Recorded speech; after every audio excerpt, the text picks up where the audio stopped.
I request everyone to settle down. The chief guest is here. We shall be starting in a minute. I request everyone to settle down.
Good morning, everyone. Welcome, welcome all. Thank you very much for joining us for CRRI-ICC conference, which we are focusing towards emerging technologies, redefining highways, rural roads, and infrastructure. This is the third conference in ICC CSIR initiatives where we are going towards the CSIR research institutions which are focused towards uplifting the construction industry. And without further ado, I would like to propose the lighting of the lamp as a beginning of a very prosperous and a very beautiful ceremony. May I invite our dignitaries to join in lighting the lamp.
Can we have some round of applause for them, please?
Can we have a huge round of applause, please?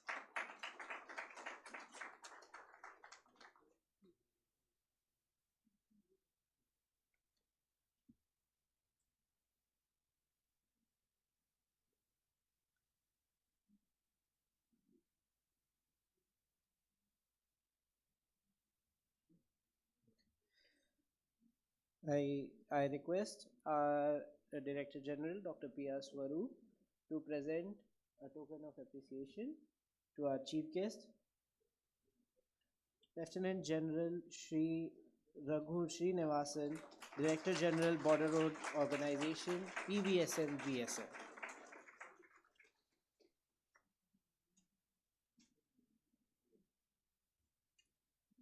I would also request Dr. Swaroop to present a token of appreciation to our honored guest, Dr. Harinder Singh Bisht, Director, CSIR, Indian Institute of Petroleum, Mokhampur.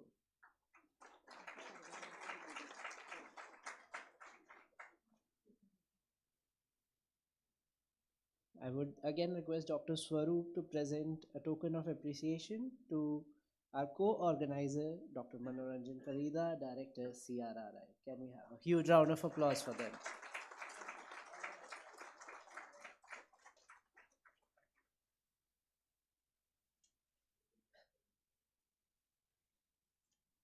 Now, marking the beginning of this scientifically innovative event, I would like to invite Dr. Manoranjan Parida, Director, CRRI, to welcome our delegates and esteemed presenters and dignitaries to this auspicious event. Can we have him, sir?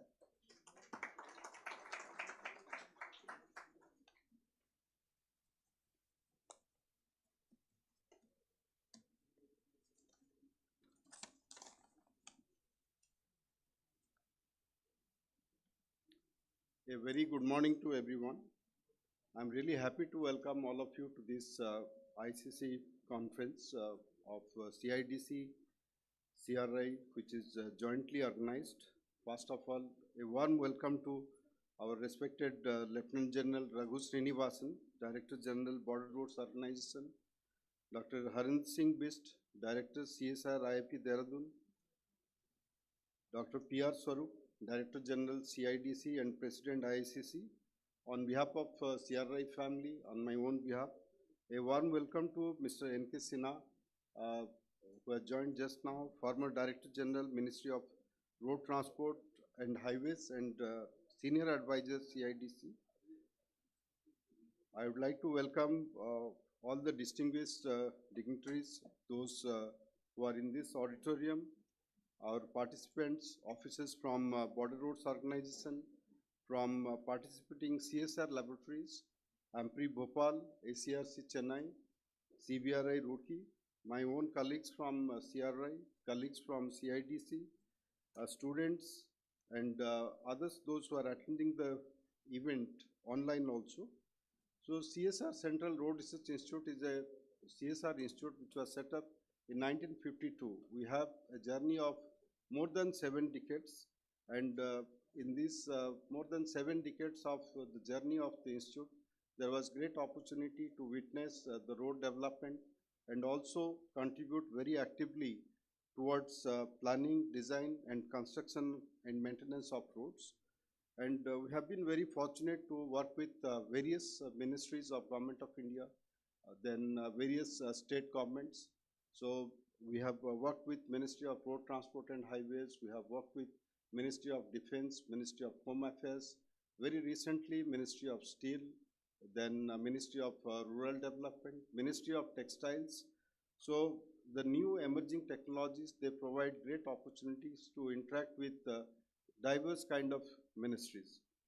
So currently, like just to emphasize the need for emerging technologies, right now India has reached the status of second largest road network in the world. So it is next to US. In terms of highway development, there has been tremendous progress in the last decade. And when you expand your network, you need to maintain them also. So in this process, of ever expanding highways, the construction has its own challenges in terms of the materials. You cannot depend on natural resources like be it the aggregates, be it the bitumens for the bituminous roads. So you need to look for alternative materials. Emerging technologies play a key role in terms of addressing the challenges of these construction materials. So I'd just like to share few of the activities of CSR Central Road Research Institute, which has taken place recently. One is the mention of steel slag road. So which we work with Border Roads Organization at Zero, Arunachal Pradesh, with steel slag aggregates. The road construction was like undertaken. These aggregates were transported, in fact, from Jamshedpur, Tatanagar. It was supplied by Tata Steel. So this was a project which was sponsored by Ministry of Steel with 4 industrial partners: Tata Steel, JSW Steel, AMNS, and Rashtriya Ispat Nigam Limited. And we got the support of Border Roads Organization in terms of the trial stretch. We have done trials in Surat. We have done trials on the Mumbai to Goa National Highway, where the steel slag has been utilized both for construction of the bituminous road and the cement concrete road, especially in front of Dolby when you are going from Mumbai to Goa. So there has been 1 kilometer of construction of bituminous road. The other kilometer is a cement concrete road, and it is doing it's performing much better in comparison to the conventional aggregates. In fact, the road which was constructed at Zero, Arunachal Pradesh, at the BRO stage, the performance observations are done by BRO R&D at Shillong. The other various technologies which has been developed in CRI recently, biobitumen, the recent trial has been done at Nagpur. It's again a section of National Highway where it has been possible to replace bitumen at least by 10%. And we are aiming to develop these bitumen substitutes which are from rice straw, like from Parali. With IIP Dehradun, that is one of our important activities. There are various routes of productions of biobitumen. So with IIP Dehradun, the pyrolysis route we have followed, where it is possible to replace bitumen up to the level of 25%. We have done both laboratory test and limited field trial for the pyrolysis-based biobitumen, that is at Jorbat between Guwahati and Shillong. Then the CRI work also, the new technologies include natural coir and jute-based geosynthetics for soil stabilization. Then non-destructive testing devices for bridges and embankment. We carry out structural health monitoring of bridges. Currently, we are doing a study that covers structural health monitoring of 304 bridges in Orissa, which are as old as 50 years to the recent ones. So trying to understand their condition and trying to suggest repair rehabilitation measures by which the government is prepared in terms of infrastructure with respect to any kind of disaster. And we have also developed, we are developing various equipments, like mobile bridge inspection unit is one equipment which we developed in association with a sister CSR lab, CMRI Durgapur. And recently there are 2 other equipments which we have developed. One is the pothole repair machine and the mobile cold mixer cum paver. In fact, the mobile cold mixer cum paver, the trial was done in BRO R&D at Shillong, and it has been inducted into BRO. So while we do the conventional civil infrastructure engineering, it's very important that today you need to also embrace artificial intelligence and machine learning. We had one project at Nagpur, which is known as iRaste, where we have deployed, used AI with respect to road safety interventions. And that has been a 4 years project in association with Intel, IIIT Hyderabad, Mahindra, and it resulted in reduction of accidents by 50%. And we do a lot of training activities. In fact, this particular activity is taken up our information license and training unit, and the road safety audit certificate course by CRI is one of the course by which you become a road safety auditor at the national level, and we are going to reach a number of 1,000 safety auditors, maybe in our next training program. And we are doing different customized training programs. And we have MOUs with different academic institutes, more than 25 MOUs currently we have with IITs, with NITs, then different state universities.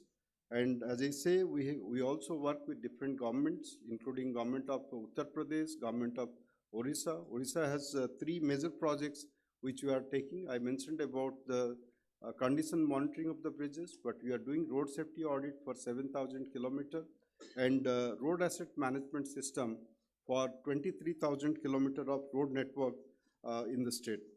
We are very keen to strengthen our association with all stakeholders, so that includes border roads. I am really thankful to DGBR for sparing his valuable time to be here. In fact, we also got the privilege for presenting CRI work in front of him at DGBR headquarters. On 13th, I am visiting headquarters again to have a meeting with the ADG to update with respect to the various technologies and our capabilities, whatever we can deliver for border roads. So I would like to thank really our chief guest, Lieutenant General Raghu Srinivasan, for sparing his valuable time to grace this event. And I am sincerely thankful to Sri N.K. Sinha, who has a very rich experience, and to be as part of the panel. He is very active still now with the various standards making bodies, including Indian Roads Congress. I am also thankful to Dr. Harinder Singh Vist, who is our collaborator with respect to the biobitumen, very ambitious project. Like at least right now we are importing 50% of our bitumen requirement at the national level. And like the pyrolysis route, it can substitute 25%. If you are using the lignin for the production of biobitumen, up to 10%. So we are pretty confident that at least 10% of the bitumen requirement of the country can be addressed by utilizing biobitumen, which can be manufactured from agricultural waste. So I sincerely appreciate the efforts of Dr. P.R. Swarup reaching out to us. In fact, I was very aware about him, but his association, in fact, was very pointed and very instrumental in this particular activity. And thankful to Dr. Souvik Maiti, Director IGIB, because of some other engagement, who could not be here. So this premises is of IGIB, so making everything available for this event.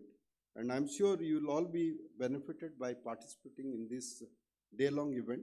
And thank you all for your kind attention. Jai Hind.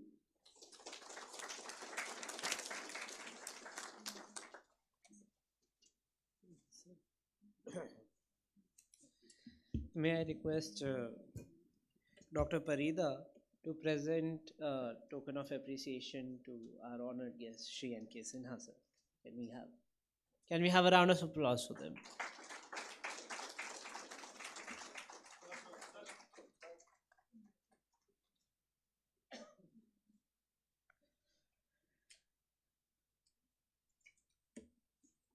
Without further ado, I would like to invite Dr. P.R. Swarup to introduce ICC, CIDC, and affiliated bodies and their activities.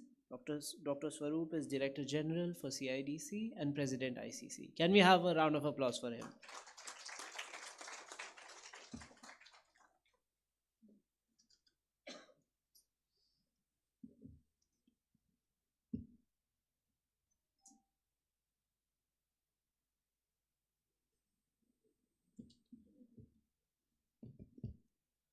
Good morning to you all, ladies and gentlemen, and this is my privilege to be here today and welcome General Srinivasan, Director General BRO, and of course, my friend Dr. Parida, who had been so kind to have accepted and agreed to our proposals. Let me just give you a brief background as to what exactly we are trying to do here. And this is something which is very, very interesting and important. If we look at the kind of scenario of construction industry today in the country, there are several issues that are now being confronted. Many of you are aware that CIDC was set up by the Planning Commission some 3 decades ago, and we have been instrumental in actually, that's the logo that we have, that we protect, project, and promote construction industry. So we are more like a catalyst for that matter, and it was in that series that we thought that all the scientific innovations and the kind of new ideas that are coming in our wonderful laboratories done by excellent scientists for that matter, they need to be percolated down to the functioning of industry. And that is how we initiated this process since last year. And the first event that we organized, and that's where International Council of Consultants also came in, for a very simple reason, that the link between the project owners and the execution agency, they are the consultants for that matter. So it was a two-pronged activity that we started. Number one, to have the consultants throughout the country to come in and join and make sure that that conveyance of the ideas are basically percolated down. And this goes to the real implementation level. So the first event that we organized, that was in Chennai with SERC, Structural Engineering Research Center, and then it was followed by the second one, that was Advanced Material and Process Research Institute, that was in Bhopal, AMPRI. And this event here is now the third event for that matter. And like they say that we had been roaming around the country, but then now we are all in Delhi and we have come home, and I once again welcome all of you for that matter. Hopefully, the next event that we are planning is going to be at Roorkee with Central Building Research Institute, because we have started looking at one vertical, that is the road and highway and the transportation network, and then now we are getting into a much larger arena, which are the buildings for that matter. So CBRI is going to be our next destination. Be ready to be informed about it, and I would expect that all of you should be joining and participating there also. And there are many new products that will be there and many new issues that will be deliberated upon. Now, there are few issues that I just thought I should flag here. And very importantly, especially one of the largest construction agencies, that is Border Road Organization, is amongst us, and General Srinivasan is here. We have had some discussions, but I thought that let us take it to the logical end. What exactly is the weakest link in the supply chain when it comes to construction of infrastructure? If somebody asks me, my answer is very simple: the human resources. What kind of people do we have? I'm not only talking about at the level of workers, I'm talking about at the level of supervisors, foremen, and engineers. Many of the projects are suffering today, and tremendous time and cost overrun is being encountered because of this particular situation. Let me just share this with you. Some 25-30 years ago, when we had set up CIDC, it was basically everybody knew that personnel for construction came from all the states in the country. Every state, whether it is Maharashtra, whether it is Karnataka, whether it is Tamil Nadu or Kerala or whatever. In fact, much of the working forces from Kerala, they used to be serving the Middle East agencies, and many of them got back to India. They started contributing to the construction industry. So we had plenty of people available. We had engineers, we had technologists, and the beauty of the whole thing was that the workloads were limited. It wasn't really too much of construction that we are doing. But just go around and you will realize certain very interesting things that are happening. We are now building 25 metro rail corporations. We are metro rail networks. About 5 regional hubs, like in Delhi, it is getting connected to 4 states. And like that, there are 30 organizations who are into rapid mass transit system. This is just one vertical I'm talking about. And you'd be astounded to know that each of these corporations have got a budget of almost 1,25,000 crores of rupees. Give a few lakhs of rupees less or more. Aggregate that, and you will realize that we have a workload monetary workload amounting to close to 30 to 35 lakh crores rupees. Let's look at the highway and road sector for that matter. You talk of National Highway Authority of India, you talk of Border Road Organization, you talk about the kind of state highways and state roads. God only knows what exactly is the kind of assessment, but our rough assessment based on the surveys that we had made is close to a couple of lakh crores of rupees or even more for that matter. That is the annual target that we have here. Let us go to the housing, and that is something which really never ceases to amaze me. You go to any city and you will find that there is a spurt in housing. I was just recently there. I was the guest of Mr. Kulkarni in Pune. And when I started looking at it, then we have not only covered the city limits, but we are now encroaching upon the, you can say, the army areas for that matter, the cantonment areas. And to top it all, we have gone to the hills to construct the townships. I was there to inspect a township which was right on top of the hill. So all the greenery has been removed, and if you come via Dehu Road and all, you will see what exactly is happening. Look at Bombay. Thane is no more anywhere less than New Bombay for that matter. So it is construction, construction, construction everywhere. My one question is that with only 4 states supplying the manpower for construction, and which are these 4 states? They are Eastern UP, they are Bihar, and then you have little bit of, well, Jharkhand, of course, which basically is part and parcel of Bihar only. And now, of course, politically it's a different state, but fact of the matter is that people are from United Bihar, I would say. And then the last lot that comes is basically from West Bengal. And majority of the workers who are coming from West Bengal, all of us know, I don't have to elucidate on that, that they are basically the ones who are not really the natives of West Bengal. That's the kind of situation that you have.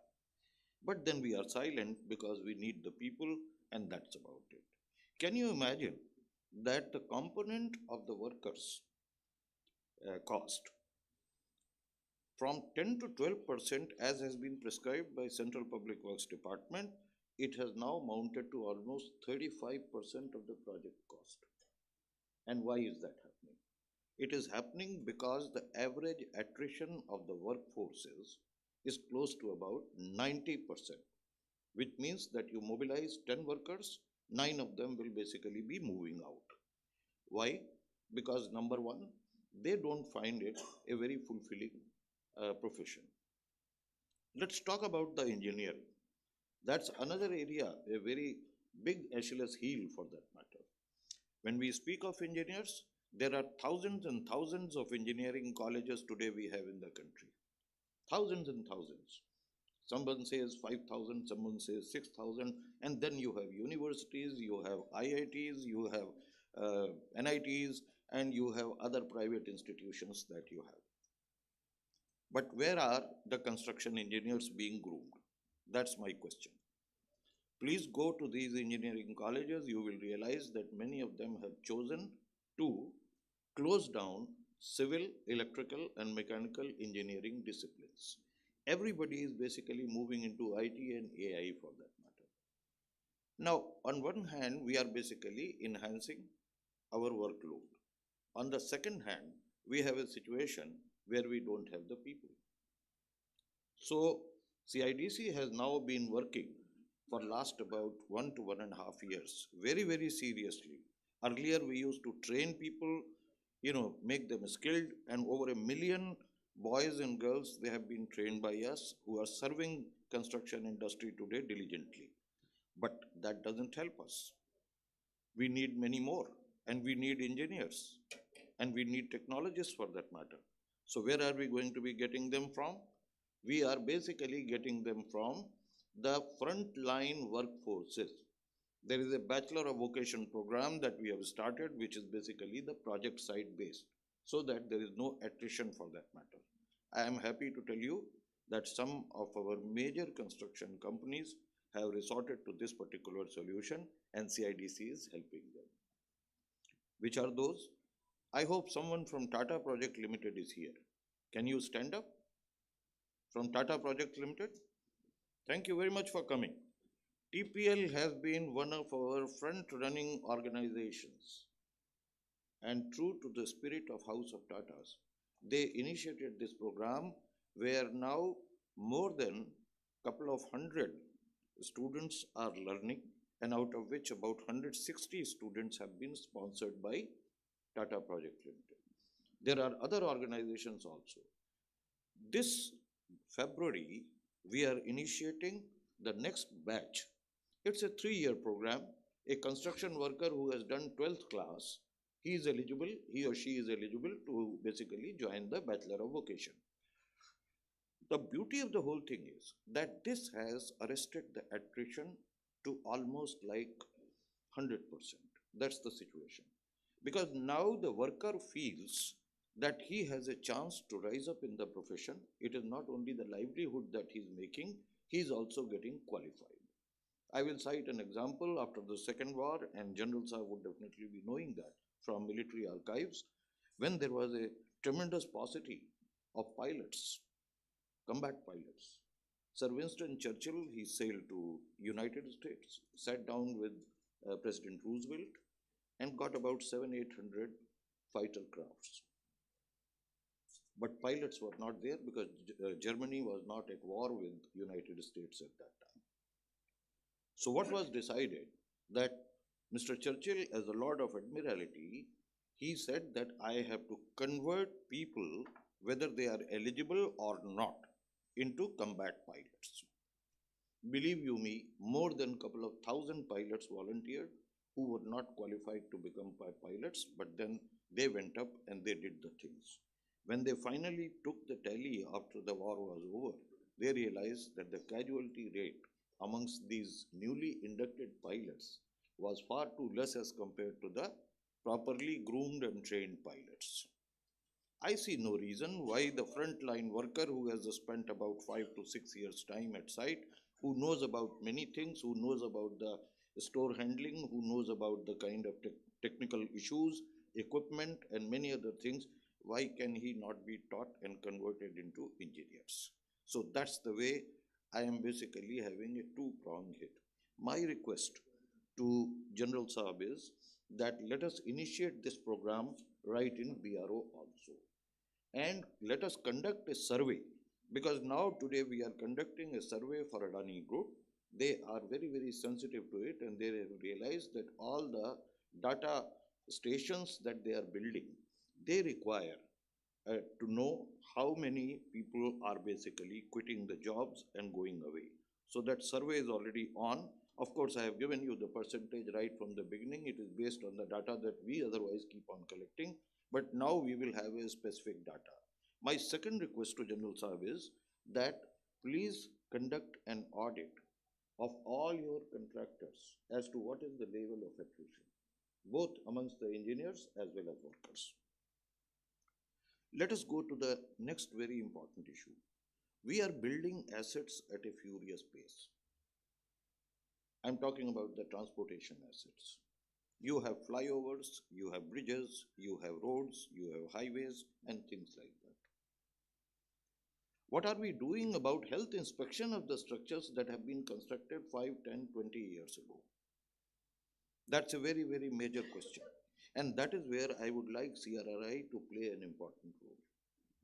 CRRI should definitely do that. With the kind of fine set of scientists that they have, I am very sure that we can do the things. For our humble bit, and that is where I give a credit to Mr. N.K. Sinha, who had been the former Director General MORTH. He initiated a program of bridge health inspection and building health inspection. And till date, more than 1,000 professionals, they have now been formally trained about how to detect the faults, what are the kind of procedures that they should do, and how to rectify the things. I see no reason why AMPRI, who's working on advanced materials, and fantastic work they are doing, they have been able to find out what exactly they can do with the red mud and convert that into stones. which are having a density of almost 4.85 ton per cubic meter, which is almost like metallic stone. Why can we not basically percolate that down to the, the real practices? That's another question that I have. And we have plenty of red mud.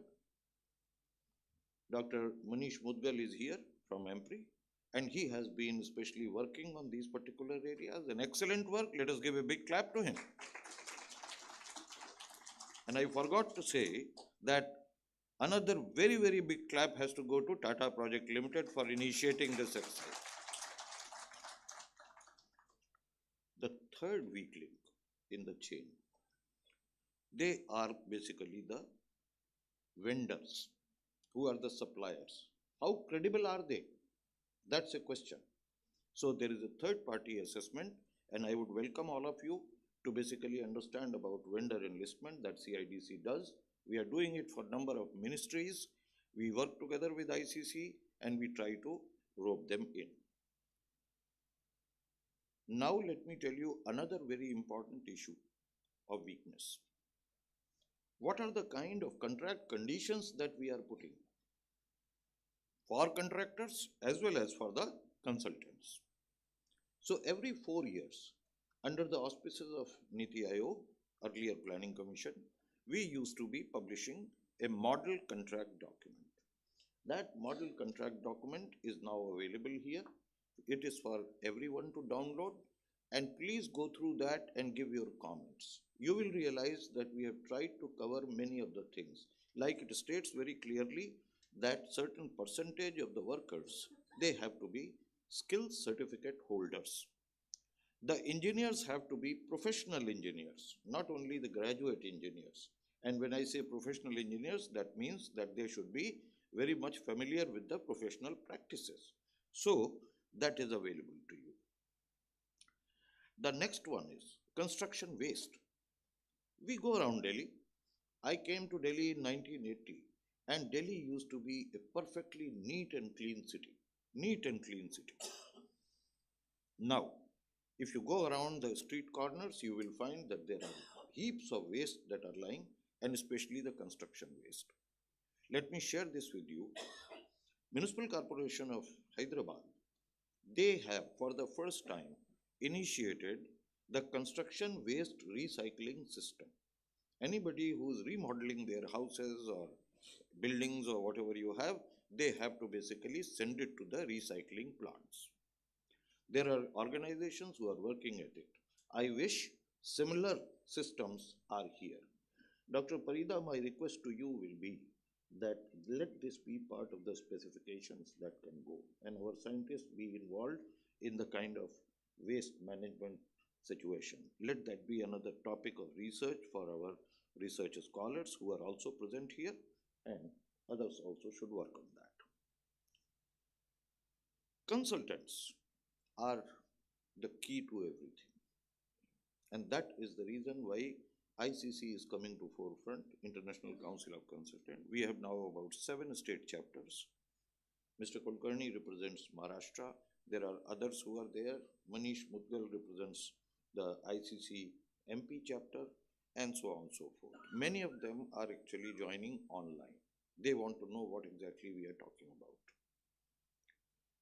We are now going to be honoring through ICC by instituting the ICC National Awards. And we have the leeway to have the international consultants also coming in there. The notifications are there. Please participate, because all of us here, one way or the other, we are basically some kind of consultant also. I would also invite our friends to join ICC and not only strengthen us, enrich our knowledge, tell us and identify the areas on which we can work, and we will definitely do that. For professional engineers, let me now tell you that we have officially started interacting with many of the other nations for that matter. We are happy to inform you that the professional engineers who are now being certified by Engineering Council of India, they are acceptable in 2 states of United States, Mississippi and California. These are the two states where basically Indian engineers who are holding the ECI professional engineers license, they are there. And I will be going to Tanzania now to initiate the things in African continent on 10th of this month, back from on 15th. Their engineers registration board is actually in dialogue with us. This is to regularize the position of Indian engineers who are working outside the country, and very soon we'll have something going in Middle East also. We have several other issues, but I think the time limitation is there. My request to all of you will be interact with CIDC and ICC officials, they'll tell you. And once again, I thank General Sahab, Dr. Parida, Dr. Bisht, and my elder brother, Mr. N.K. Sinha, to be here and making my day. Thank you so much. Jai Hind.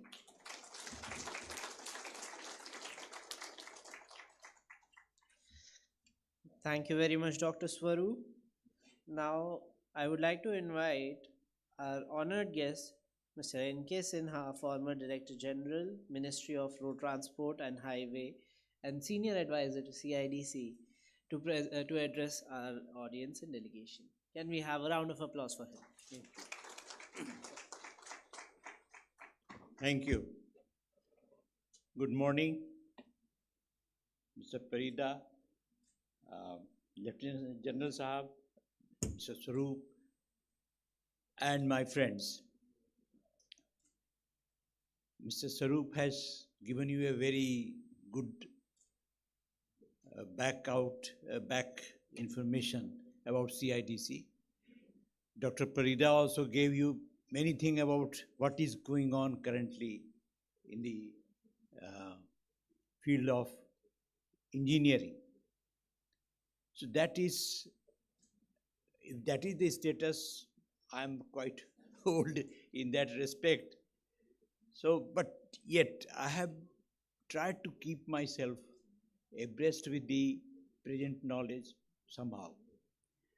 And some of them are, one important point which Dr. Swaroop mentioned was about the attrition, which I have also felt, and you also might have felt, that because of that there have been many mishaps, bridges have collapsed, and the important thing which has come out in many cases, most of the cases, is that the construction workers were not alert, they were rather not aware of the situation, something like that. Many of these issues have come. So this is something because of the attrition. The contractors had all the types of laborers, expert, skilled laborers, everybody was there, but suddenly they have gradually come down. So this is something very serious. And in case of bridges, it is really very, very serious.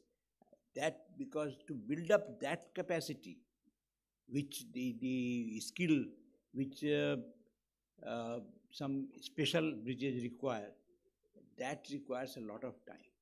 So that is where it's a very serious one, and I think Dr. Swaroop has been doing something in that respect, and there is a vocational section also of the CIDC where they train all levels of personnel, and this what system he has adopted, that you train the people at site, probably that may be one answer. That may be one answer. So that is one thing. And I have been associated with CIDC since its beginning, when I was in the ministry, when CIDC was established. We started with contracts, as he just mentioned. So contracts, seeing contracts, there were some 270 contracts in the country, all different types, all to make them uniform. It took lot of time. At least some particular conditions should be same or similar. That was first initiated, and that was the direction of Planning Commission at that time. So that is how we started, and then I have been there for many other things which are being organized by CIDC. CRRI is a part of the ministry, is a real, you can say, the backbone of the ministry. Whatever research we are trying to do in roads, that must come to CRRI first, and they have doing. They really assisted everybody, and they also have done training, and training of, first of all, I must say that when I was in NHAI, I had given them training for these laboratory assistants. Laboratory assistants training at that time, it was not available anywhere. It was done in CRRI, and they really trained some 20-30 people very, very nicely. So basically the issue is that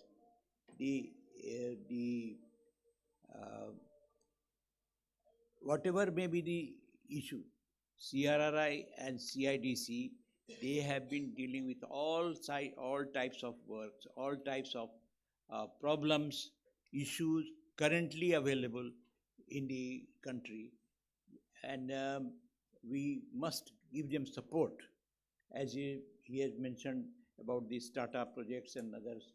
So that is something which is very very genuine, I would say, that others should also come out, and I would just request all of you to support the cause. The emerging technologies are coming, and they have been all named. I would not like to go into detail of that. Thank you very much, and all the best. Thanks very much.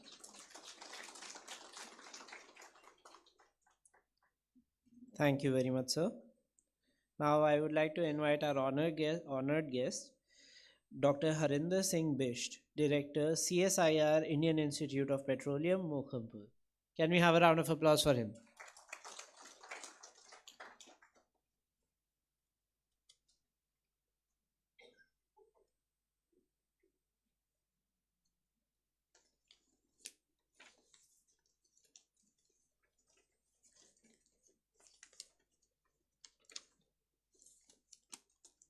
A very good morning to all. Respected Chief Guest, Lieutenant General Sri Raghu Srinivasan Ji, Director General BRO, Shri N.K. Sinha Ji, former Director General Ministry of Road Transport and Highways, Dr. P.R. Swaroop, Director General CIDC and President ICC, and my friend, Dr. Professor Manoranjan, and ladies and gentlemen. First of all, it's an honor to be a part of such august gathering here. And infrastructure buildup is one of the key parameters which determines how the country is transitioning from a developing country to a developed country. And sir, recently I was looking to a news and the achievements of BRO, how the entire northeastern border has been now roadable and all weather roads have been created. That kind of infrastructure buildup is commendable, and I salute BRO for doing such kind of activities.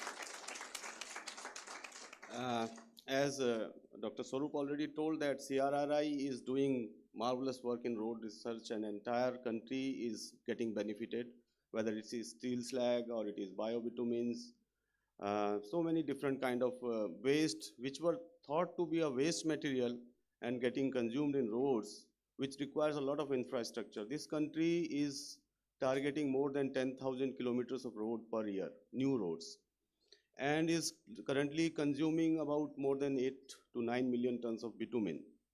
And since I am coming from an institute which was founded in 1960 as part of CSIR and situated in Dehradun, called Indian Institute of Petroleum, our basic research idea was to do research on petroleum, that is crude oil research.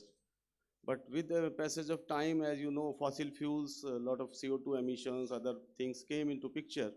We have also transitioned from fossil fuels into non-conventional fuels like renewable fuels, green fuels, biofuels, alternative fuels. We are making fuels from waste plastic. We are making fuels from biomass. We are trying to convert CO2, carbon dioxide, into various fuels like methanol and DME. So those kind of work we are doing, and in that process, what we are doing when we are valorizing the biomasses, the heavy hydrocarbon portions of the biomass can be converted into bitumen, and that is called biobitumen because it is coming from biomass. And as you know, this country is putting more than 10,000 crores of rupees to import bitumen from outside because we are unable to fulfill our entire captive demand of bitumen. Although we are producing good amount of bitumen, coal industry as well as refineries, they are producing bitumen, but that is not sufficient to the growing demand of this country as we are targeting to be a very good road infrastructure across the entire country. So in that process, this biobitumen is becoming a good choice, as Dr. Parida also told, that it can replace, and we have huge amount of surplus biomass. India has about 250 million tons of surplus biomass, which is either getting burnt or it is getting decomposed and causing another greenhouse gas effect also. So that biomass, if we convert into a useful commodity which can be used in the infrastructure buildup of the country, that will be a good contribute to the development of this country. So in this direction, we are working on developing biobitumens, and we are trying to, as you know, bitumen is the component which is keeping the aggregate intact on the roads. And it depends what kind of environment is present and how much load is present on the road. So if the road is on a very hot climate, then you need a very high quality bitumen like VG30, VG40, which will be still solid at that high temperature. And it will not let loose the aggregate to go away and the road will not deteriorate. But if you are making a road in cold climates, then you can literally use a VG10, VG20 kind of bitumen also. So how to upgrade a low quality bitumen into a high quality bitumen, that kind of research also we are doing, and we are targeting what kind of waste additives can be used to convert those low grade bitumen into high. I will give you one example. We are doing a desulfurization study for removal of sulfur. As you know, sulfur is a pollutant. If you use that sulfur in fuels, it will convert into SO2, then acid rains and other things. So there is spec for every fuel that the amount of sulfur it should present. So what you have to a priori remove those sulfurs. So what we are doing, we are using a process where you can remove that sulfur in form of a polymer, and that can go into bitumen or VR, which is a feedstock to bitumen, to upgrade it, to enhance its qualities and convert it in VG10 into VG20 or 20 into 30 kind of bitumens. So that kind of work we are doing. We are trying to upgrade bitumens by using bio oils directly into the bitumen also to see what kind of upgrade it can impart into the final qualities. So some of the aspects of this, I am only talking of one component, which is because this, if you see, construction industry is a very big arena. Roads, as sir told, so many other things are also involved in that. Because my mandate is slightly different, we are generating chemical energy which will be running the vehicles which are running on the roads developed by you people. So our mandate is little different, but yes, there is a confluence that some of the activities are also contributing to road building also, like biobitumen and improvement of the quality of bitumen. So in that part, we are already getting a good collaboration with CRRI, and I thank Dr. Parida for his support, and I thank you very much for your nice listening. Thank you. Thank you.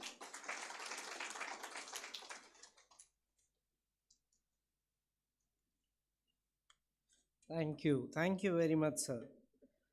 Now I would like to invite our none other than our chief guest, Lieutenant General Shri Raghu Srinivasan, PVSM VSM, Director General, Border Roads Organization. Lieutenant General Raghu Srinivasan is an alumni of National Defense Academy, Khadakwasla, and Indian Military Academy, Dehradun. The general officer was commissioned into the Corps of Engineers on 13th June 1987. He qualified on the Higher Command and National Defense College courses. The general officer has participated in Operation Vijay, Operation Rakshak, and Operation Parakram. In his command appointments, the noteworthy ones are the command of 58 engineer regiments, 416 engineer brigade, and chief engineer Southern Command which has 7 chief engineer zones under its jurisdiction. Without further ado, I would like to hear a round of applause for him. Can we have a huge round of applause for him? Sir. Sir, please.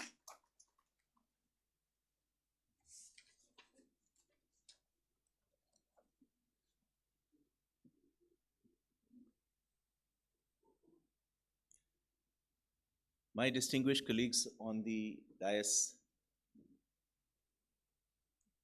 Dr. P.R. Swaroop, the DG CIDC, and Dr. Manoranjan Parida, who are old friends, and we have interacted for some time. I also acknowledge the presence of Mr. Sinha, the former DG Morth, since we deal so much with them. I know exactly how much experience he has. And of course, Dr. Harinder Singh Bisht, the Director CSIR, with whom in another appointment while I was the Commandant VGN Center Roorkee, we had a great degree of interaction when we were trying to develop biofuels. Distinguished guests, industry leaders, experts, ladies and gentlemen. It's an honor for me to address such a distinguished gathering. You come from varied backgrounds and you hold large amount of experience. And I think meeting like this in such forums is essential if we want to go ahead. The border roads, you need to know who we are and what we do. Some of it you know and some of it I would like to tell you. So we are a laboratory. We are a laboratory of the most difficult and challenging conditions in the world. We build roads in the deserts which have temperatures from 50 degrees centigrade to -1 at times. We then go on to the plains where we have a riverine terrain. From there we go to north, the hills of Jammu and Kashmir. We cross the Pir Panjal, go to the Shamshabadi ranges along the line of control. Then we cross the Kaubal Gully and move into Leh Ladakh, where northern Leh is the Karakoram Pass, and from there we turn right, move into the valley of the Indus, the areas of Chumar and Zursar, where now we are again talking of temperatures which are -40. The altitude differential between Pathankot and the passes on the Great Himalayan ranges is approximately 5,000 meters, which at times is done in less than 250 kilometers. Therefore, the gradient that we face is enormous. It doesn't stop there. From there we take a turn and go through, crossing into Shipkila in Himachal Pradesh. We go along Mana and Lipu Lake in the central sector, which is northern Uttarakhand. Then we come into Sikkim and we go on to Bhutan, Arunachal Pradesh. We take a turn and now enter the jungles, going into the rest of Arunachal Pradesh, coming in to Nagaland, Manipur, Mizoram. And we end a journey of approximately 15,000 kilometers. We have an order book of 20,000 kilometers of roads which we have to construct in the next 5 years. All of these in these strange laboratory where we work. So I think the greatest challenge that we have is how we get this going in terms of getting the infrastructure to build infrastructure, getting the machinery to do what we need to do, to get the technology to do what we need to do in the conditions that we need to do. High rainfall, high snow, limited working conditions. So I think we have partnered with CSIR, CRRI, and we've developed, as was brought out, a collaboration on two very important issues. One was the use of Rejupav, which was a way by which we get the hot bitumen, that is the bituminous mix, to be workable and to be usable at lower temperatures than the coal. And it has worked extremely well in northern Arunachal Pradesh in Kameng district. And similarly, we use the steel slag technology, where we were able to develop a coating on the steel slag, which gave us an alternate for the aggregate which is used. And both of these have been used. Now I think what I'm going to say is try to take us away from this patting ourselves on the back and telling us what a good job done and going into having a cup of tea. Let me take you to the problem. The problem is, how do you make the pilot commercially viable? We have extremely workable pilots. Great scientists building great solutions, meeting up with people who use them. We get together, we have an NCNC, we build the pilot and the pilot works, and that's it. So I think we are littered with a large number of pilots which have not captured the imagination of the industry and are not being made commercially viable. Let's look at 3D printing technology. There was a time when it used to capture the imagination approximately 3 years ago, where everything was taught and you had these brilliant WhatsApp and TikTok videos of things being made 3D, and people believed that everything is going to be now made as a 3D technology. And large number of startups came which got involved in 3D. Since I am, like many of you, a civil engineer, we went into the aspect of 3D printing, and in the first analysis, I think I went against the grain and said it will never come in India. The reason being that it's not going to be commercially viable. We may support pilots, we may get buildings inaugurated with 3D printing technology. We will have a few brochures written, a few seminars. We will talk about this as being the future, and it will die a death in India.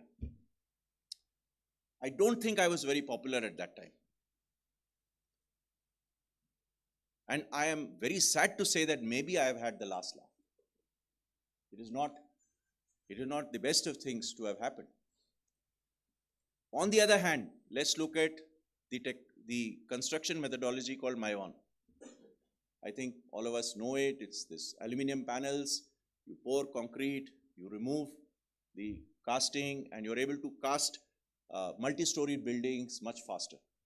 Being used, first used in Singapore, but it's now being used by the same building hubs which have come up all over in the Pune-Mumbai area.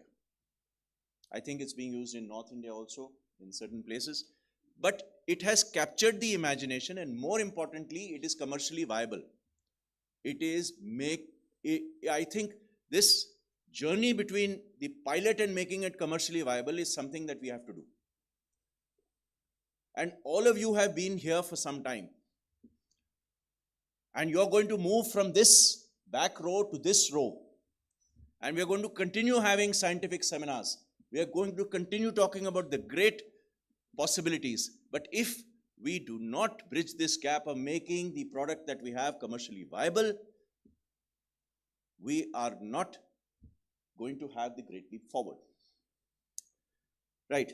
So, how do you make it commercially viable? In the 1940s, when the United States was faced with the prospect of war, which they didn't know was actually going to come. They were looking at Europe, but the war actually came on their backside through the Japanese attack, brilliant attack on Pearl Harbor. But they were building, and they were looking at the future. And I think after the war, they kept looking and they kept looking at the future. And they supported 3 companies: Lockheed, Boeing, Raytheon. And there was no L1. They gave the contracts. the generals gave the contracts, supported by the senators. They gave US government money, greenbacks, to these three firms. And look at how Lockheed, Boeing, and Raytheon have captured a global market which is unparalleled and surpasses the global market of all other countries combined. Would look at the R&D lead which they have. Look at the first mover advantage. The second point I'm trying to make, we make roads in the borders. Everyone tells us, you aren't making the roads the way China is making roads. Look at the roads across. We stand at Mathura, we stand at the Lipu Lake Pass, we stand at Shipkila, we stand at any of these passes where you can see the Chinese road coming up. Sir, uske yahan to aise ban raha hai, aap kab banayenge aise sir? So we say, hum banayenge. When did he start making those roads? He started making those roads before I came into service, which was 1987. He was building the East-West Highway, which joins Lhasa to Xinjiang, and he was building the Qinghai-Tibet railway line. And the Qinghai-Tibet railway line, incidentally, was going through permafrost. In the 1980s and the 1990s, he was looking at pile technology for a railway line, a high-speed railway line, to go through the permafrost areas of Tibet. And he built those roads. And he built those roads when there was no population. There still is no population. And not only is building those roads, he's building 3 layers of roads and a railway line and probably an oil pipeline. He's building airfields. Now what does that mean? That he's pumping in a huge amount of money, and money begets R&D. R&D begets experience. You become better at what you do. You're not on small scales, on large scales. You get the best brains. And he does one project like this and he replicates that project anywhere in the world. And that's what. And now, I would say that from 2014 onwards, we have got a huge surge. And why are we talking about the border roads now? We're talking about it because the border roads has been looked upon at developing that infrastructure in these areas.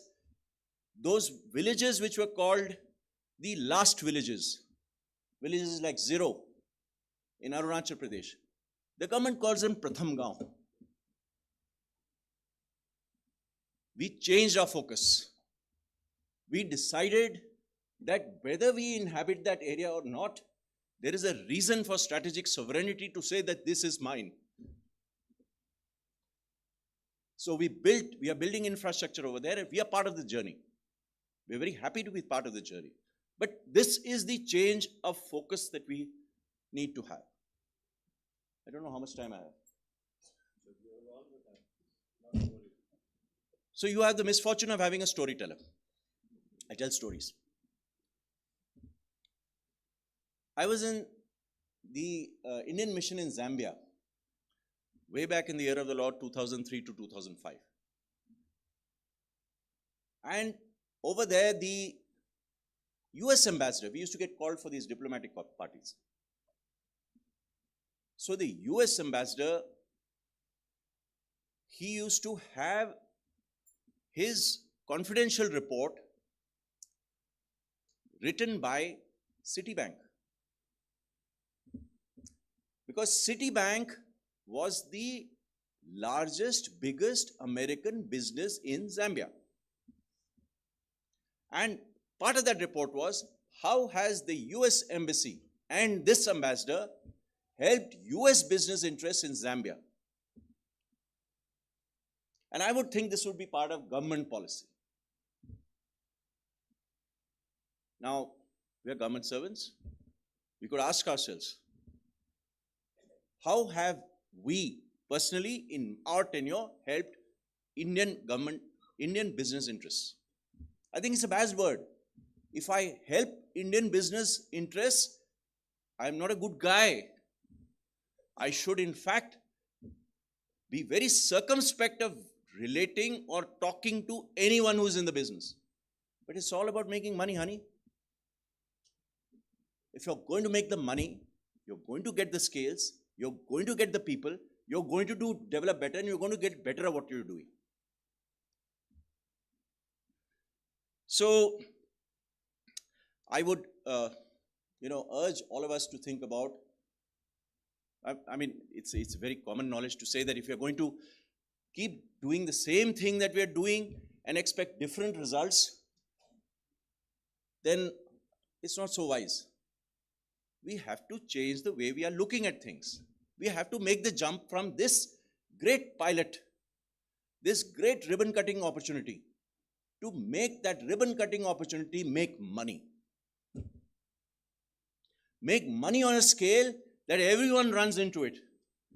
And we sell the patent to every other country in the world. So, we are just Border Roads is just a user and the laboratory.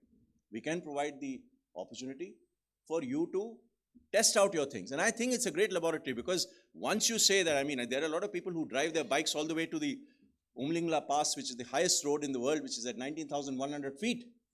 And they get photographed driving at the top of the world. You could be building something at the top of the world. We'll provide you the top of the world. So, and we have unique opportunities. We have slope stabilization. We have, we have glaciers, a moraine over which we've constructed a road. We have bridges which we built through permafrost. We use cut and cover technology. No one else uses it. Maybe the NHAI and the MORTH, from which we learn a lot. There's a huge variation of temperatures which I've talked about, high rain and snowfall. So we are very happy to be here. We are also very cognizant of the fact that there's a lot of change.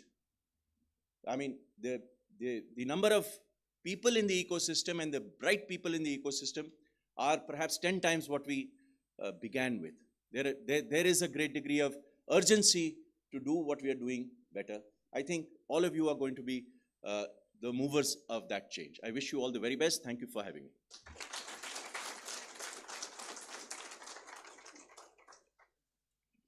Thank you very much, sir. I would like to invite Dr. P.R. Swaroop for a deputy announcement. Dr. Swaroop, can we have it?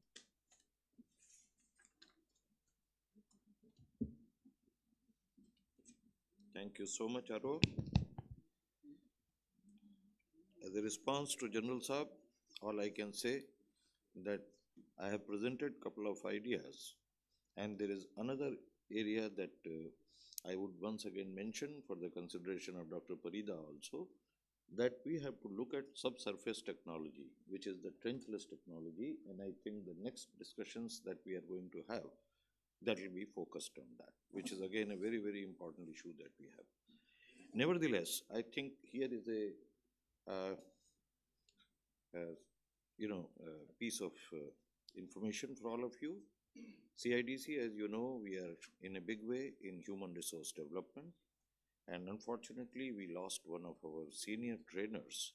So I would request the family of Shri K.L. Verma to come forward and offer some flowers, and of course all of us to stand in silence for 2 minutes, please.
Thank you so much, and may his soul rest in peace. Shanti.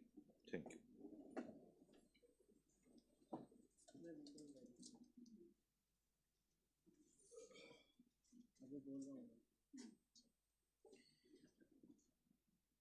Now, I would like to invite Dr. Swaroop to present a memento to our chief guest, Lieutenant General Raghu Srinivasan, PVSM VSM, Director General Border Roads Organization.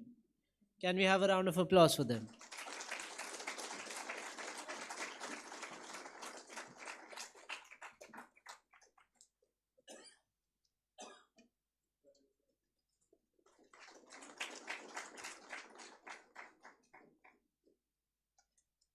Now, I would like to invite Dr. Parida to present a memento for appreciation for our honored guest, Shri N.K. Sinha, former Director General, Ministry of Road Transport and Highway, and Senior Advisor, CIDC.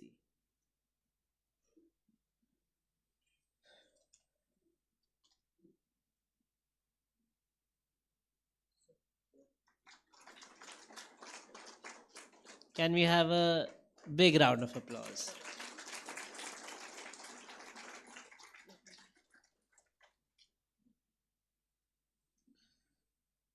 I would also invite Dr. Swaroop to present the memento to our honored guest, Dr. Harinder Singh Bisht, Director, CSIR, Indian Institute of Petroleum, Mokhampur.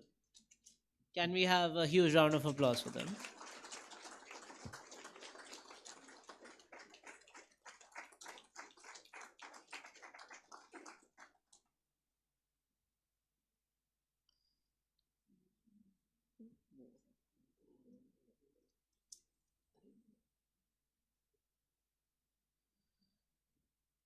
Now, I would like to invite Dr. K. Ravinder, Chief Scientist, Head ILT Division, CSIR-CRRI, to present the vote of thanks.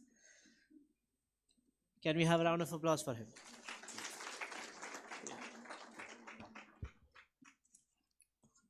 Yeah, very good morning to all. It's a great privilege to present the vote of thanks on behalf of CRRI, CIDC, and ICC. First, I would like to propose vote of thanks to our chief guest, Sri Lieutenant General Sri Raghu Srinivasan, Director General BRO. Keeping his busy schedule, he accommodated our request and graced the presence. I think he deserves a big round of applause and the standing ovation, please.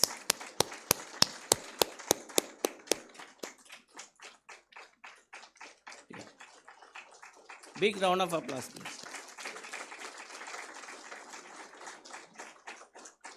Yeah. I would like to thank Sri N.K. Sinha ji, former Director General of MORTH.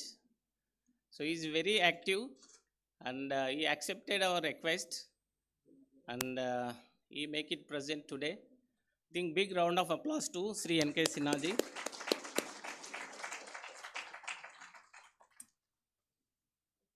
I would like to thank Sri Dr. Harinder Singh Bisht ji, Director IAP. I would like to thank Sri Dr. P.R. Swaroop ji, Director General, CIDC. And he is constantly encouraging along with CRRI, and yesterday also he visited. I spent time here to see the overseas work. I think big round of applause to Sri P.R. Swaroop ji. I would like to thank our director, Professor Manoranjan Parida.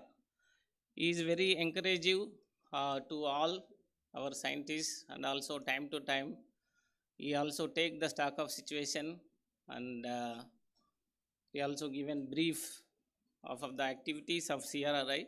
Big round of applause to Director CRRI, Sri Manoranjan Parida.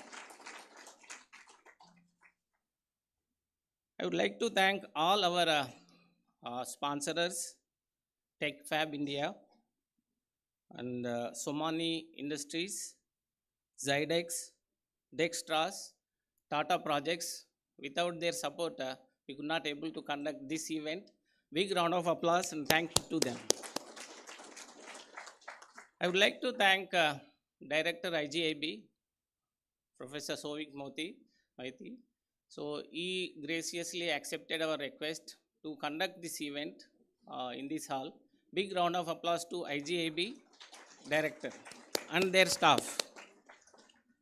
I would like to thank all the delegates who came here and they given their presence. Big round of applause to all delegates as well as the CRRI staff and all the CSIR students. So thank you very much. Thank you one and all. Thank you.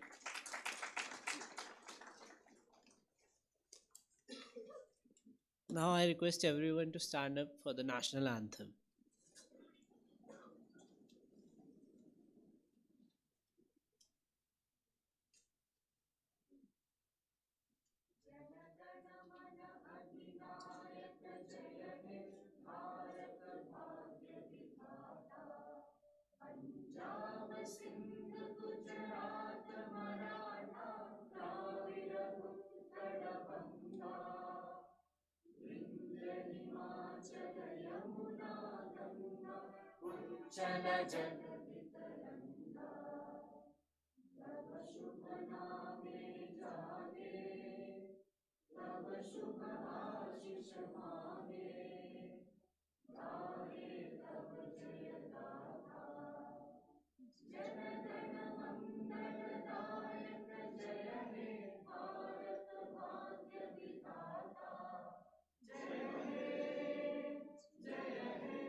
Jai Hind. Now I would like to announce the tea, and we shall resume the session by 12 at noon. Sharp. This, yeah. Huh? Yeah. So the tea is served outside. If we go towards the left direction, if we go in towards the highway.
We'll be beginning the session in a couple of minutes.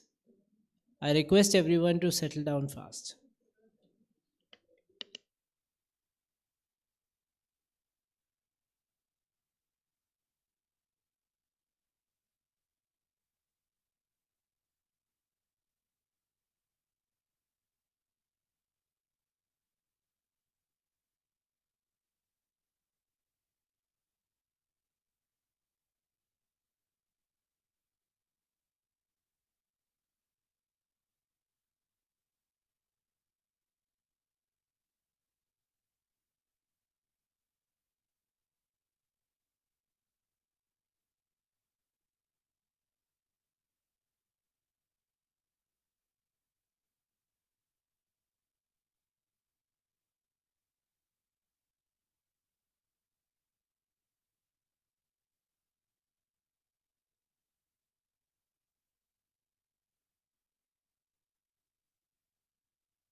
Welcome back, everyone.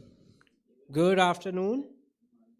The time's 11 past to noon, and now we would like to start with our first track, which is Rural Roads and Infrastructure.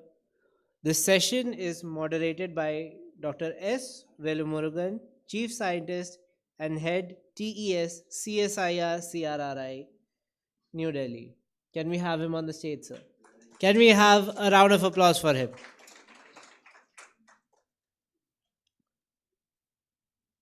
In this track, we are going to have speakers from a variety of backgrounds. Our first speaker is Dr. G. Bharat, Principal Scientist, CRRI, New Delhi. I request him to join the stage. Can we have him on the stage? Our next speaker is Dr. Chandra Upadhyay from IIT Kanpur. Can we have a round of applause for him? And I would also like to invite Shri Bhargav Jog from Dextra Industries to join us in the stage. Can we have a huge round of applause for them?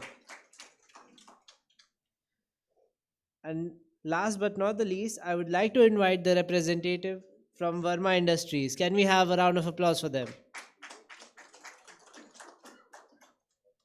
All right, sir. The session is yours. Thank you.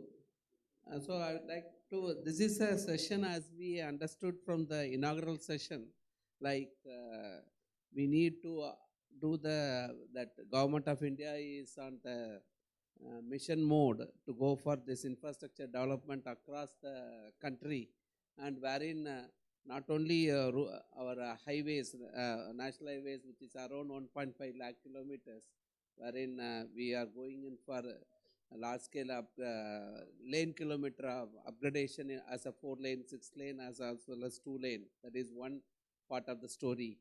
And the second part is the rural roads, wherein that the different successive governments have gone in for this with the PMJSY program in 1998.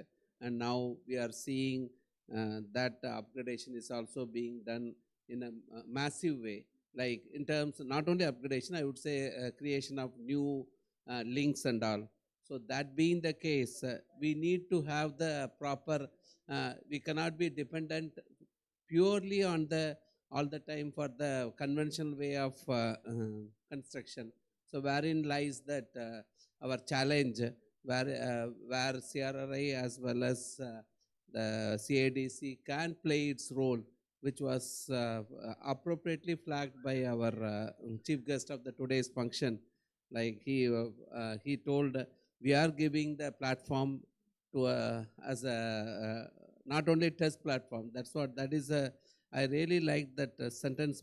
This phrase he repeated a couple of times. It's not the pilot we are supposed to do.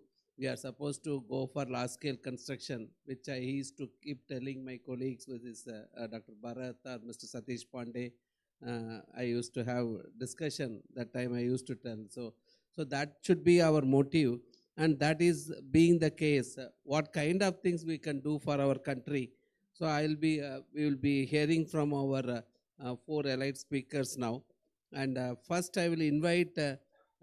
Dr. G. Bharat, he is a principal scientist working at CSIR-CRRI, and he is working in the flexible payment division, and basically he is going to talk on recycling of payment, whatever that initiatives and things like that which has been done by CRRI, he will try to cover. I request him also, since Dr. Pateria is not there, so FDR technologies in rural roads, if any work has been done by CRRI, that also you just try to highlight it. Thank you. So you'll have about 15 minutes. Thank you. Sure.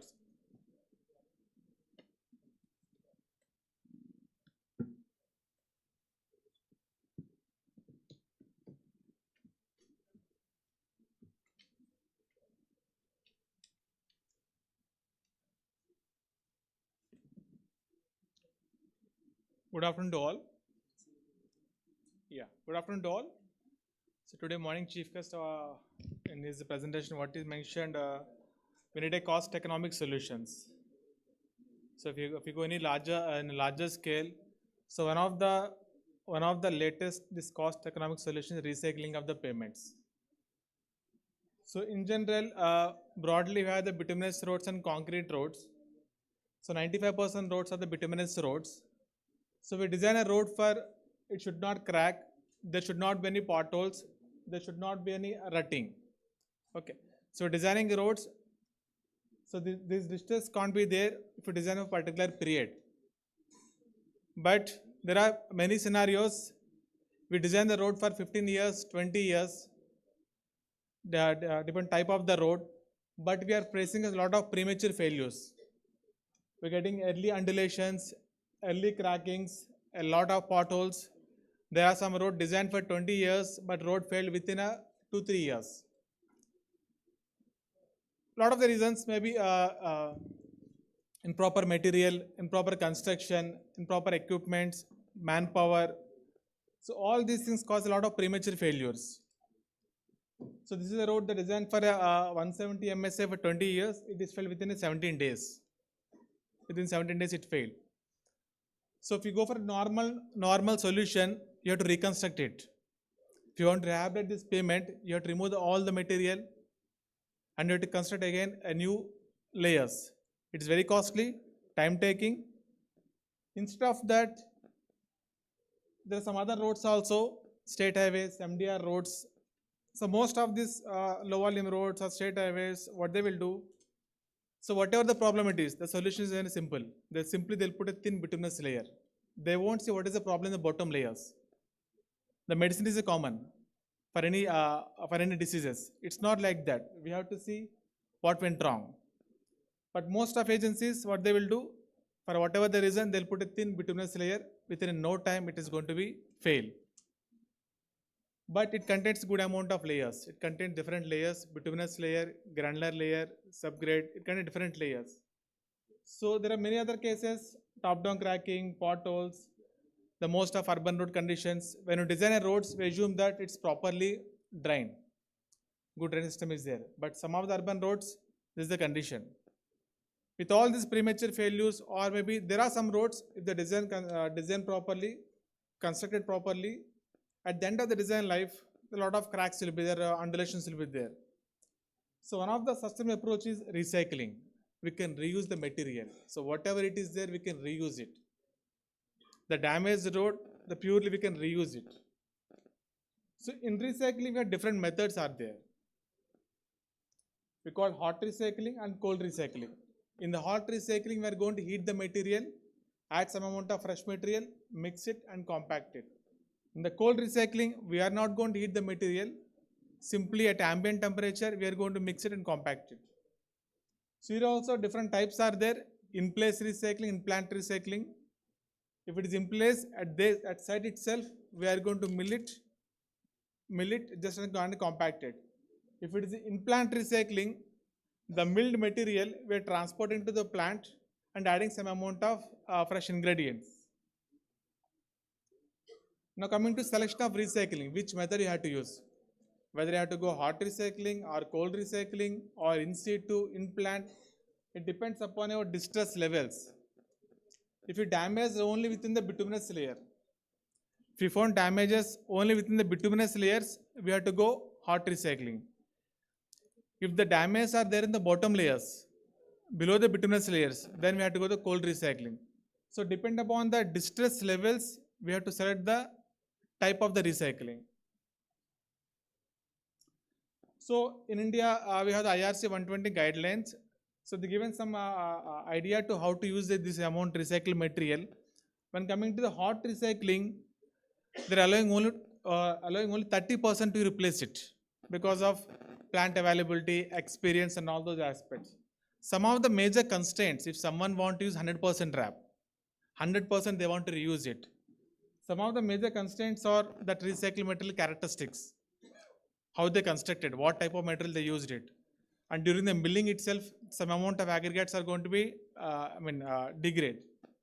Other one is this recycled material contain very stiffer binder because of heat, sun rays, and all the aging will take place. It's going to be very hard. Because of very hard, you have to soften it. If you're not softening properly, high chance of cracking will take place.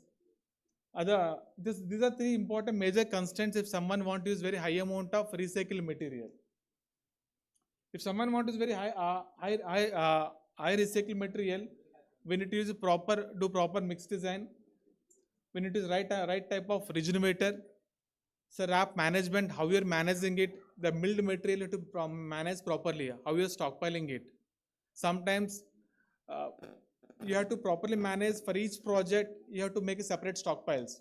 If you're mixing different roads in a single stockpile, a lot of variability will there. It depends upon how you're managing the wrap.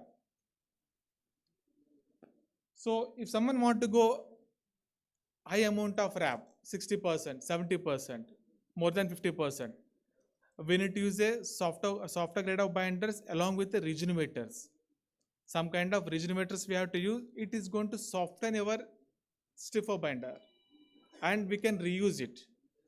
So after this, from Verma Industries, they are going to present. They came with a new type of regenerator. So with that regenerators, we can go high amount of recycled material. So he is going to give what is regenerator, how they are going to just use for the high amount of wrap.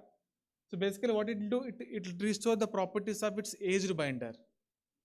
So because of the restore properties, we can use high amount of recycled material.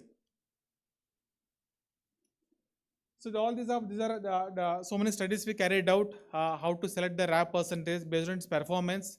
With increasing the recycled material, your cracking tolerance is going to reduce. To improve that, we need to add some amount of regenerators. Your cracking resistance is going to increase. So a lot of studies are carried out in the laboratory at a various dosages, how this wrap material is behaving.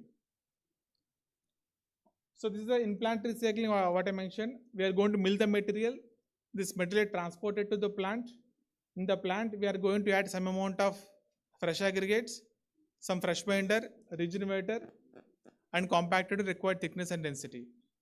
This amount of wrap, amount of recycled material depends upon what type of plants are available, what type of regenerator you are using, how you are managing the wrap.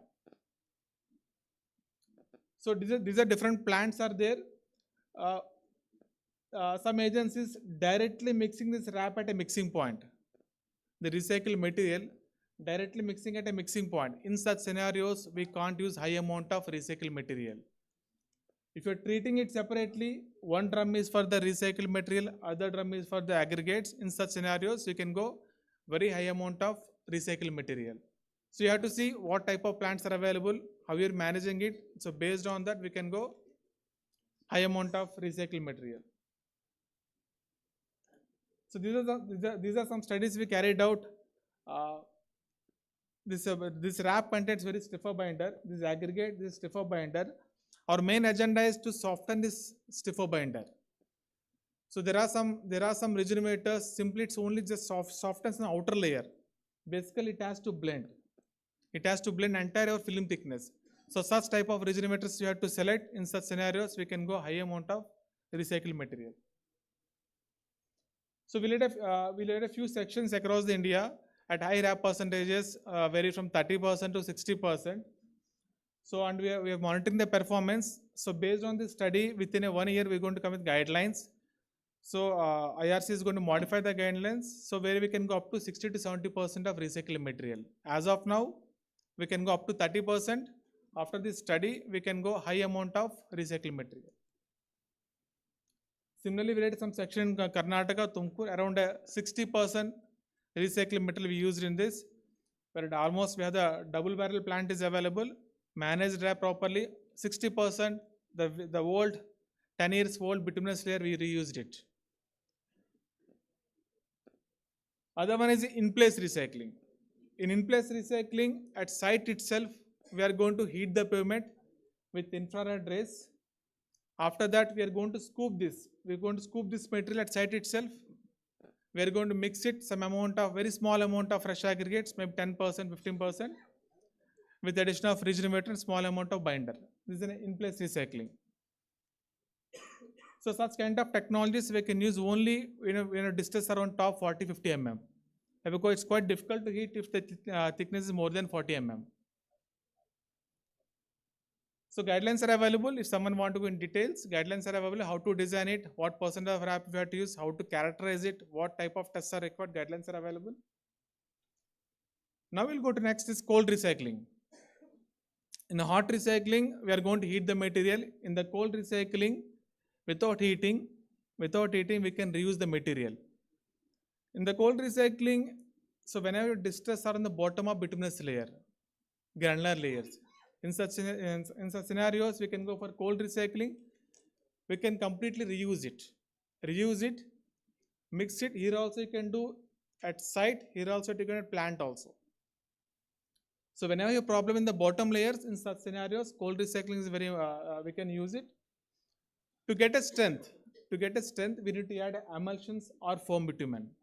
Along with that, small percentage of cement, 1 or 2% cement. So with this, required properties are we are going to achieve it.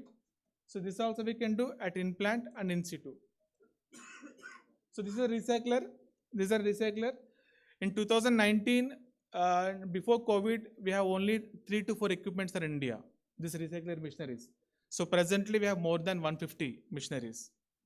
So in Uttar Pradesh, they laid with around 5,000 kilometers with this technology with cold recycling. So in the lot of national highways, there are small stretches they are doing. But in the future, many states they are going to implement it. As of now, Jharkhand they are doing, Kerala they are doing. So whenever you have the problem in the bottom layers, instead of putting in any cosmetic layer, we can go full depth recycling. We can reuse it. On about that, very small thin bituminous layer is sufficient to get a better riding quality.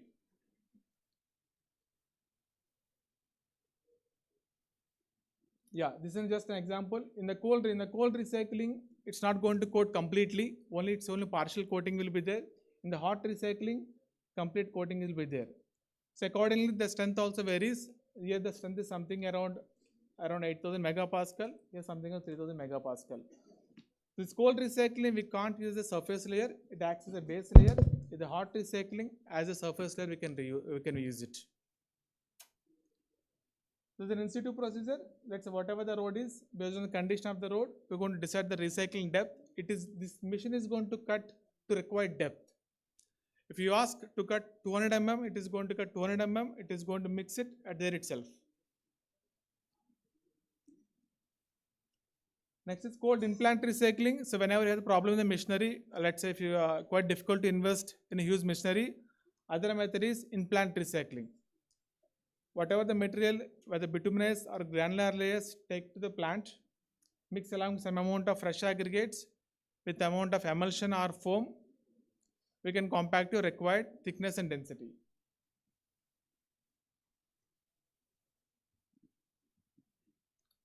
So this is a project of Aligarh to Ghaziabad. Almost they recycled the base layer. So this is the base layer. They recycled one. Almost 90% material they recycled it.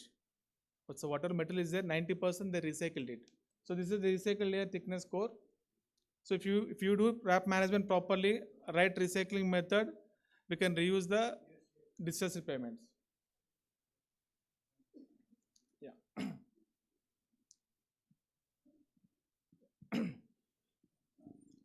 So in the cold recycling, whether you can go with the emulsion or foam. Other one is called full depth recycling.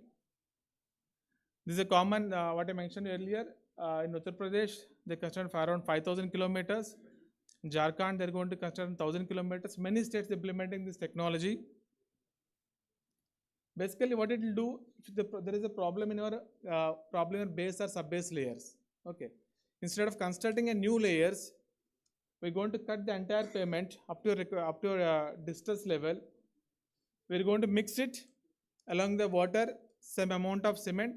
How much amount of cement is part of the mixed design. Certain properties are there. To meet certain strength properties, some amount of cement is required. So we're going to design in the laboratory for that particular road, how much amount of cement is required, water is required. So accordingly, another 3 minutes. Yes, last slide. Accordingly, we are going to construct it. So it contains a sequence of equipments. The first equipment is going to spread the cement. Followed by this is the main part, recycler. It is going to be recycle your existing payment for the required depth, followed by the rollers. So it is almost because of the stabilizer base. If you're not stabilizing, if you go for conventional way, the model is something around 200 to 300 megapascals. With the stabilization, the modulus will go more than 4000 megapascals.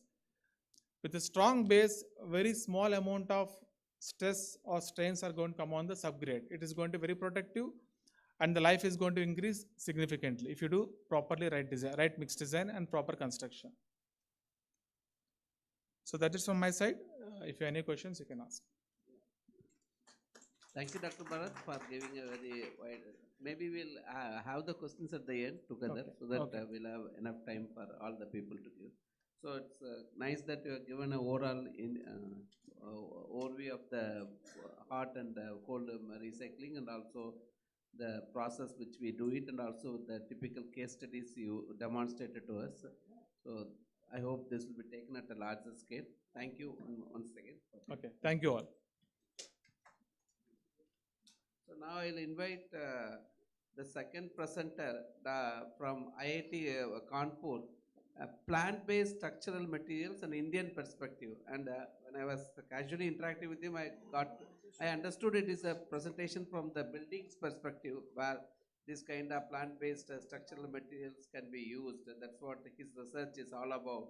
And he is also a person with the aerospace engineering. Aerospace engineering, sir? Yeah. Aerospace engineering background.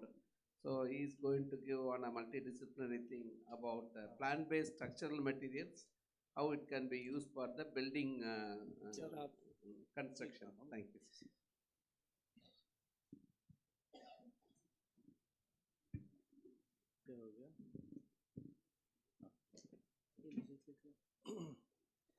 So thank you for having me here. I'm not going to talk about roads, obviously, and being an aerospace engineer, I could see a lot of parallel between the materials problems that you have and what we have in aerospace engineering. And being an aerospace engineering person, we are also into these very, very wasteful and highly toxic materials. We use epoxy, we use carbon, we use Kevlar, we use everything that should not be used. And so there was a change of heart, and I wanted to look at what we can do with the plants that grow around us. Okay, and so the first thing that I wanted to talk, I know I won't be popular here with this, is that concrete is a material that is the second largest used material on earth after water, and plastics come next. Okay, that's the reality. And concrete is not a very happy material to have, and so one would like to start making inroads into the use of concrete, replace it with something else. And what else could come in? So there's a big push towards timber or wood-based materials.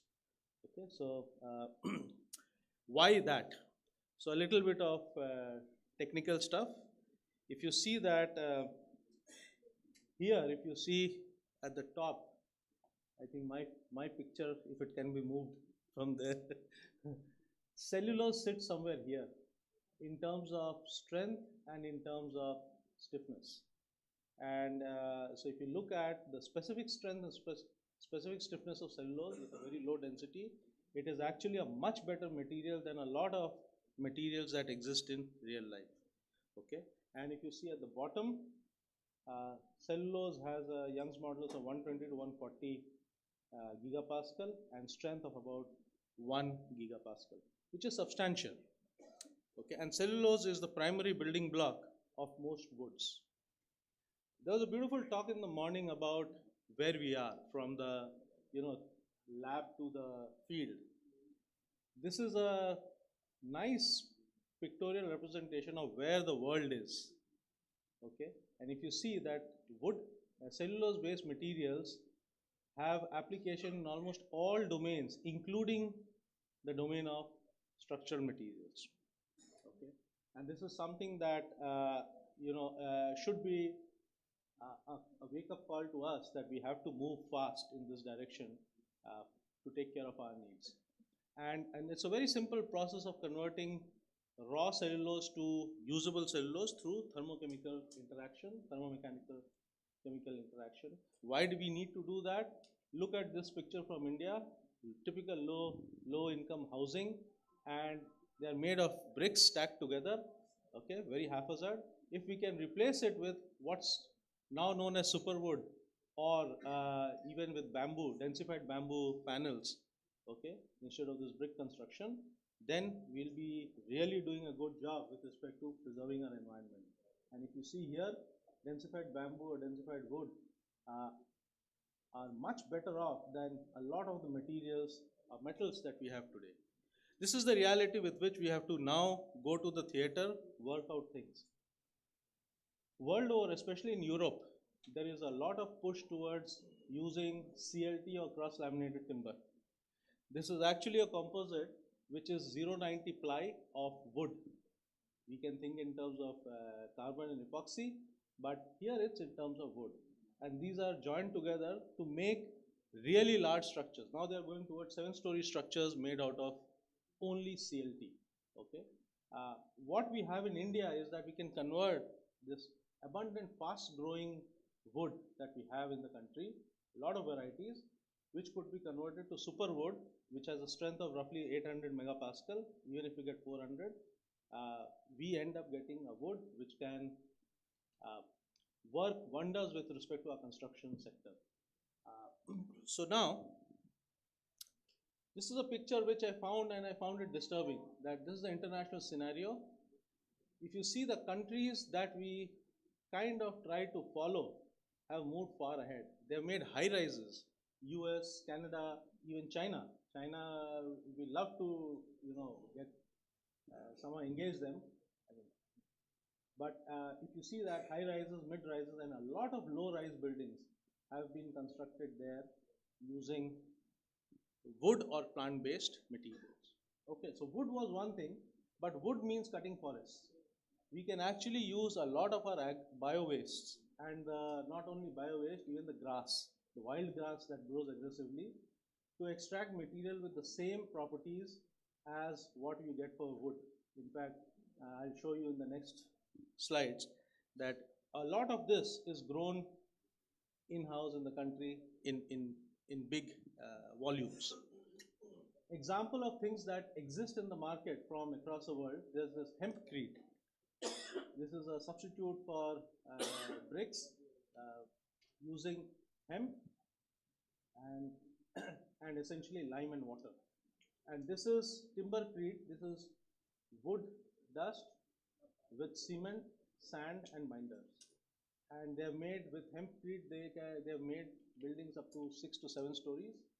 And with timbercrete, now it's mandated in Australia that you have to make buildings of certain sizes using at least some percentage of this material. And this is a building which is made completely out of timbercrete. If you compare the properties of what you have, red brick and fly ash material, as compared to what these guys do, they are comparable. We have developed in-house in our lab so-called what we call as Can's brick. This is made out of this wild sarkanda grass. In fact, that grass, the Cain's grass, is a fantastic material source of cellulose, and you can make bricks out of those, which actually are excellent replacements for any of these. Okay, and so this is something that, but it's at the lab level. It has to go further. The big picture is that in India we have to create a compendium of the plants that we have and what we can do with it. Okay. For example, we talk of this problem with, I'm done, with parali or pirul. Okay. Pirul is the pine needles. Parali is what you have burning in Haryana, okay, or Punjab.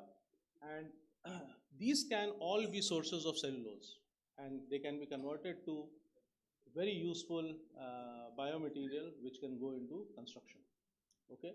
This can be a source of income for large populations and reduce usage of concrete across the world or across the country. What we have actually with DST, we have started something already, but let's look at the possibilities that this forum can look at. Is a national initiative on plant-based green materials, structural materials. curriculum on wood and plant technology. This has to come into the curriculum. We have to teach about it. We could have annual wood conclave and policies. For example, Europe, if I look at Europe, they have framed a lot of policies forcing people to use plant-based materials. And one of them is the wood pop. The other is Fit for 55 for Europe, the EU legislation provisions to reduce net greenhouse levels by 55%. In India, we can actually use it in the Swachh Bharat Abhiyan, the National Action Plan for Climate Change, or the PM Awas Yojana, where you are actually talking about structures which are low-rise, okay, where we can replace red bricks with essentially plant-based bricks. Okay, Coco-crete is something which is coming up in the country. We can also explore other options.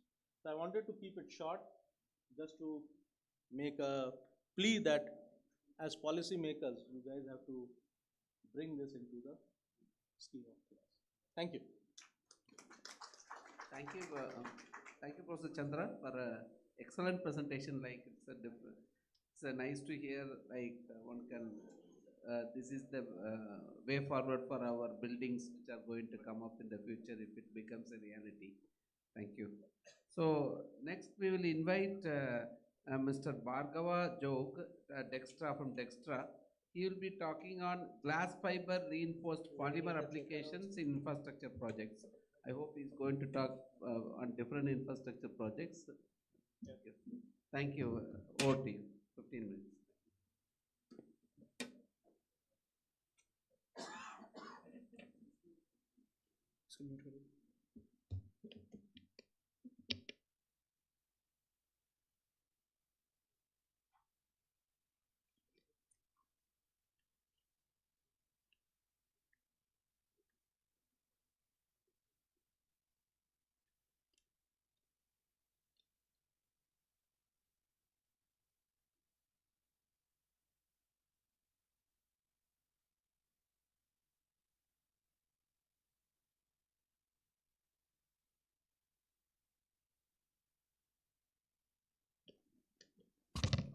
Okay, good afternoon everybody, and thank you Dr. Chandra for setting a good foundation, because I am also going to talk on alternative material.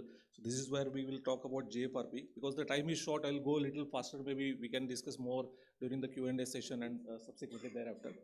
So let's fiber reinforced polymer. Is it something new material? Answer is no. We have been using this for several years at so many applications. Sir just mentioned about the aerospace background. So that is one of the prominent field where JFRP has been used.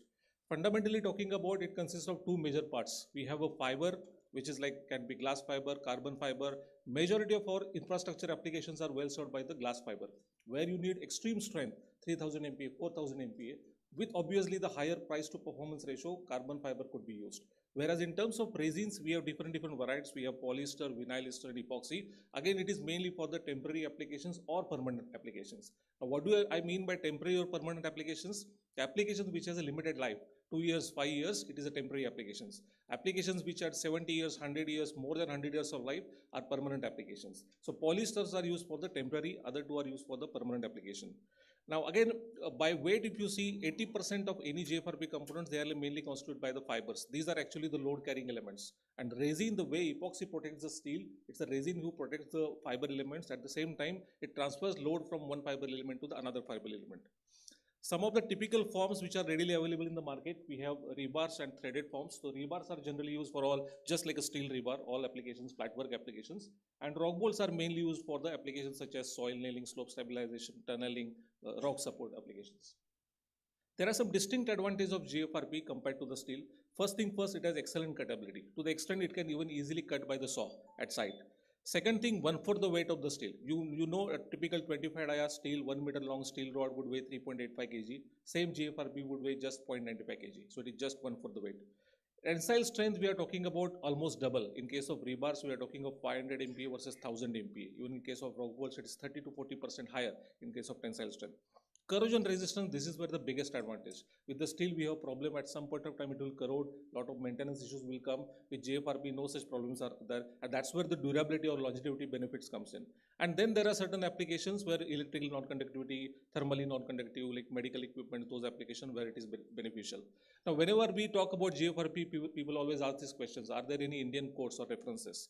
So good news is now we have our own Indian codes 18255, 18256, where now they specifically talk about methods of test and talk about technical specifications. So it is available now, so we can actually make use of that. Otherwise also, the codes from where it is derived is ACF 440, which actually gives entire guidelines for the design using JFRP. Let's talk about some of the key specificities, mechanical specificities. Now we all know the red graph, what you see here, typical graph for the steel. You see the necking, then it eventually goes to UTS and ultimate failure hoppers. Comparatively, if you see the graph of JFRP, it's a straight line. So this is where the fundamental behavior is different from JFRP. If you see the picture on the extreme right hand side there, it's kind of a brittle failure. So it is not a ductile material, it is a brittle material. Having said that, it is not brittle like a glass. You can bend it 90 degrees throughout the radius of 3 meters. So that kind of flexibility is there. So it's not a blanket statement that all steel applications could be replaced with the JFRP. There are certain applications where JFRP is good. All other applications can be well served with the steel. Another typical property required is bond strength. So typically with the steel, we get 3 MPa, 4 MPa. JFRP, the relation between JFRP and concrete is exceptionally good. We always get much more bond strength in excess of 10 MPa. This is the last results which were conducted in October 24 at our in-house lab, which showed 13.8 bond strength. Earlier I mentioned that it has excellent cuttability. Even it can be cut with the saw, and that's how it got the very popular applications in the metro, TBM metros, where they use the soft ties, where the reinforcement is made up of JFRP. But this has somehow led to a misconception saying that JFRP is weak in shear. So that's why I purposely included this slide to explain the Dowell effect. So when you compare JFRP bar versus steel bar, standalone comparison, yes, JFRP is weak in shear, maybe 40% of what you have with the steel. But actually the phenomenon, if you see, it's the surrounding material, which is represented with the red cones, it crashes first. And then eventually it leads to a failure. So just to explain the experiment what we have done, the center picture what you see, we have taken this 45 dia PVC pipe with the centrally located JFRP bar, and afterwards, once the failure has happened on the extreme right hand side, you see this bar is now eccentric, it is not at the center. It is because of this Dowell effect or the crushing of the surrounding material which leads to this kind of failure. What it means in terms of numerical values, here we have done this comparison. So we have two different types of glass, only the vinyl ester epoxy, I mean the resin part is different, and we are comparing with the steel. Vis-a-vis we have without grouting and 3 different groups of grouting. So when we do only steel bar versus JFRP bar, the strength is almost 40%, what you see in the first column. But when JFRP bar along with the grout works as a system, the value what we got is around 367 MPa, which is as good as 75%. So we are actually not 60% away, we are 25% away. So this is really a good input for all the designers present here. Now something similar study was also conducted by Dr. Thomas, and he also got the values around 350 MPa, which was very similar to what we got at a worst angle of 90 degrees. At all other angles, the more tensile contribution comes to the picture, and if you see the values, they are in excess of 950 MPa. Next, we talk about lightweight and more capacity. So another good example for transportation, you see, you imagine 11,000 meters of steel bar, you are carrying it, which would weigh around 11 metric ton. Same JFRP bar will weigh just 1.7 or around 2 metric ton. So you get a lot of benefit in some transportation because of the lightweight. Now, these are the cases from the actual project scenarios, comparison between 2 rock bolts of JFRP and steel rock bolts. So you see for the same dia, 25 dia, weight is 3.85 kg versus 0.95 kg. And if you see the typical UTS is 400 kilonewton of JFRP versus just 300 kilonewton of steel. There was some ergonomical study conducted in the Scandinavian countries because of the lightweight. For the people who are actually working at site, for them also it's very convenient to handle these products and actually install at site. We talk nowadays a lot thing about sustainability or reduction in carbon emissions. So this is where again JFRP has the upper hand. Typically for manufacturing of 1 metric ton steel, it takes 1.8 metric ton CO2 emission. With same JFRP, it takes 60 to 70% less. That is hardly around 600 kg of CO2 emission. And this is not we are saying, this is EPD certification is saying. EPD is Environmental Product Declaration, which is ISO 14025 certification, international agency, who measures CO2 emission right from the sourcing of the material till the product is delivered at the site. So this is environmental friendly product for sure. Until now, whatever properties we saw, they are all common, whether you are using GFRP for temporary applications or permanent applications. But if you want to use this for 100 years of life, more than 100 years of life, then there are a couple of important properties we should be seeing. Of course, first thing first is creep, or what we call as the static fatigue. So this is where, thanks to ACF 440, again test methods are given, where these GFRP bolts under the constant axial loading, basically we treat them for this testing, and our purpose is to see eventually when they will fail on the because of the creep. And if you plot this result on the graph, this is a logarithmic graph. So designers would be interested in the value of 6. 6 meaning 10 raised to 6. 10 raised to 6 meaning 1 million hours. 1 million hours meaning 114 hours. So if you see corresponding value of 6, that is 10 raised to 6 on a y-axis, it comes between 50 and 60%. To be very precise, 54.3%. So if I had to put in a very simple words, as long as we don't exceed the load above, let's say 55% of the UTS, GFRP doesn't fail for 114 years because of the creep. It is as simple as that. Similar tests are also conducted in the form of accelerated aging test in a very severe environment. You can see the high pH value 12.6 and 13 at a 60 degrees Celsius, followed by the tensile test. And again, the expectation from the code is it should hold at least 80% of the strength, which in all the cases it is always more than that. Now, earlier I mentioned about rebar and rock bolts. So these are typical GFRP products available for the infrastructure projects in the market. We have rock bolts, anchors, soil nails, rebar. So rebars are used for all flat work applications. Rock bolts are used for the tunnels. Anchors are used for the underground metro stations for the anchoring purpose. Soil nails are used for the slope stabilization purpose. Irrespective of whether which product form it has, all the properties, whether it's a mechanical or long-term properties, remain same. Let's see some of the applications where it has been already successfully used. These are the applications of GFRP rebar in all flatwork applications. Now we have IRC code guidelines, we have our own BIS code, we have support from ACF 440. All these GFRP rebars can be used in all. At present, Indian code allows mainly for the non-structural applications, but yes, we can use it for slabs at grade, deck of the bridge, anti-crash barriers, approach slab, pavements, everywhere this can be used. Similar applications are also there for the slope stabilization applications, for the tourism projects, maybe for the road cutting, road expansion projects. We recently did one project for NHI where they expanded a 2-lane project to 4-lane project, which involved a lot of hill cutting, and they originally had 12-meter long, 15-meter long, 18-meter long steel soil nails. Now you imagine taking such a long steel soil nails at a height of 9 meter and 10 meter. It was a very difficult task. They have 100% replaced all these soil nails with the GFRP, which make their life very easy. Now, GFRP bolts as a face bolting was quite, I would say, probably well known in the Indian markets, but what is really game changer is using this GFRP bolt inside the tunnel as a primary load taking member. And this is where, of course, in addition to the technical benefits, a lot of commercial benefits are also realized. I will have a case study, if time permits, I'll quickly cover you through that. This is one of the good project in UAE. This is world's biggest cavern project. More of a strategic oil reserves. ADNOC was the owner here, Geostock was a consultant, and done by the Korean contractor SK Eco plant. You see the sizing of this plant, 20 meter by 25 meter by 16 kilometer long. And entire project, by the time this project was completed, more than 7 lakh bolts have been used for the permanent application. No single steel bolt, 100% of the GFRP bolts. This is actually the project photograph. I have one more Indian case study which I want to show here. This is just our Delhi-Mumbai Expressway, a project near in Rajasthan, near Kota, 4.9 kilometer long tunnel, almost to the tune of 50,000 bolts we are giving, replacing the steel SN bolts. What is typically the benefit which I want to highlight you here is, typically our design methodology is we do the rock bolting, we do the primary lining, we do the secondary lining. Why we do the secondary lining, which is good 304 mm thick? Because conventionally we use the steel bolts. We believe that at some point of time, steel bolts will start corrode and they will stop taking the load. Then the entire load would be passed from rock bolts to the secondary lining. That's why the secondary lining is made good thick, 300 or 4 mm thick. But now, since we have replaced steel bolts with the GFRP bolts, they are going to stand there for 100 years, taking complete load, not corroding. Ideally speaking, secondary lining is not required.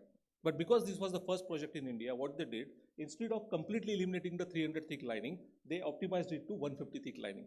Now, what this means in terms of commercial values, original concrete cover was 10.1 meter cube per meter, which was optimized to 5.37 meter cube per meter. So there is a saving of 4.73. This was a twin tube tunnel. So from one project, forget about the benefits of switching from steel to GFRP.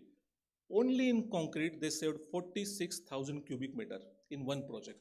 So this is a kind of, significant changes. So one project cost or benefits in excess of 50 CR just by optimizing the lining thickness. Now, we heard in the morning a lot of infrastructure projects going on. So many projects North is doing, NHI is doing, NHIDCL is doing. Almost 30-40% of these projects, especially in this region, North and Northeast, they are LATAM projects. All will have such kind of secondary lining. So this is optimization possible because of this alternative material. Typically, people ask, okay, this is fine about the office work, but people who are working at site, are there any challenges for them? So no challenges, it works, yes, sir. No challenges, it works same like a steel bolt, so no special preparation, no additional machinery, no additional testing is required. Then what is the challenge with the GFRP? There is one challenge. You can't bend GFRP at site. The code doesn't allow bending of GFRP at site. So if you need any non-standard shapes, L, C shape, then you will have to define that in the BOQ or BBS, and then we can get it done from the manufacturing shop. The plant is in just in Pune. There are many players now in India come up with this. So that's the only challenge, but again, mainly for the infra project, other than the rebar, you don't need the non-standard shapes or the rock bolts or soil nails or anchor applications.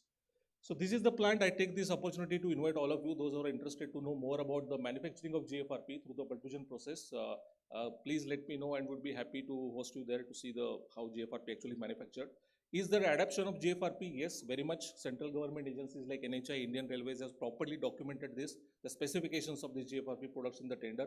State governments like MSRDC, MMRD are also documented and started using this. Many private players are coming up. So maybe I take this opportunity to request the designers or consultants present here, please include the technical specifications of such products, because that's kind of, gives a leeway or an option for the contractors, civil contractors to think about this, and then only it can be utilized. So that's it from my side. Thank you very much.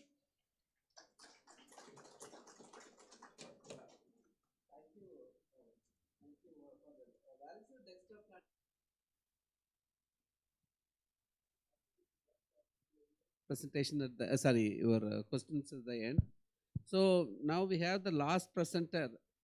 He is a known person in CRRA. He was involved, especially their company, Verma Industries. They are sponsoring this event also.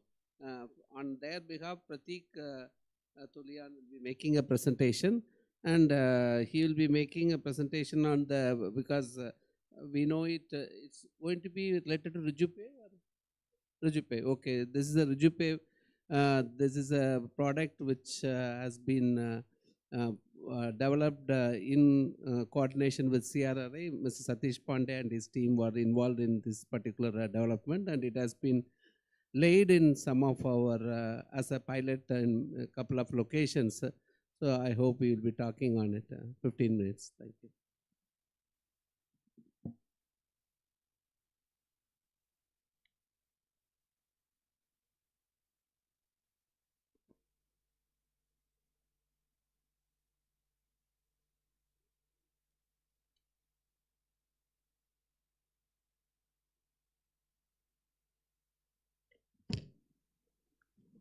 Good afternoon, everyone. My name is Pratik Tulsian. I'll be presenting about Rejupe technology, which is jointly developed by CRRI and Verma Industries.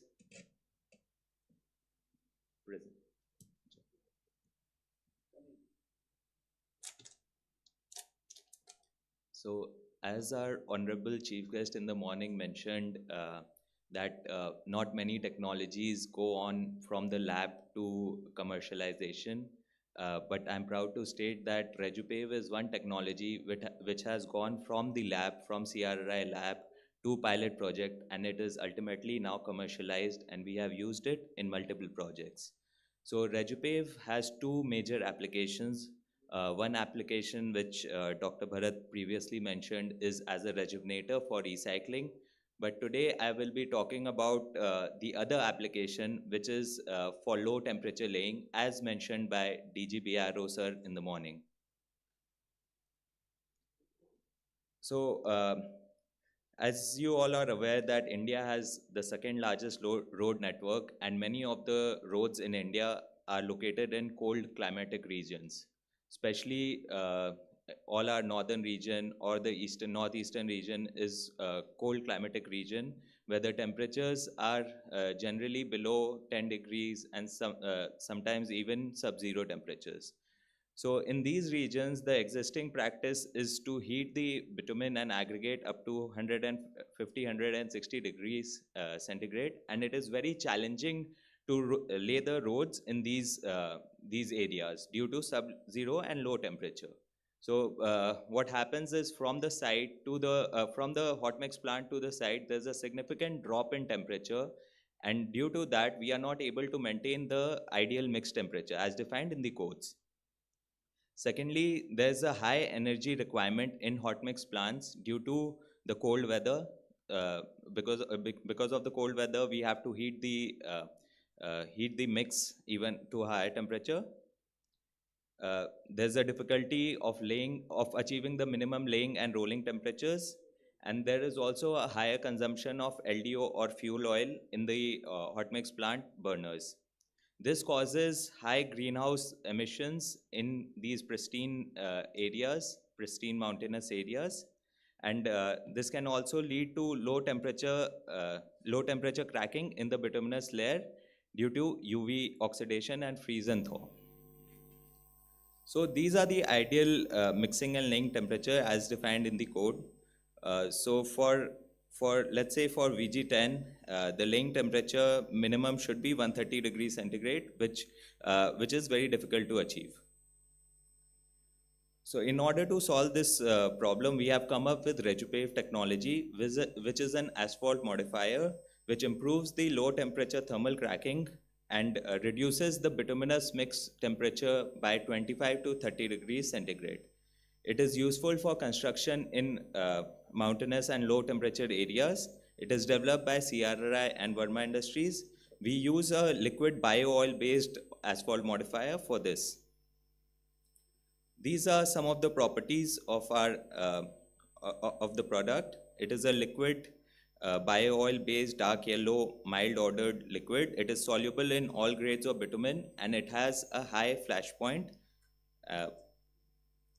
Some of the benefits of using Redefining asphalt modifier is, firstly, it reduces the carbon emissions. Secondly, it offers high heat retention. So for example, if you are taking the mix from the hot mix plant to the laying site, generally the lead time is 2 to 3 hours in these mountain areas. So what we have noticed is due to the heat retention properties, the drop in temperature is very minimal. So to the tune of 1 to 2 degrees, whereas in conventional mixes, it would be around 10 degrees. It is economical in, it has economical benefits as well, as it reduces the fuel oil usage. It reduces the energy usage and it aligns with the UN Sustainable Development Goals. And also the cold climate construction window is enhanced while using Redefining technology. Redefining is a bio-oil, eco-friendly and sustainable modifier. It improves the workability of the mix. It is made in India by Indian scientists, CRI scientists, and it reduces the import dependency. Redefining is well tested by different labs across India and the world. We have also done the testing at NCAT USA. These are the results for HWTT Hamburg wheel tracking test. The rut depth of the control mix and the mix with Redefining at 2000 passes was 3.1 mm to 3.3 mm and 3.3 mm respectively. Redefining can be incorporated at different stages in the hot mix plant. You can add it in the bitumen storage tank or in the line as well. So Redefining has been widely adopted by many bodies across India. BRO is using it. Apart from that, PW Delhi has approved it and it is included in the SOR of different road departments of Jharkhand. So I'll be talking about 2-3 field studies, how we utilized Redefining with BRO and other NHAI projects. So first field study is at BRO in Arunachal Pradesh. So this road was constructed around 2 years back near the Sela Tunnel in Arunachal Pradesh, Project Vartak of BRO. The low temperature laying characteristics of Redefining was demonstrated, and we were able to reduce the laying and production temperature by 30 to 40 degrees. The laying haulage time was around 90 minutes from the hot mix plant to the site. And we also witnessed a reduced fuel consumption in the hot mix plant. So these are some pictures. As you can see, in the first picture, we are adding Redupave in the bitumen tank. And in the second picture, as you can see, this the ambient temperature at this place was around -6 degrees centigrade, and it was snowing at the time, at that time. So these are some more pictures from the site. So as it can be seen here, the rolling temperature was reduced by 10 degrees, and the laying temperature was reduced by around 25 degrees. This is an appreciation letter from ADG BRO for using it in this particular project. A second example I would like to showcase is the usage at BRO in Kargil. This is under Project Vijayak. Again, the low temperature laying characteristics were demonstrated, and we were able to reduce the temperature by 30 to 40 degrees.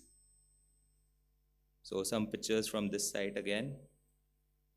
So this was also done during the month of March, which is quite cold in Kargil.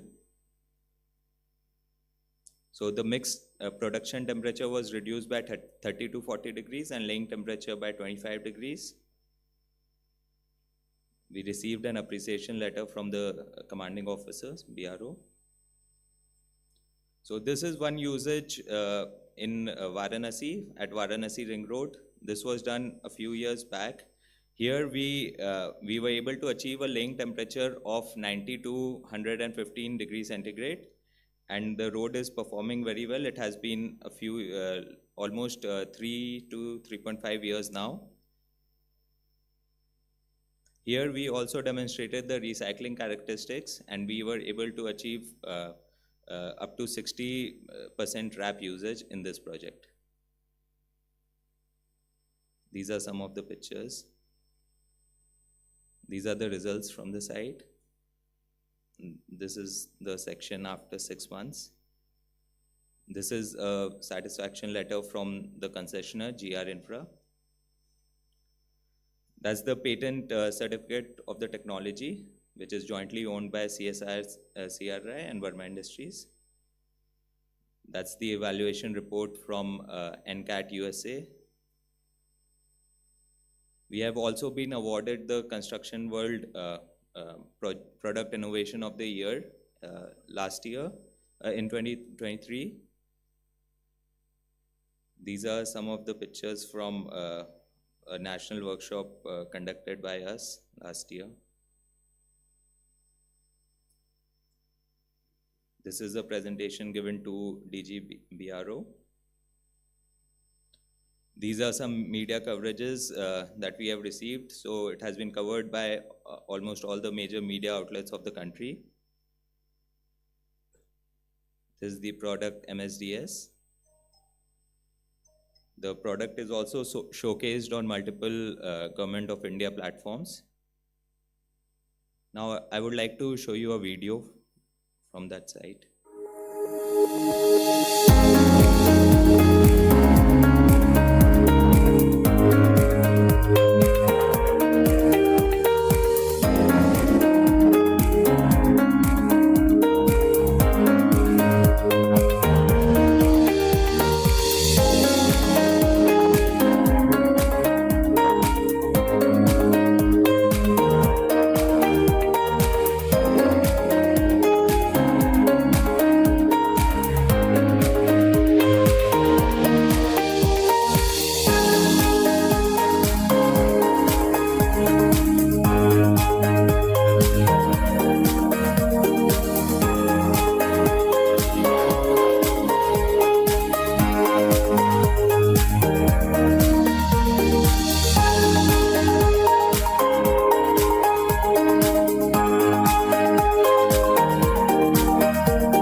by Dr. Parida and his team come to give us a presentation on the use of admixtures to reduce the hot mix temperatures.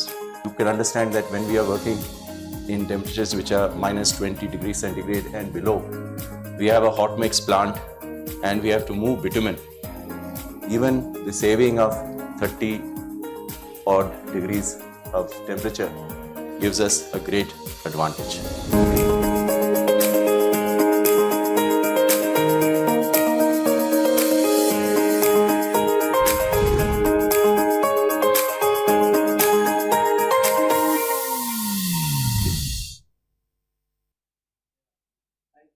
Thank you, sir.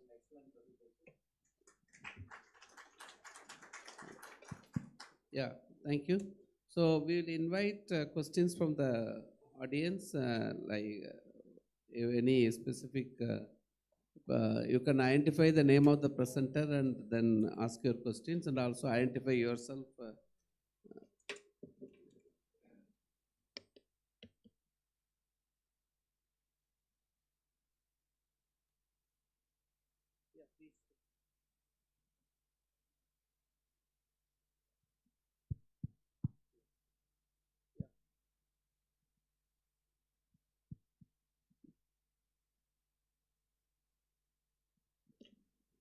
It's a really good initiative, sir, and congratulations for that.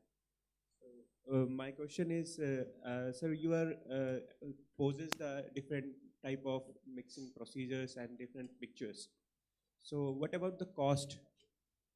How you are managing that? See, it depends upon how much amount of recycled material you are reusing it. Okay. So, see, I'll tell the pictures. Let's say the milled material, the cost is something around 600, 700 rupees per ton. No, I'm not talking Yeah, so about overall, let's say not overall- raw material. Yeah, let's When finished good, when the finished road, Yeah, like for like cubic meter. Yeah, let's take. say overall for the particular layer, the cost is going to be around 25 to 30%. If you use the 60 to 70% back. Okay.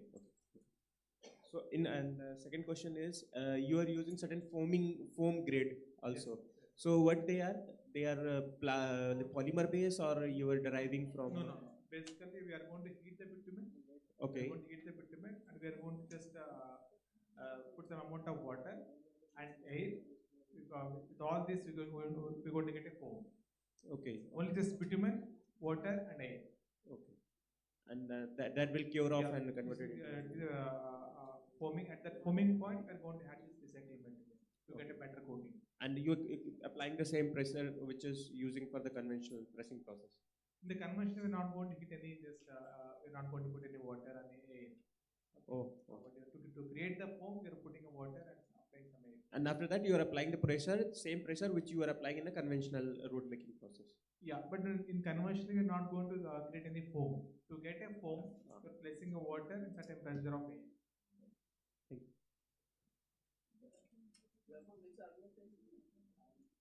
I'm from Applied Technologies.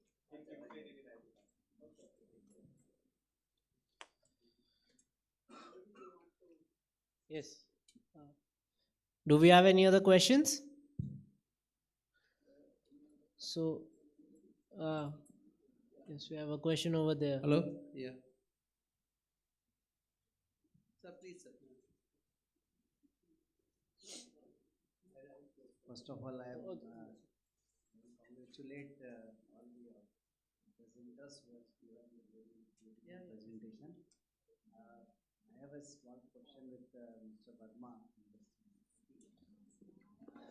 You have added some chemical into it, this existing system of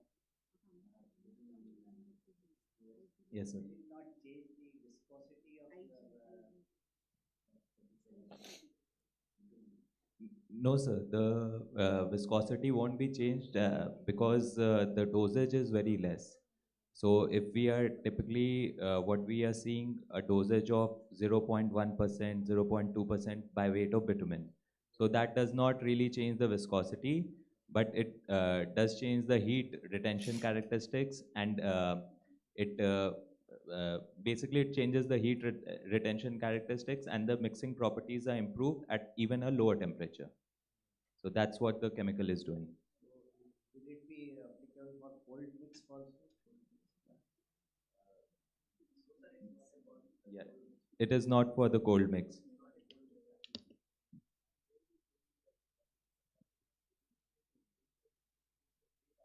Grade of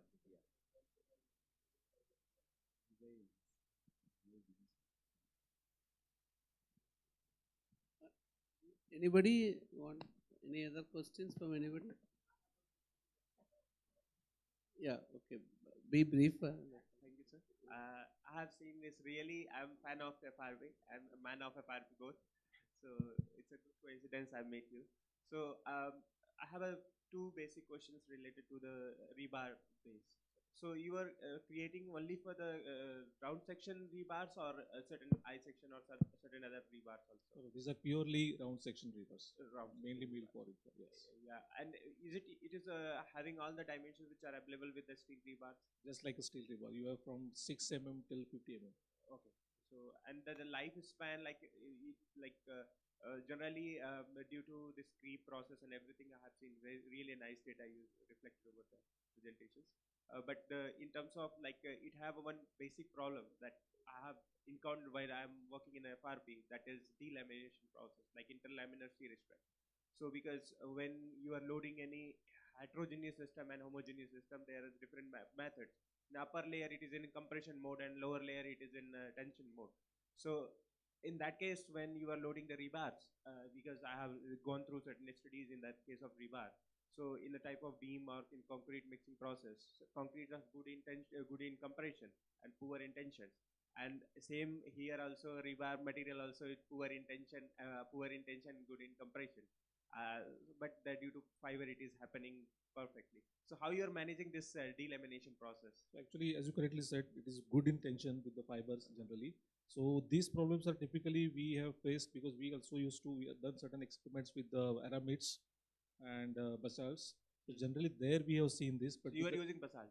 No, we are using glass fibers. Okay. Yes, because generally with the glass fiber or to some extent with carbon fiber, not much these problems have been surfaced.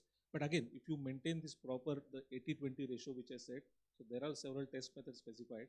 If you maintain that properly, certainly sometimes these problems arise mainly because if the percentage of resin is less, then at a certain time if it is exposed to sunlight or some other working conditions, then those cracks or delamination process starts. So as long as you are meeting or in compliance with the technical specification, at least for glass fiber or carbon fiber, we are not seeing this phenomenon. One thing I was looking today have in your presentation, might you have in your mind or in your calculations, a free-hanging cantilever test, is it done like deviation from the neutral axis when it is by self-weight, how much it is deviating due to free-hanging process? No, actually, we have not done this test so far. Actually, that is Yes. needed because when you are putting in a beam or something, Correct. so that has to be because self-weight resiliency has to be. So this is the precisely the reason. With in addition to that, the low modulus of elasticity. Because I want to be purchased. I know you're coming to that. Correct. So that's the reason. As of now, the code allows it using mainly for the non-structural. That is the problem in that product. Correct. We are going to. Correct. But the good news is there are some further R&D work is happening on that. There is another CIDC-54 committee who would be also working on the design part of it. Me and Professor Upadhyay wish to collaborate with you. Oh, wonderful. Certainly. So maybe another 1.5 years time or maybe 2 years. Hopefully we'll start using it for structural applications. Okay, thank you. Thank you. Thank you. Any other questions? Okay. Anything from the students, ACR students or any CIDC affiliated students? Okay. So with this, I'll close the thing. So we had interesting presentations. We'll give a big round of applause to all the presenters for having given an excellent thing. Thank you.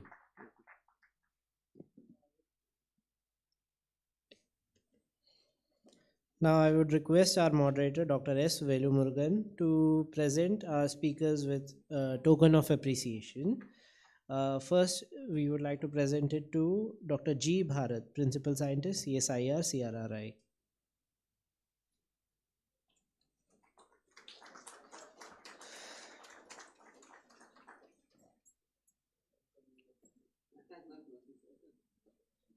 The next memento we would like to present it to Dr. Chandra Upadhyay from IIT Kanpur.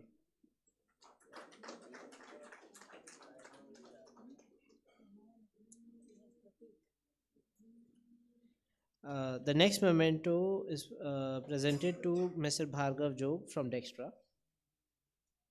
Can we have a round of applause for them?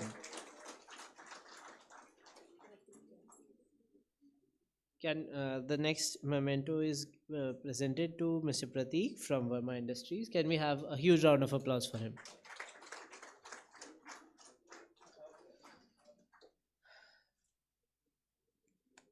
With this, we are currently almost on time, and now I would like to adjourn the current track, and I invite everyone for lunch, and we shall resume at 2:15 p.m. Oh yes, I'm so sorry. I would like to invite our senior director ICC to present a token of appreciation to our moderator, Dr. S. Velumurugan. Can we have Dr. Kumar on the stage, please?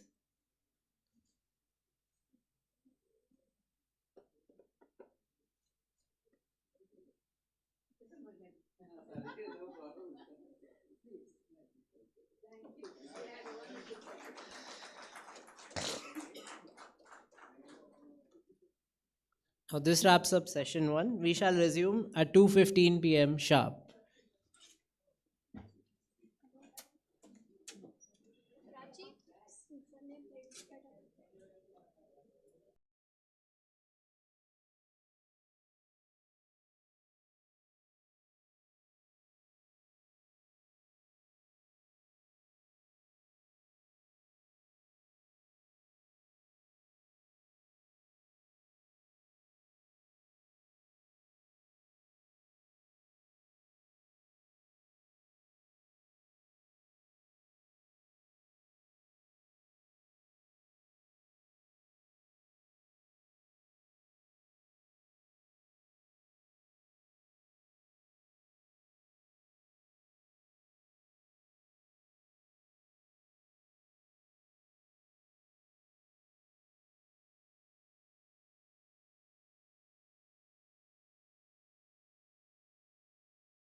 So the session is on emerging technologies. The session shall be moderated by Shri Manoj Kumar Shukla, Senior Principal Scientist, CSIR-CRRI. The presenters include for this session Shri Satish Pandey, Senior Principal Scientist and Head Flexible Payment Division, CSIR-CRRI. Then we have Dr. Pradeep Agarwal, IDSC NRIDA. We have Dr. S. Velmurugan, Chief Scientist and Head Traffic Engineering and Safety Division, CSIR-CRRI. We have Mr.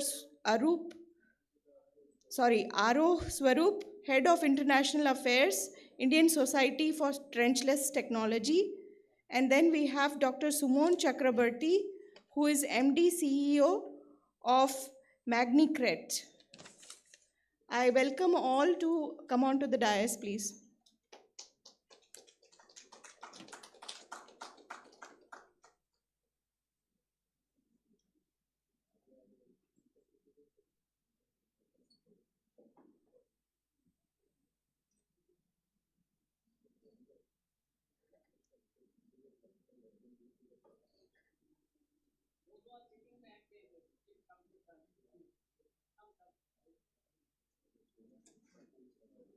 I request the moderator, Shri Manoj Kumar Shukla, to kindly begin the session. Thank you, madam. Very good afternoon, everyone. I am delighted to welcome everyone in this hall. And this is a this session will include the very innovative and state-of-art presentations with a wide range of use of innovative technology for the highway construction. And in this session, we will have 5 presentations, and I am sure the presentations will be thought-provoking. And I would like to give the brief of the topics and the speakers. First, the first topic is the steel slag in road construction. That will be dealt by the Satish Pandey. As you know that use of steel slag is emerging nowadays for the different category of roads in India, and India has taken, of course, a lead to use the steel slag, which is a byproduct of steel making industries. And CRI has, of course, taken a lead, and that way we are going to make a sustainable infrastructure while addressing also the environmental concerns. So in this presentations, the potential benefits, challenges, and the practical applications of the steel slag will be discussed. Then the second presentation will be on the RFP preparation on quality and cost-based selections. That is a very new topic, and I came to know that a circular has also been issued in this regard in the ministry, because I was not aware of this circular. So we will be having a really insightful and knowledge about this circular and what has been proposed for the road works also, because for the appointment of the consultant, it was already in place, but it has also been now made for the allotment of the work also. Then the next presentation will be on the iRaste, that is intelligent solution for road safety through technology and engineering. So very senior scientist, chief scientist from CRI, Dr. S. Velmurugan, will deliver the lecture on this topic, and what are the initiatives have been taken by CRI to improve road conditions, reduce accidents, and save lives. Then the next presentation will be on the artificial intelligence in civil infrastructure. Of course, that is also a very important issue, that how we can integrate the artificial intelligence in optimizing design processes, enhancing construction efficiency, and improving long-term performance. Then the fifth presentation will be on the cement grouted bituminous mix. That is also a innovative technology, and this is a semi-flexible payment. Generally, we know the flexible payment and the rigid payment, but this is a semi-flexible payment and how this can be made, how it can be executed on the roads, and what are the case studies and the research has been done so far. That will be dealt in this presentation. So now I trust that you will find these topics both informative and thought-provoking as they highlight key trends and advancement in civil infrastructure. So each speaker will share their expertise and the experience. We would like to enrich with their experiences also. So we encourage you to actively engage and ask questions. Maybe during the question answer sessions after all the presentations are over, that will be better. So with this overview of all the topics and without further ado, let's begin with the first presentation on steel slag road in India. So please welcome with a big round of applause to Sri Satish Pandey to take us through the topic.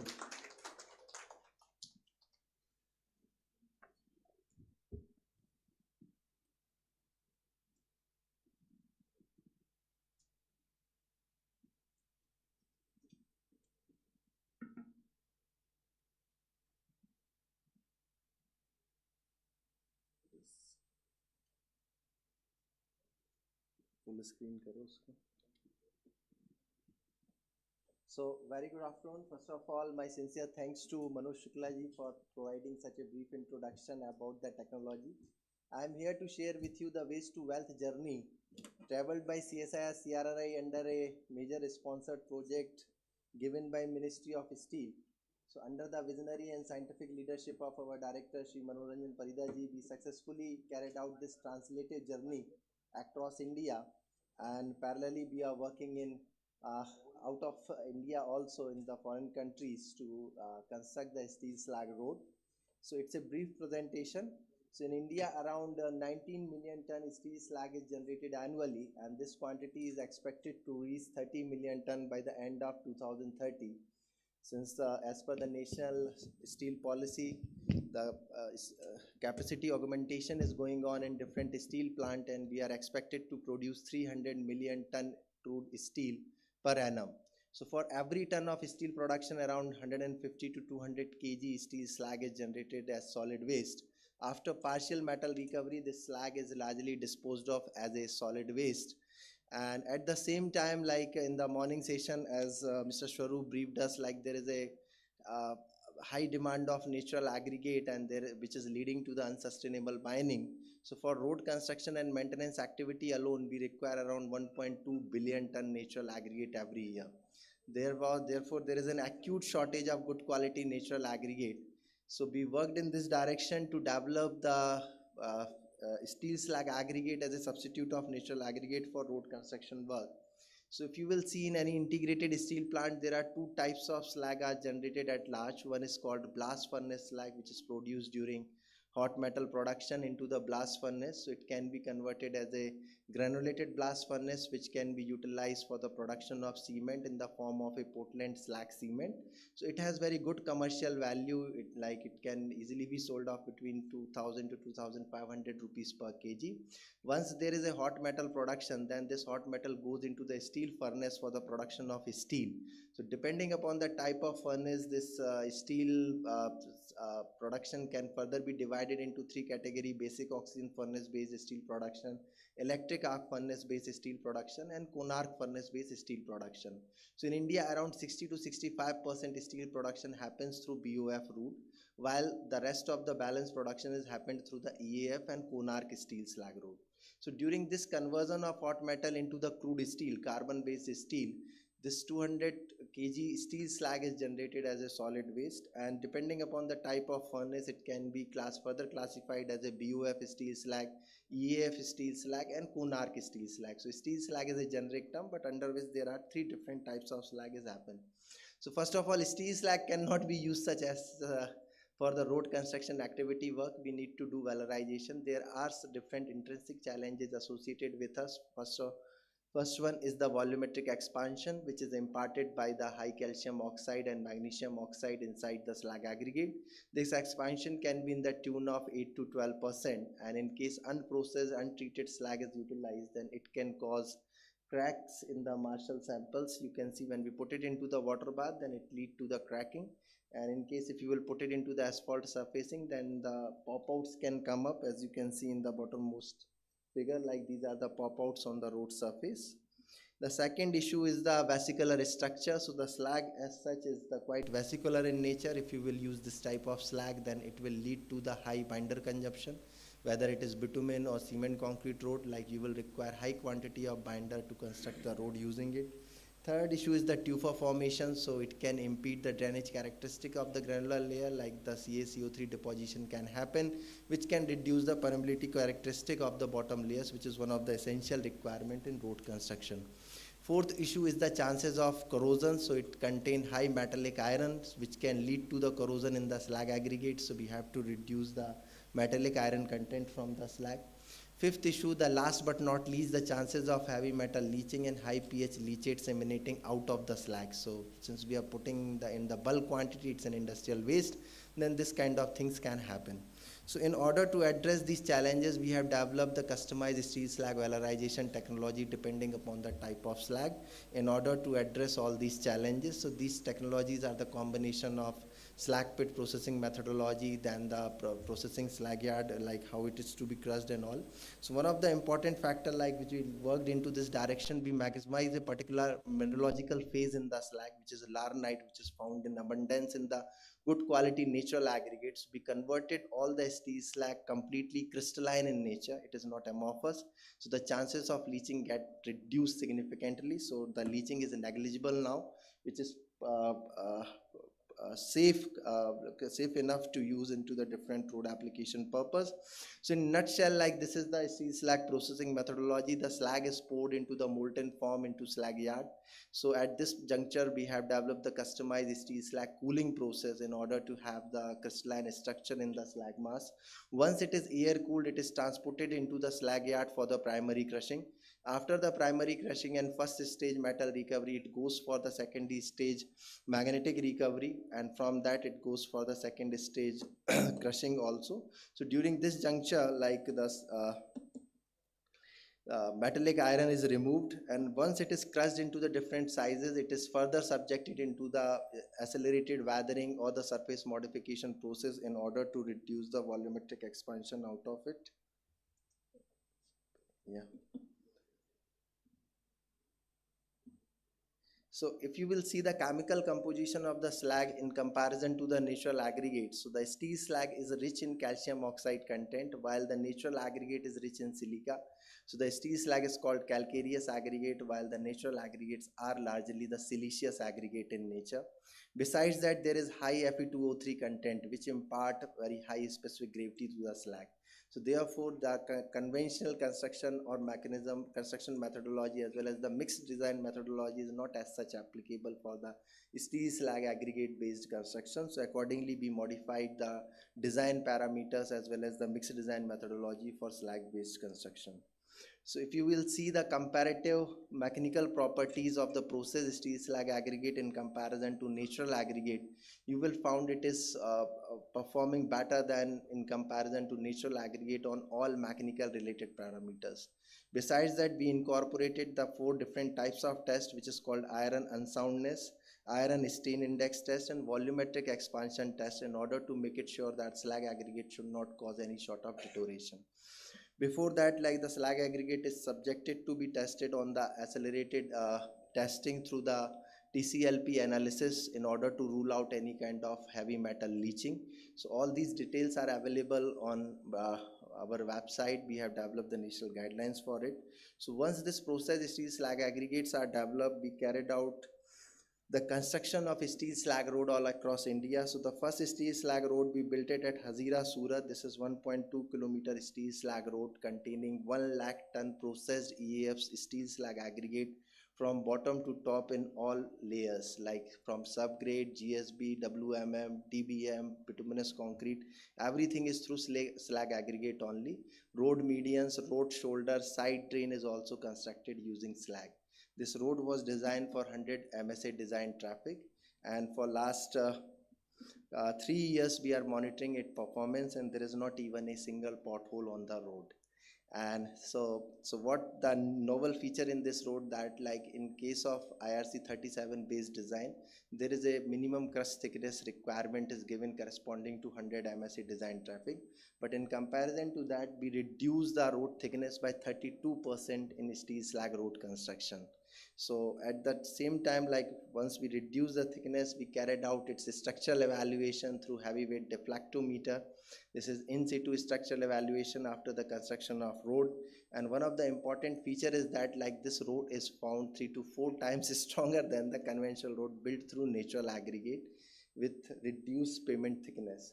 So if you can see at 140 kilonewton impact load, the deflection in the conventional road is 996 micron, while in steel slag road it is just 385 micron. So this is 3 to 4 times stronger than the conventional roads. It's a sort of a perpetual pavement which will not require any kind of structural strengthening throughout its service life. So it's a rut resistance perpetual pavement which can serve our structural road requirement. The second project we completed on NS66 Mumbai Goa. So here we constructed cement concrete steel slag road on LHS and the bituminous concrete slag road at RHS. So in this project, we utilize 80,000 ton Konark steel slag in the project. So around 28% thickness we have reduced while constructing this road. So the PQC, DLC, GSB, everything is through the steel slag aggregate only. There is no natural aggregate inside. So one of the important feature of this construction is that like in case of conventional concrete, cement concrete mix, if you want to design M40 grade concrete using natural aggregate, so our cement requirement were coming with OPC 53 450 kg per cubic meter, but with the slag aggregate we constructed the road at 420 kg per cubic meter. So 30 kg per cubic meter cement consumption we reduced while utilizing the steel slag aggregate along with Portland slag cement. So it's not with OPC, so PSC is once again cheaper than the OPC 53. So we utilize a substitute of OPC 53 with slag aggregate with 30 kg less cement content. So it's a carbon neutral road since you are putting a slag aggregate and PSC Portland slag cement based binder. So it's a 100% carbon neutral road. So in our study, like at this road, we also tested it through heavyweight deflectometer, and our finding is similar in nature. The road is quite strong and the deflection is very less in comparison to the conventional section. So we also extracted the concrete core from the pavement. So against the M40 grade of design, we were getting the strength again 46 to 53 MPa. So it is strong enough as per the design criteria. So it's a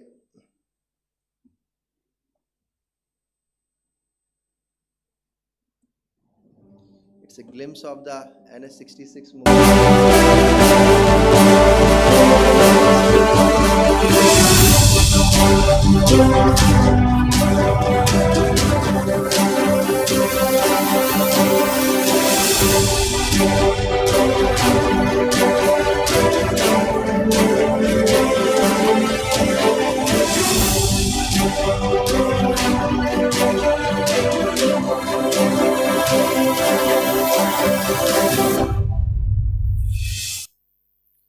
third project we accomplished with border road organizations. In the morning session, DG BRO was appreciating our effort in this direction.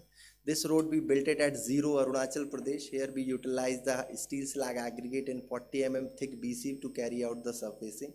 The objective was that like at this particular stretch, due to high altitude, low temperature condition and high rainfall, the conventional surfacing could not last for 2 to 3 years. But so therefore the BRO thought that let us utilize this technology, and as per the study carried out by BRO, they were expecting the life of this surfacing minimum 10 to 12 years. So we carried out all sort of tests in terms of Marshall stability and all. So stability is around 22 kilonewton and it is built with the water repellent aggregate, so there is no ingress of moisture inside it and it is working very well. So this project we completed in December 2022. It's almost 3 years and there is no sign of distress on this particular road network. So the glimpse of the project work we carried out at on this BRO site at Arunachal Pradesh 0. This is another road. This is NS33 Jamshedpur Ranchi section. So here we utilize processed steel slag aggregate in WBM granular layer, so a 40-kilometer 6-lane road is built using it. So the construction was started in 2016 and accomplished in 2020. Since then this project is functional, but in this particular project the slag aggregate were utilized only in WMM and granular layer. So Tata Steel Jamshedpur plant supplied the processed steel slag aggregate. So these are the different projects which have been so far accomplished under the CSIR-CRRI guidance all across India.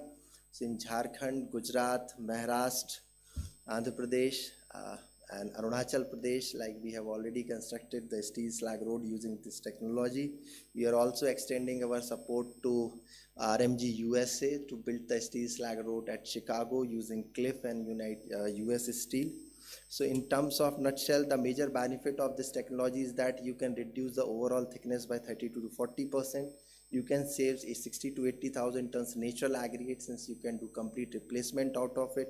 Reduction in construction costs. So in case of 100-kilometer periphery, like this road is cheaper than the conventional roads since the processed steel slag aggregate is available at 1/3 cost of the natural aggregate. So it is indirectly cheaper, and if you can reduce the thickness, once again road will become cheaper. Improved durability, it has high durability, it is 4 to 5 times stronger. Negligible maintenance cost.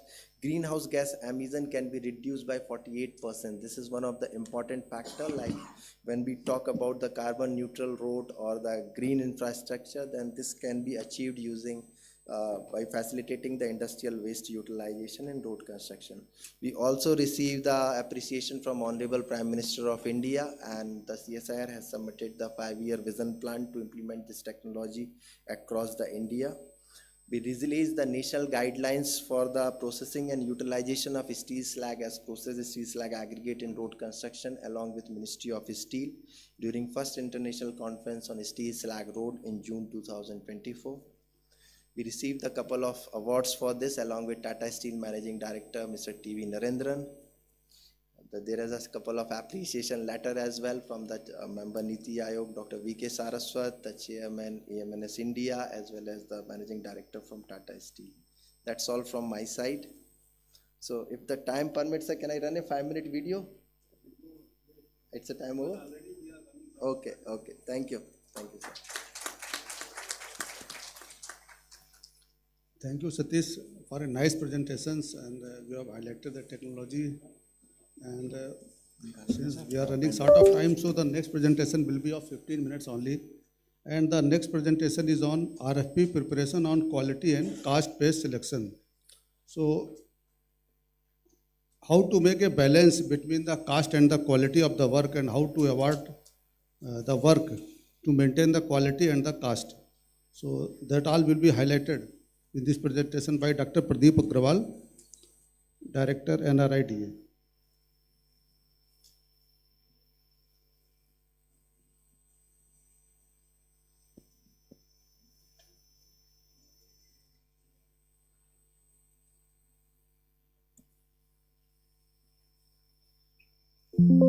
Someone can come?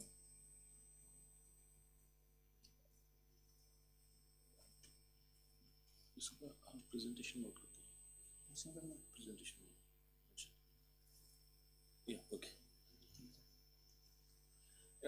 Very good afternoon to all of you.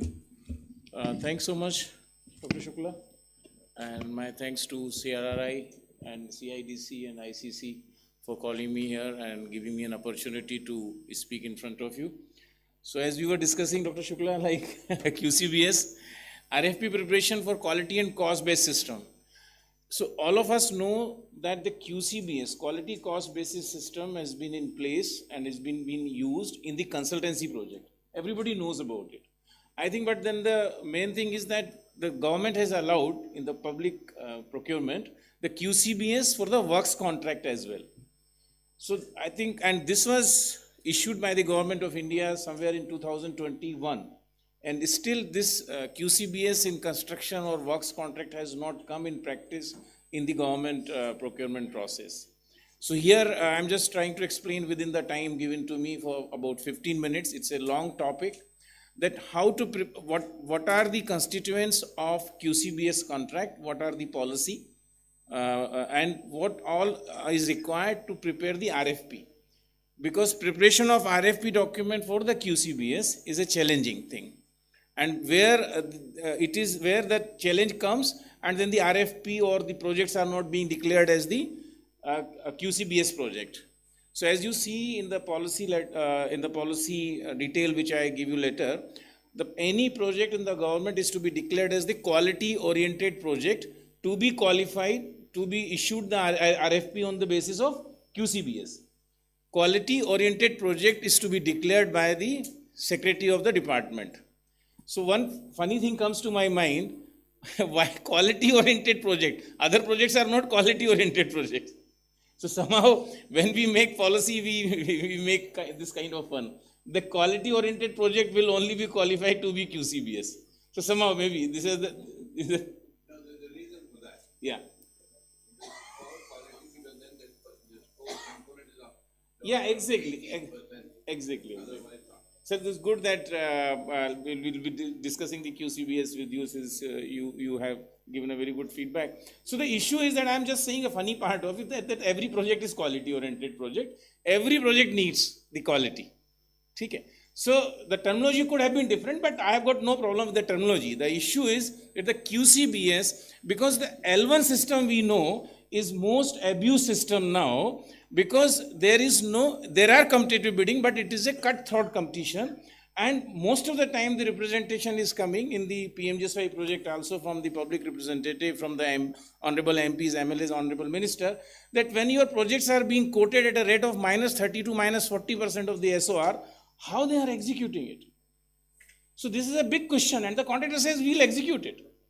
So they will also say my project is also quality oriented project. I am not making any wrong quality. So anyway, so we need to come out of this L1 issue, and then we need to select the contractor based upon QCBS in the construction cost contract. I have just given one calculation example, that if there are technical scores and the financial scores are like this, so see, in the L1 system, a contractor having quoted 850 crore for 850 crore would have won this contract. Whereas if we consider the technical score and the financial score, the contractor who quoted serial number B at 1000 crore, he will get the contract. Now there is a difference of, let's say, 150 crore. Now where this 150 crore will go? It will definitely go into the quality and into the innovation. Now what we are talking about in the CRRI sitting here, innovation. As you said, for the steel slag is to be used, or then he will be talking on CGBM. How we will be encouraging the innovation by the contractor. Once we say that you are L1, he will be L1 only, and he will be choosing the lowest possible material and whatever kind of thing. So this QCBS is going to improve many things in the contracting, in the public procurement, by bringing in the quality of the construction, the innovation, and the quality of the contractor. So this is the calculation example I have just given in my first slide. The other slides speaks about what is the QCBS as the government policy, because we must know what the government has allowed, how it is to be done. Unless we know, the people are not coming forward to make the QCBS RFP. And why I am talking here on RFP, because this is the government policy, because in this government policy is issued in 2021. In 2014, I did a national project costing around 3,000 crore on QCBS only. That time the special cabinet approval was there. In the auto sector, I have made that project under Ministry of Heavy Industries. That time the QCBS system, I got familiarized with the QCBS system. I prepared the RFP, which was an international project, international contracting. So that's how when this policy came, I became really I can share my experiences, and I can share this QCBS process in front of you. So what is required in QCBS? Evidence-based objective marking system for the fair competition and eliminate bias. As we have seen that it involves, when we select an H1 contractor, he is more than 10% or 15% more than the L1 contractor who quoted it. So your criteria of technical evaluation should be very clear, it should be well laid down, and that should be that is the aim in the QCBS objectives. So in the realm of public procurement, both quality and cost are adequately considered is critical. Now we are talking in the GFR also value for money. It is not the lowest amount which gives you the value of the money. So the GFR talks about that we must get value for our money. So this is the basis. Traditional procurement methods emphasize only financial aspect. QCBS system addresses, and this is the policy letter of October 2021, which addresses and which allows now the QCBS in the public procurement.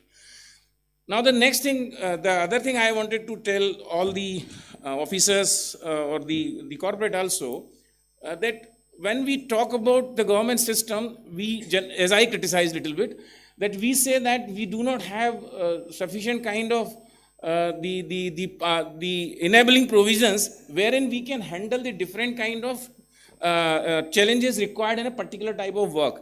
We forget that in the GFR itself, it provides a solid enabling provisions. Depending upon the type of the work, there are different type of the contracts. Many of us may not be knowing about it. Fixed price contract, just read it. These contracts gives you the flexibility, but then again, in the absence of knowing the things in detail, we only know about the BOQ or the item rate contract or the percentage basis contract. We don't know all these fixed price, cost reimbursable, time and material, unit price, indefinite delivery, incentive contracts. Every type of contract is available, but we don't use it, and we are generally blame that is a policy which is prohibiting us for not being able to address the technological challenges which is required in my project. So this is just the overview I wanted to give.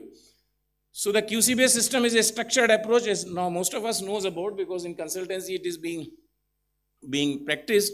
So the technical proposal is generally given a weightage of 30% and the financial is given 70%. As far as I understand in this policy, 25% is the limit for the technical evaluation and 75% is for financial. In my project, it was 60-40 when I did the project with Ministry of Heavy Industries. So now the components, generally it will contain technical proposal, financial proposal and weighted scoring system. Now, so for the works contract, what the government has specified, because in case of consultancy, it is like this. So consultancy is a matter of quality only actually. And in the works contract, this much of weightage is not given, and rightly so also. And thereafter you give it to L1 and L1 finally becomes L10. Exactly. So in this system, it is called awarding the contract to H1, the highest one. So when the CAG came to my office, so they were rather happy that we got a very good audit observation that they allotted the contract to the highest one, H1. So they were very happy, not knowing what is the terminology of H1 and other thing. So these things keeps happening because of the ignorance. Now, built-in safeguard for QCBS in works contract, as per my experience, I just want to tell you what all is required when you prepare the RFP document. RFP preparation itself is a very longish process, very lengthy process. I'm just giving an overview. Establishing clear evaluation criteria. This is very important. Setting minimum qualifying scores for each criteria.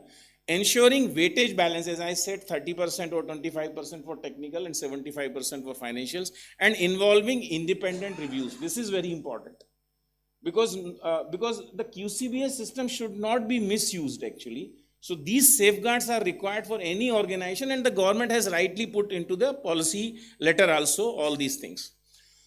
So methodology in QCBS evaluation process kya hoga? The emphasis is on technical competency, experience and past performance. Very important. Technical approach and methodology, the contractor or the bidder has to explain how, let's say, how he'll be building the steel slag road. So he should be able to explain. He should be knowing everything. It's not that Doksa will go and he will explain. And this is what happens in most of the technology and in rural road also. When we specify the technology, we say one CRRI doctor will go and he will guide the contractor, and contractor will pocket all the profit. So what is required? That it is his competence. And then everything happens that we come back to the CRI, this road is failing, what you have examined, and all this file starts. So this is just another funny aspect. So then transparent evaluation criteria, public disclosure, pre-bid meeting, documentation and reporting. So these are the very important things. These are very lengthy in itself. I am just telling some of the guidelines. Objective scoring has to be there. The government has specified in the letter that whatever marks evaluation criteria you are fixing, you should fix it in such a way that even as another person or independent third person or the contractor himself wants to evaluate himself, he will evaluate the same way. the same mark should come. It should be that much evidence based, that much objective. So predefined criteria should be very clear, quantifiable metrics should be there, and independent evaluation. When I made the objective criteria in my QCBS in 2014, I ensured all these things that anybody who gives the marks will give the same mark without having any subjectivity in his mind, and we ensured it. It is possible, it is feasible. Then the government, what he said, declaration of quality oriented project. Government will declare QOP project. Only those projects will qualify to be contracted for QCBS. Constitution of a special technical committee has to be there to make the evaluation criteria, preparation of tender document and evaluation criteria.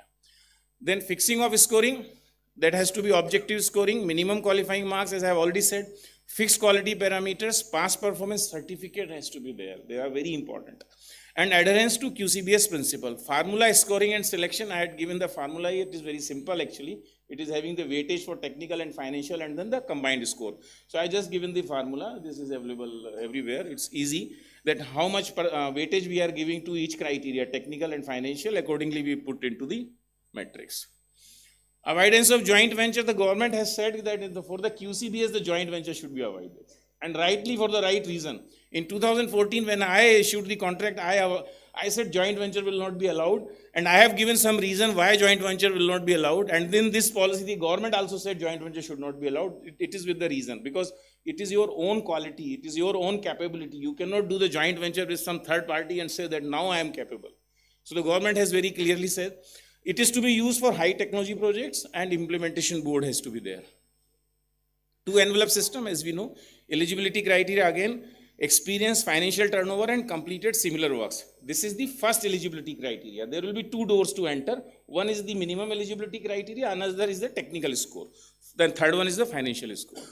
So challenges and future suggestion for implementing QCBS. The process of declaring a work as a QOP eligible for QCBS is cumbersome. This is my advice to the government organization and to the policy maker, that process what a government has specified is very cumbersome. That's why we have not seen even a single contract in the public procurement environment that it has come as a QCBS. It has not come since 2021.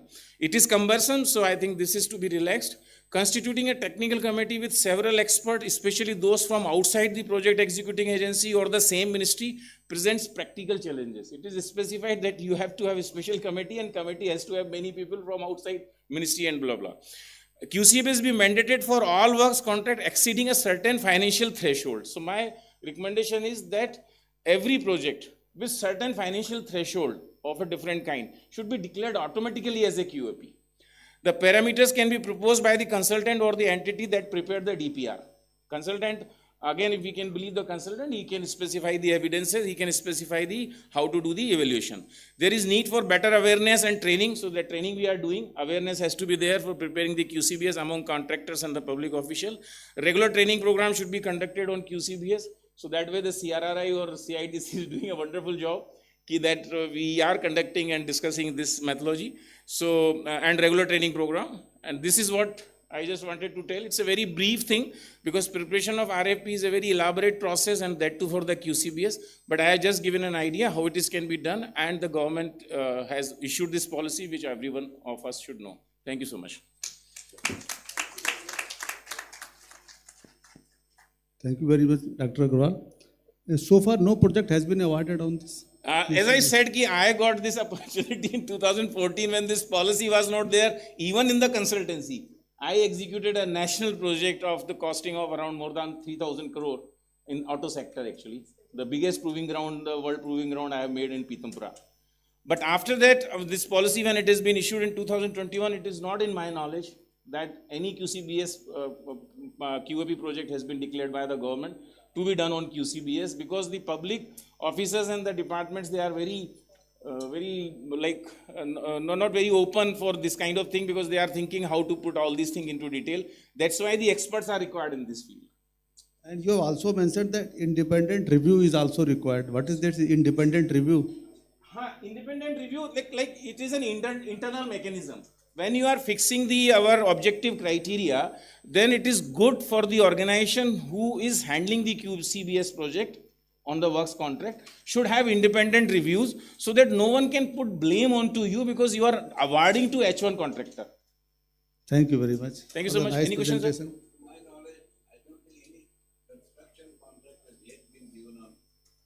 I have done that, sir, in 2014. I have done in 2014 before this policy. No, nothing, because in my case, in the Ministry of Heavy Industries for the auto sector project, it was a very high technology project. So many technologies were taken from outside. Even we consulted CRRI also that time. So at that time, Cabinet gave us the approval and we could make the biggest proving ground on the world in Pitampura, having the testing track which can test the vehicle at a speed of 350 km/h. The banking was parabolic banking of 46 degree. The filling was around 12 meter and cutting was around 14 meter. It was a huge project. So the government gave that time and I had that opportunity of handling it and making this objective-based evidence system of evaluations. Because NHI has also awarded during the Commonwealth Game, as I recall, based on the limited bidding process also. So there are many processes. Because for this high value project, now this is also a process through which the works can be awarded. Yeah. There are processes of limited tendering, calling for interest and other things. But then QCBS is a very established method or mechanism. There they used to reject few contractors that you cannot come because of this limited tendering and all that. That is also a questionable thing. QCBS is a methodical approach where very easily and transparently these things can be done. So you have given a very good takeaway for CIDC to take it further. Yes. And this is my third lecture in CIDC. So I am very thankful to the CIDC and Dr. Swaroop also for always encouraging this idea and giving me an opportunity to interact with the audience. Thank you so much. Thank you very much, Dr. Pradeep. Why the government hasn't done any more? It is because they would like to always have a contract which is government-centric, not contractor-centric. And by the time you do the QCBS, it becomes contractor-centric as well, if they don't want. Actually, in government, we doubt everyone actually. So the government officer knows that someone will doubt me if I awarded 150 crore or more.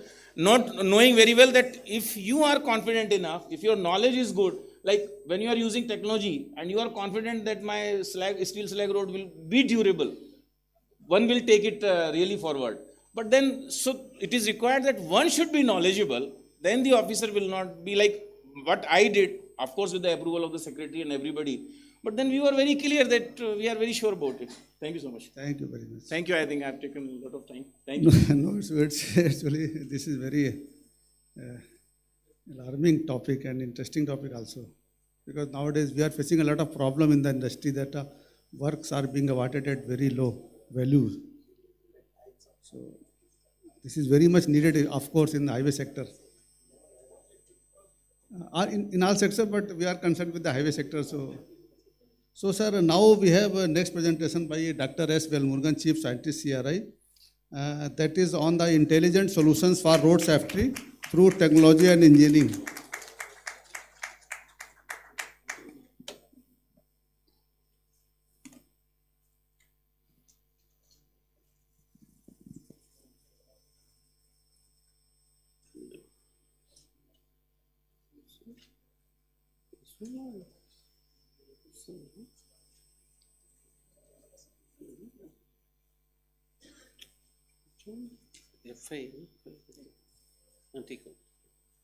Yeah, good afternoon, everybody. And so I would like to thank the CIDC for making this particular topic under the technology, of course, but we are talking mainly about the other aspects of our highway engineering. This also, as we actually work in this industry, like when the vehicles are moving and the road is created, vehicles are going to move. So for that vehicle, whether they are moving safely or not, so that is the whole aspect about it. So that's why this particular small initiative was taken as a pilot and in 2021, in September 2021. So this particular, we tried to marry the technology and engineering here.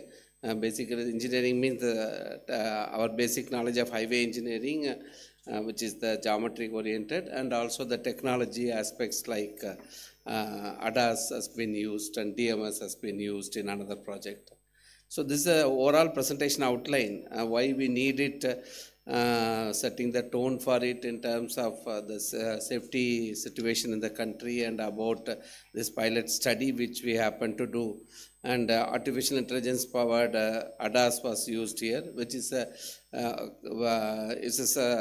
advanced driver assistance system which is available off the shelf in a product rather. Nowadays it is being increasingly found in our cars especially, but in this study we try to use it in a bus because as I told you, it's off the shelf product. We try to utilize it for a better understanding purpose of the safety, and also many people will be benefited if you try to use it in a bus.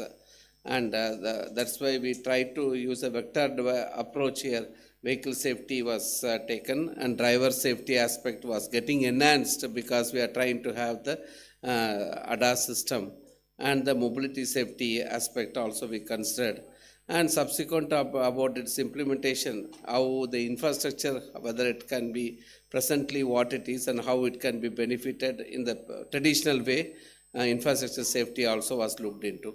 And we tried to address the 5 E's also by education, awareness campaign, and emergency care, other than the safe vehicles and safe roads.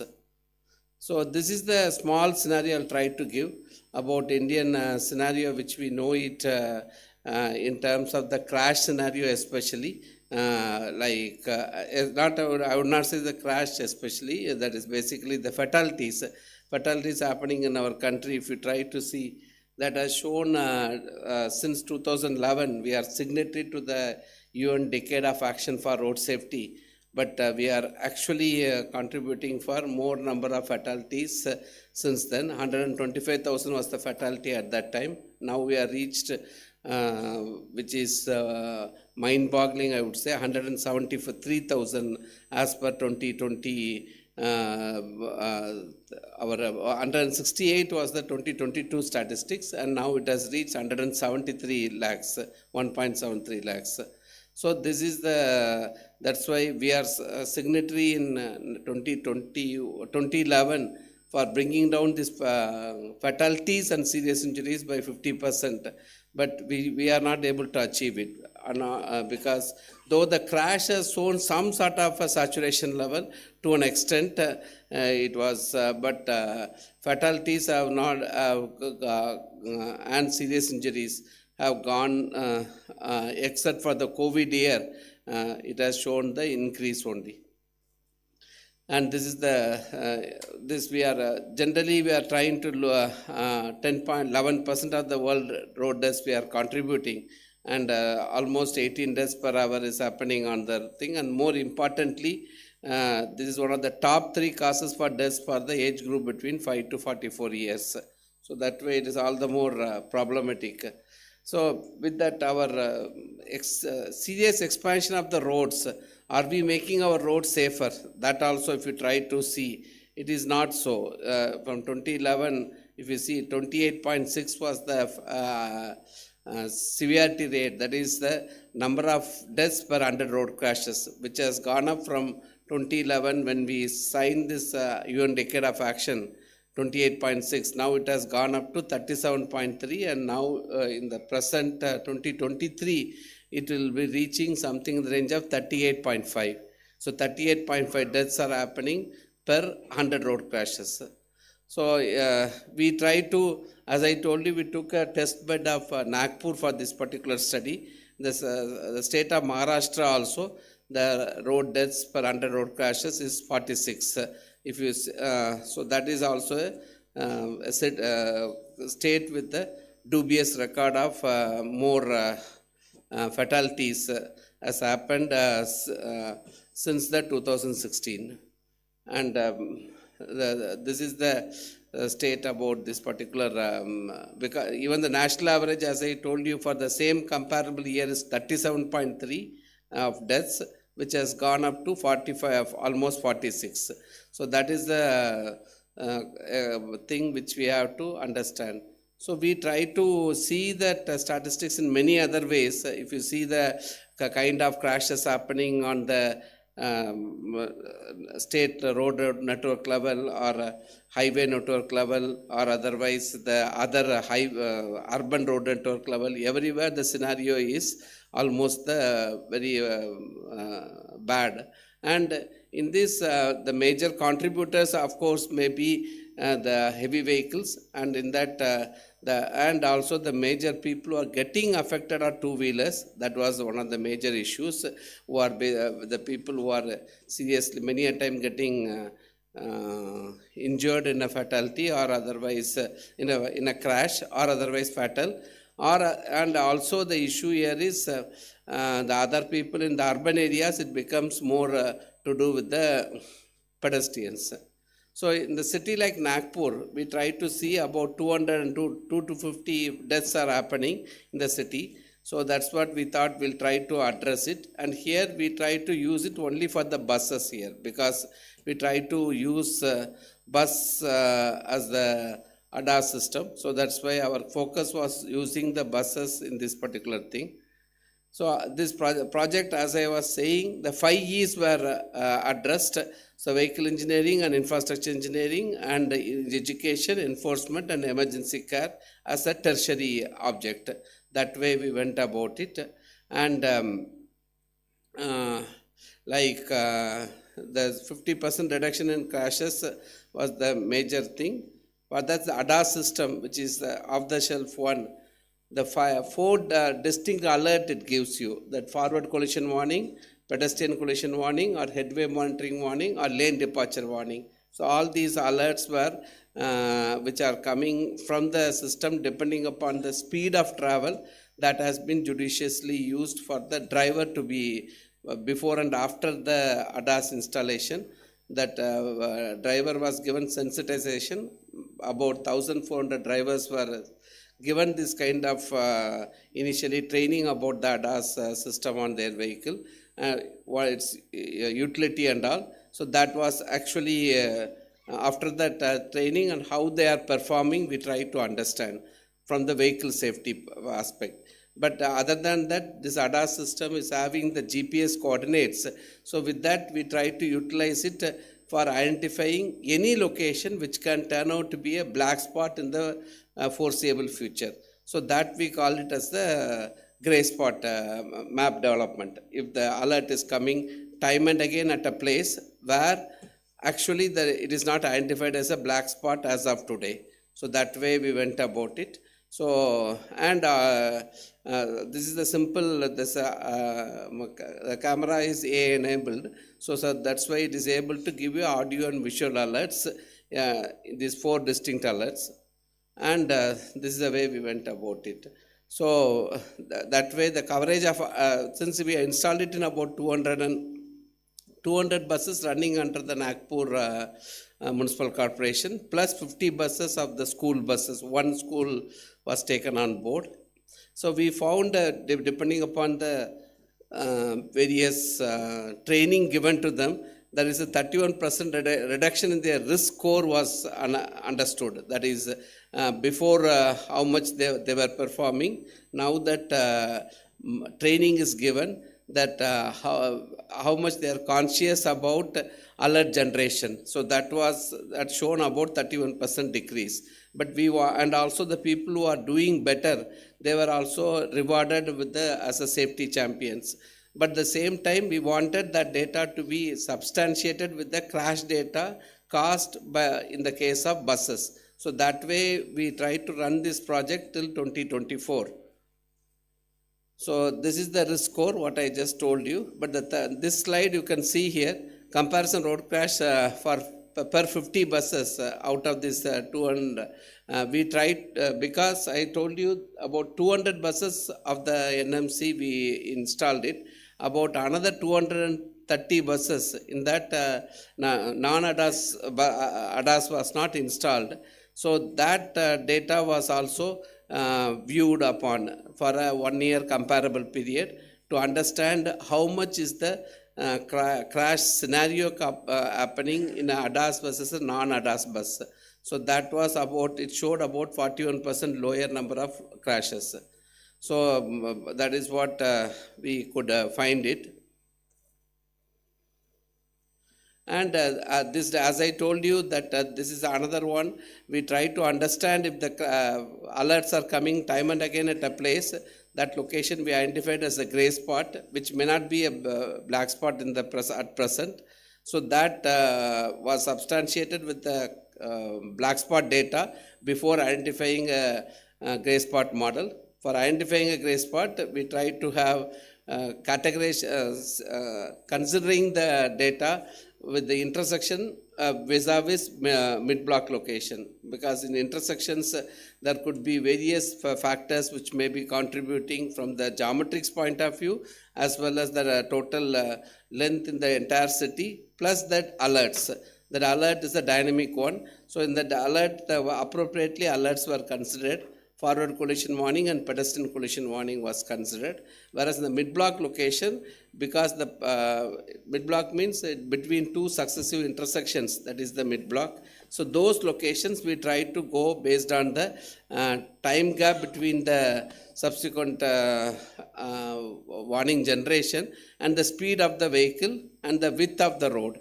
So with that, we try to identify in the entire city arterial and subarterial network the locations where the buses are running, the possible list of black spot locations, a point as well as a corridor, both were identified. So for those locations, if we make immediately remedial measures, it can be, we can avoid the that location from turning out to be a black spot in the foreseeable future. That is the analogy with which the gray spot model was taken on board. And lastly, that the infrastructure safety, that is a location which is identified as a proven black spot. Those locations we try to give engineering measures, host of engineering measures. So about 38 black spots were identified in the entire city based on 3-year data, which is the convention which we are supposed to go about it. And for those 38 locations, which included 30 30 intersections and 8 mid-blocks. In that, we tried to give the detailed project report. And the effectiveness of this developed plans were demonstrated with the economic benefits for 4 locations. Like if you try to implement that measures, how good it can be, that we try to bring out for the benefit of the road owning agencies in terms of the possible, different countermeasures, how it can bring down the fatality or serious injuries. So that for 4 locations we demonstrated. So that way one can, as per the IRC SP 131, the SP IRC 131, that is what kind of measures which can be brought can bring about economic internal rate of return, which ranging from 54 to 66% was showcased to the road owning agencies. And some implementation has been done. So I'll just lastly end with that. So some 3-4 locations implementation I'm trying to show, and 1 location simple implementation was done, and second location some other implementation was done. In another location also some small implementation was done. So here they are done only as transverse bar marking by the road owning agency, which is not effective at all. It has not brought about any major speed or any geometrics was not corrected. So that was one of the major issue, this location. And this is one location we tried to implement host of measures. This is one on the outskirts of the city. It's a drone shot of the entire measures done on the ground. You can see on the right photograph various simple traffic, cold plastic point, 2 minutes, sir. Cold plastic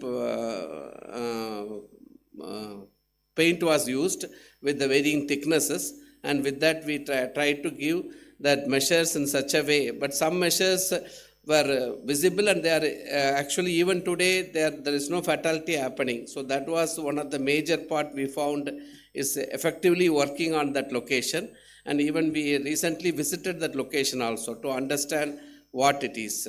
So this hazard marking and all done with a certain paint was not effective.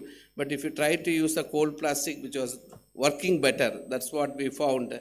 Recently, we made a visit also to understand how much that these kind of measures can help in bringing about the fatalities or serious injuries not happening. That was demonstrated for this location. This is also another location they implemented for the intersection. So right now the intersection is somewhat working better. So these are the small things we try to show it for the people in terms of if the proper measures are done for various locations, there is a possibility that crashes and the fatalities and serious injuries especially can be brought down. So that's what we try to demonstrate for the people's purpose. And actually this is another location we try to demonstrate it now that it is working to an extent. And this is a social awareness campaign was also conducted for the entire thing about the people who are part of the thing, because it's a big study wherein we try to bring, wherein for Good Samaritan event was held where our Honorable Minister was available to take the oath on behalf of the entire people. And lastly, the emergency care was also demonstrated with the help of the police there at 8 black spot locations. So that way they try to give the 31 road crash victims were properly transported with an NGO's help.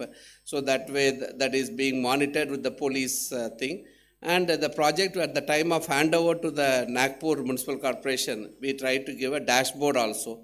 The dashboard is the illustration of black spots and gray spots, which are actually, one can review it by sitting at the office. So this is the overall things we try to do, initiatives and way forward. And recently that project was extended to the inter-urban roads also, where in Airaste, Telangana, where Dr. Ravishekhar led the entire thing. So wherein we try to demonstrate it for the inter-urban environment also, because the Nagpur was done for the purely urban environment. This is for the highway environment, Airaste, Telangana. So this is one of the something which we can think about implementing. That's what I would say, like if ADAS systems or DMS systems, if they find a integral part in our manufacturing to be made by the maybe a SIAM or anything, they make it like mandatory to be included, maybe at the without the cost being transferred to the owner. If that kind of mechanism is brought about for all vehicles, it's not only for any bus or anything, so that because nowadays it comes only at the high-end vehicles. So that kind of anything, if it comes, that may be contributing to the because I would say level 0 ADAS, because level 2 ADAS means there is another issues will come. Level 0 means where the alerts will be coming and people will be expected to be sensitized about it. This is what the thing is. Thank you. This is a team which was involved. A big team was there. Thank you. Thank you very much, sir, for the nice presentation. And really it was a engaging and thought-provoking presentations, and the data you have shown, it's a really alarming situation is there related to road safety. So now the next presentation is on the artificial intelligence in civil infrastructure transforming efficiency. That is by Mr. R.O. Swarup.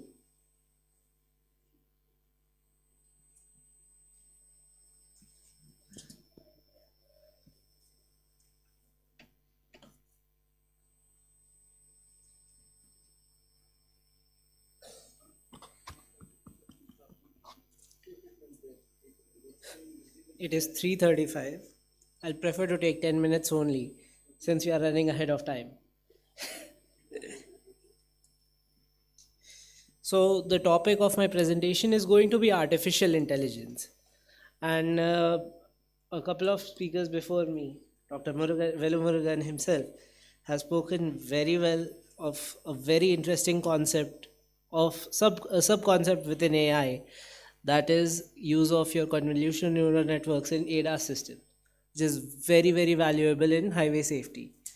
What my session is going to focus upon is a broader schema of AI techniques or AI elements that are out there, which are used for various different applications.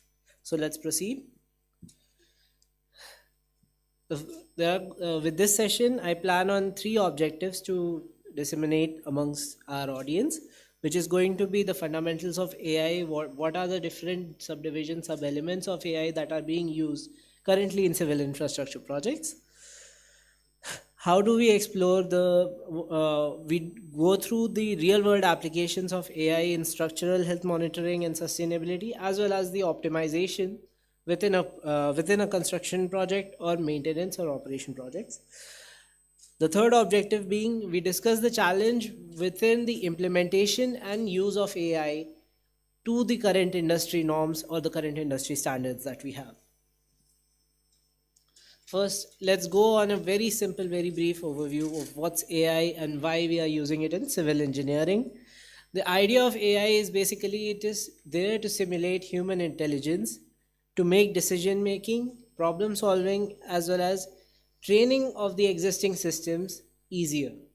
We have n types of different systems, we have n types of programs within the same application, but the idea of AI is basically to have that decision making process not be done by human but by machines. Why AI in civil engineering? Because we are in a serious crunch of skilled manpower. We do not have a lot of manpower when it comes to use of high level decision making processes or complex problem solving. That's why we have the organization that is named as ICC, because we need to bring in more consultants. So right now AI, some applications of AI have that complex problem solving skills, and the other areas that we explore are automating repetitive tasks and enabling real-time decision making and enhancing sustainability and resilience among the existing structures. How we are going to go about it, we'll see in the next slides. First, I'll go in with the key elements of AI that are being used when we are talking about civil infrastructure that is out there. That's going to be machine learning principles, where we are using data to train the existing systems on gauging and detecting problems that are out there and predicting what can go wrong or when it will go wrong. We have a very prominent example that's used worldwide when it comes to machine learning and predictive modeling, which is your status application, which is used for the gauging of structural health of buried sewers and buried networks. Then we have neural networks, which is actually an application used in IRASTE. The ADAS, basically ADAS is powered by convolutional neural network, which is basically image detection. And then we have genetic algorithms, which are basically used for optimization of structural layouts and any resource management problems, which might be construction scheduling, construction resource management, material planning, etc., etc. The last and the curious problem, the last and the most curious use of AI concept is actually swarm intelligence and fuzzy logics, where complex problems are brought together in, let's say, geotechnical situations and structural domains, where we are trying to optimize and we are trying to gauge challenging zones within the ground and how do we operate within them. Okay, that's a little... Okay, something kind of malfunction over here. Applications and structural health monitoring. Basic thing I would like to go around is, I don't know why it's going like this. Okay, let me continue this way only. The applications of structural health monitoring, what we are trying to do within this is basically we are trying to gauge any damages that are happening. The highest use of this kind of application is being done. No, I need the screen. So the most common use of this application is happening within the areas of bridge inspection. One of our training programs, as indicated in the morning by Dr. Swaroop himself, was actually the damage detection in the bridge inspection programs that we are doing.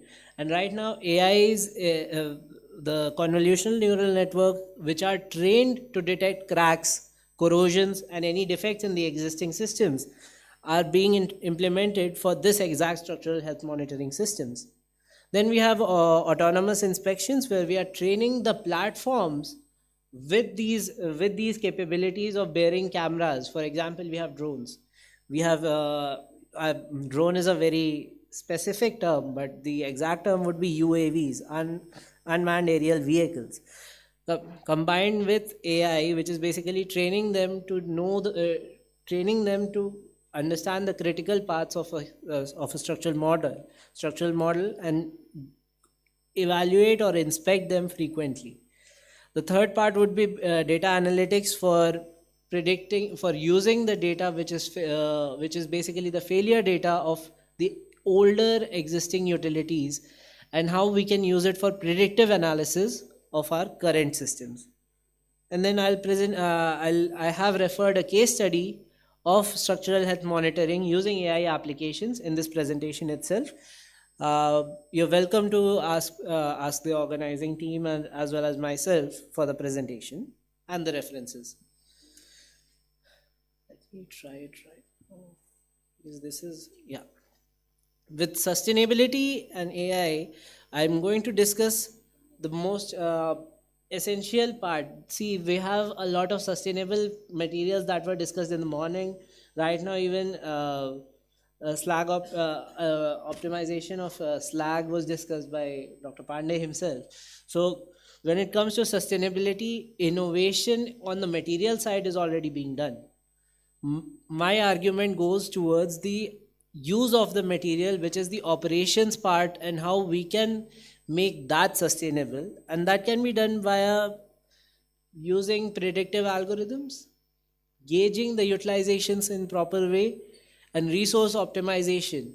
When, where, and how we can optimize our supply chains, that is where our genetic algorithms come and play. Enhancing energy efficiency using AI models is another aspect where we are trying to inhibit the redundant, repetitive tasks that are out there which require multiple manpower workforce, and we reduce it by using one simple machine.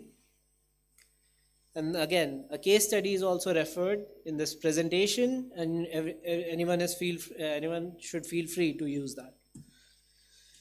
Optimization and automation. When it comes to optimization and automation, we have discussed a bit about the genetic algorithms, and automation, which is the use of platform-based technologies such as your robotics, 3D printing, had been discussed by our chief guest himself. And then we have the drones that I've mentioned, which are basically used for reducing the risk of manpower variation or manpower errors that are out there.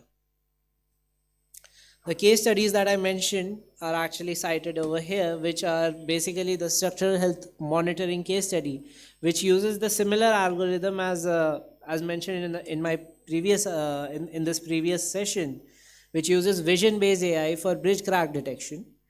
And then the application which was used for sustainability, it focused on AI for green building designs, on which areas can be optimized to avoid wastage or futile use of materials. And the third part would be the autonomous construction, where use of AI-powered drones or platforms were used to optimize the workforce, to reduce the man hours which are required for the same type of work, inspection work, what I'm trying to say. Now is the last segment of my presentation, which is actually the implementation challenges and the future that we'll be discussing for these kinds of technologies in the Indian construction. 2 minutes. I know, that's why I came to the last segment as fast as possible. The data related challenges, which is what is happening right now. There's a big challenge of data availability, and availability in different formats. We have, even in India, we have a lot of data points producing a lot of data. But the bigger challenge is that none of that data is being produced in the same format. Not a single data set is being produced in such a way that it can be paired up with any other data set. That's first challenge. Then the second challenge becomes the interoperability or the interpretability of the model, where model becomes, when we train a model too specific to a data set, we kind of do something that AI engineers or AI scientists call as overfitting of a model, which basically we try to give out one size fits all solution, which is not applicable, especially for lands like India. We have different kind of situations in Delhi, we have different kind of situations in Chennai for that matter. And then third part is actually the resistance to the new technology. That's why we are all here. We are trying to evaluate and improve ourselves. We are trying to learn and we are trying to improve. That's where we are trying to overcome this challenge. But the challenge itself has two different segments. The resistance, which is the cultural or the organizational resistance, and the cost itself, the financial implication of learning AI. So these are a couple of challenges that are kind of very, very out there and very visible for this industry. Last, the future directions and the trends. With the emerging trends, the digital twins, which is basically the use of building information modeling or BIM models, and IoT integrated, we have different signals, we have different platform utilizations in the project, which can be paired up together for real-time decision making. And then explainable AI, which is use of natural language processing models to explain what's going on in our structural terms, in our complicated terms, to the user. Then I'm going to go about a bit, since we are in a research institution, I wanted to talk about research opportunities, because definitely combining physics-based model with the AI is something that's been explored, but to a very limited extent, which can be explored further. And AI-driven sustainability assessment frameworks is another area that can be explored further. Recap of key takeaways. In this session, I discussed more focus towards AI applications in structural health monitoring, sustainability, and optimization. The challenges that are out there to bring in AI and what could be the future prospects for integrating AI in our current systems. Q&A will be done after the entire session. These are my references and recommended readings. I would invite everyone to join and discuss with me if possible. Thank you. Thank you very much, Mr. Aro, for insight into this artificial intelligence in civil engineering infrastructure projects. So, thank you very much. Now, I would like to invite Dr. Suman Chakrabarti. So, he has a very innovative idea and topic about a semi-flexible pavement. Thank you. That is a cement grouted bituminous mix. Sir, we are running short of time, so I will request you to conclude in 10 to 12 minutes.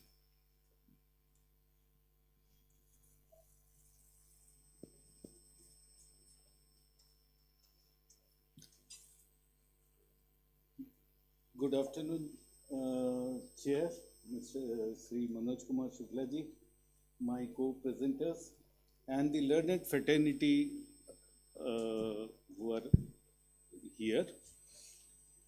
I would abide by the time and take you through a journey of a new technology which has been developed along with the flexible division of CRRI. It is cement grouted bituminous mix, CGBM, for urban road and highways. The challenge was, which irritated personally, the birth was like this because it irritated me looking at the water-induced damages which happened in the bituminous roads. We come from a very small place, and therefore it was more a problem than the cities. So the biggest challenge was to overcome the moisture-induced damages. Second was rutting. Third was cracking. We developed initially a grout which we felt that should take care of this issue. And we did not know anything about roads. Black color road is bitumen to us, gray color road is concrete road to us. So with this knowledge, we approached CRRI and happened to meet the senior principal scientist, and the journey began. We developed the grout, and then I was made aware that road boss is not the top layer. Top layer is only 40 to 50 mm. You have 1.2 mm down is still road, which a very humble person like me was very, I was stunned. So I started learning. And this is what in 2016 we came to CRRI, and in 16-17 we laid 2 roads in Surat. After performance evaluation of those 2 road sections by CRRI, we all were stunned with the result. More so, not me, but the encouragement came from the Central Road Research Institute, who said this is something different. And that gave us the motivation to go and ahead and speak about that journey today with you. The whole, after 2 years, the code came into place, thanks to the initiative taken by Central Road Research Institute. This whole technology is indigenously developed. Performance of the 2 initial road has been tested for 7 monsoon seasons, and this year it crossed 8 monsoon season with no maintenance done in these 8 years. We had about 450 meters and 250 meters. The other ahead and the behind, those are been already redone thrice. So 8 monsoon seasons surpassed, and then we started, because we were encouraged. We did trials in state highways, we did trials in national highway. What is it all about? It is basically the whole function of this. This is a wearing course. What we do is basically, if you see, it is the replacement, whatever is done on the top coat.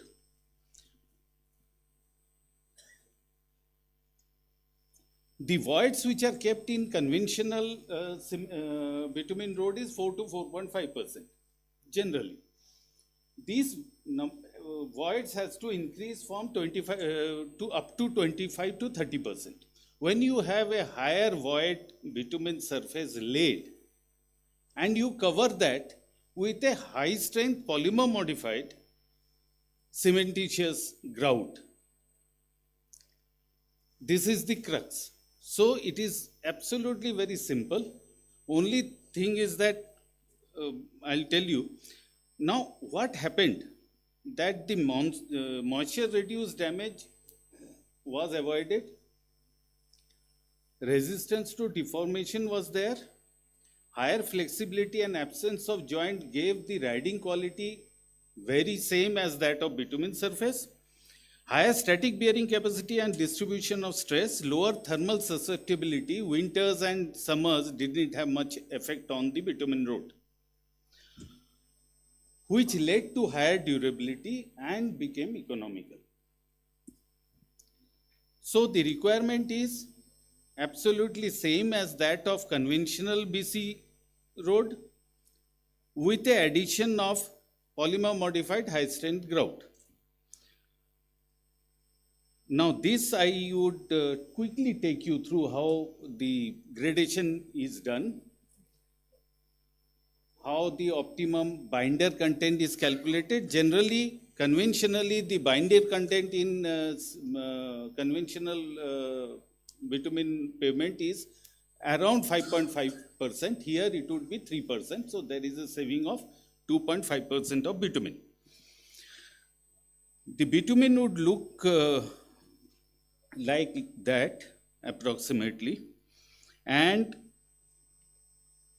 this is how high porous bitumen surface, grout is poured, slurry is poured over it. And what is important, it's not cement. What are the differences? This product is high strength, it gives you around 55 MPa in one day. It gives you adequate initial strength, excellent flowability, because if you have a 50 mm, 30 mm or 40 mm, it should percolate down through gravity and fill all the pores, not only vertical but also lateral pores. It has to be non-shrink, all the cement disadvantages has to be taken care of, therefore the polymer comes into picture. And extremely low water curing, because there is an urgency to open the road for traffic, and that is done within 24 hours. The challenge for the formulators for us was how not to have segregation. Now, if you take cement and put water on it, with a flow where marsh cone should drain down in 50 seconds, the biggest challenge will be segregation of the particles. And that we overcame, and then the product was developed jointly. Because if your product is not done properly and the percolation doesn't happen, then these, there will be pockets inside and it will crack and the total concept will fail. I will show you more core samples of bitumen surface which is engulfed with the, if you see these cores, it is engulfed with the grout. Inside it is bituminous basic binder material. These are some of the difference with conventional BC with CGBM. This is Marshall stability is 115 against 16. ITS is 1.45 degrees centigrade, it is 1.44 against 0.4, and 25 degrees it is 2.33 against 0.93. The resilient modulus is 14,000 as against 2,600 in conventional BC. Modulus of rupture and compressive strength are almost 3 times. Moisture resistance is again is 99.57 against 80.43, and 20,000 passes, after 20,000 passes, the rutting is 0.31 against 8.07 mm.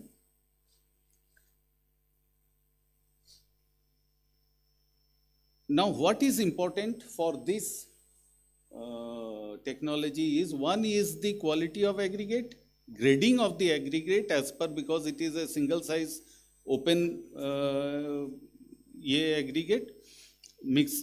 And therefore, if you have pores which is 25% and you have a material which is self-leveling, self-compacting, high-strength grout, it will take care. This becomes a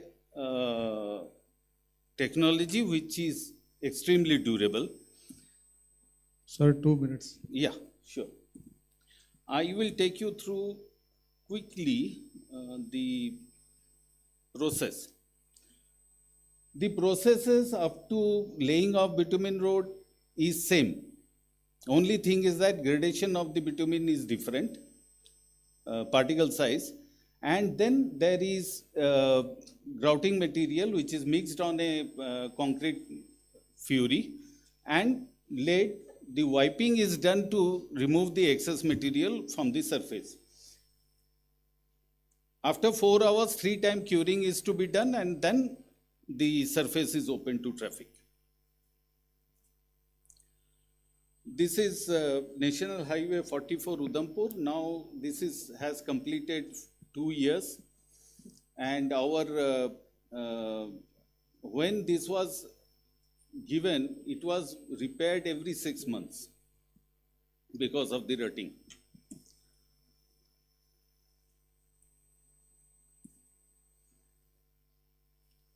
This is NHAI acknowledgement of what we have done.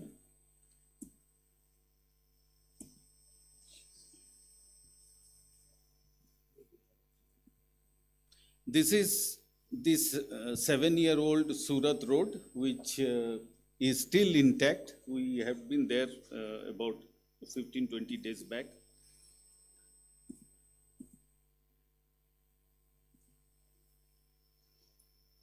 The difference, test results of the lab and test results from the field are almost same.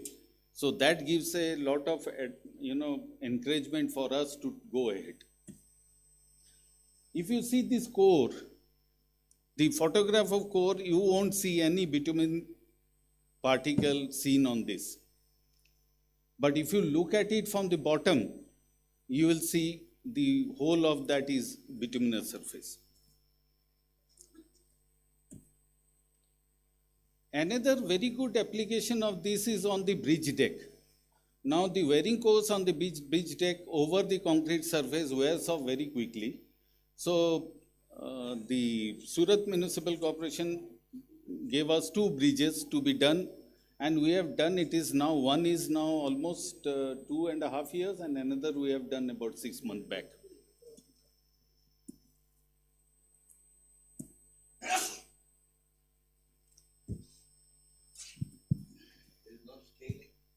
Pardon, sir? Sir, scaling is about, see, when we say our journey continues, we are also learning. What happens is why we wipe the surface after laying of the bitumen surface, after the slurry, we wipe it as we wipe our bathroom of the water. So what happens, in spite of all the wiping, there is 1 mm to 2 mm scale which remains. But that will go off depending on the amount of traffic. Like in Bombay, we have done in Mankur, under the Mankur bridge, it went off within 1 month. But generally, it takes about 1 month to 6 months for those particular 1 mm to wear off along with the truck. And ultimately, initially, you will feel it's a concrete road, which will transform into a bitumen road.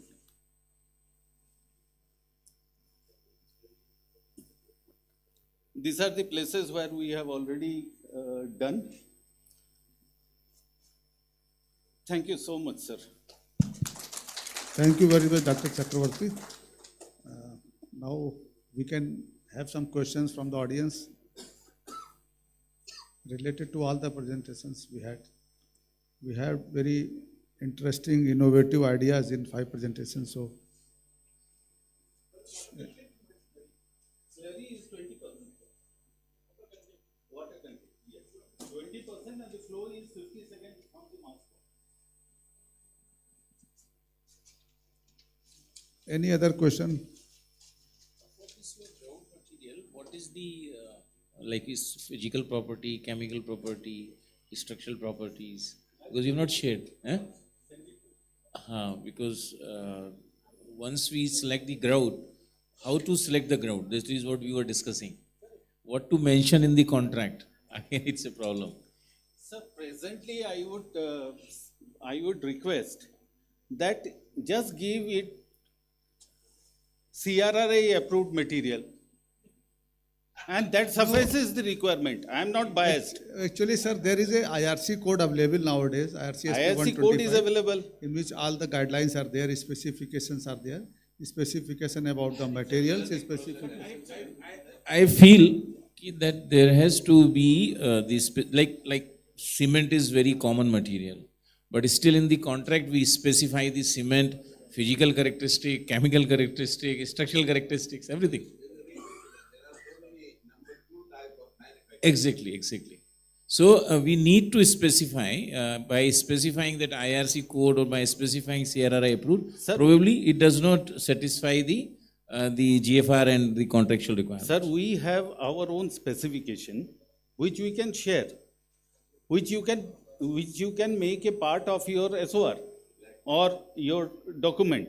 But the challenge is, once you come out with the tender, that your product should contain A, B, C, D.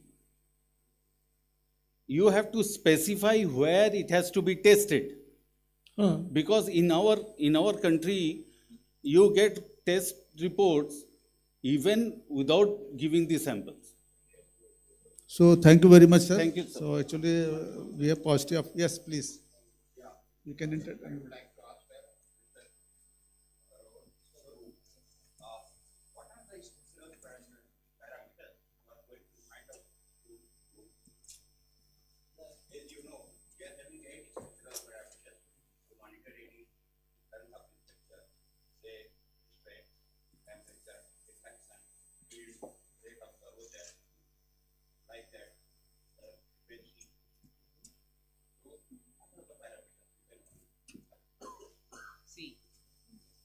On? Hello? Yeah.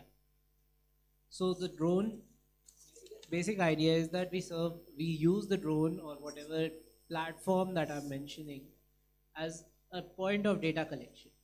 So the idea of having that drone or whatever, let's say CCTV camera would be to compare it with the reference, which is going to be our design drawings, and then compare the actual images with the design drawings. And that's where we gauge the deflection. For example, this is where I would recommend you going through the case studies that I've referred to. The crack detection is actually the key principle, the core element that is used for structural health monitoring. There are, you might have mentioned, you mentioned 8 parameters. There are different ways to include those parameters. I'm pretty sure there are ways of including those sensors on that platform. Drone is just one platform. I use the example of drone. It's not necessarily that drone is the only thing. We have the cameras that are used on site, the CCTV cameras that we use. We have other platforms also. The platform's objective is to collect information. The AI's objective is to use that information to come to reasonable and objective findings, to create objective findings that will make the human decision making easy. That is the takeaway that I want to impart using through my presentation.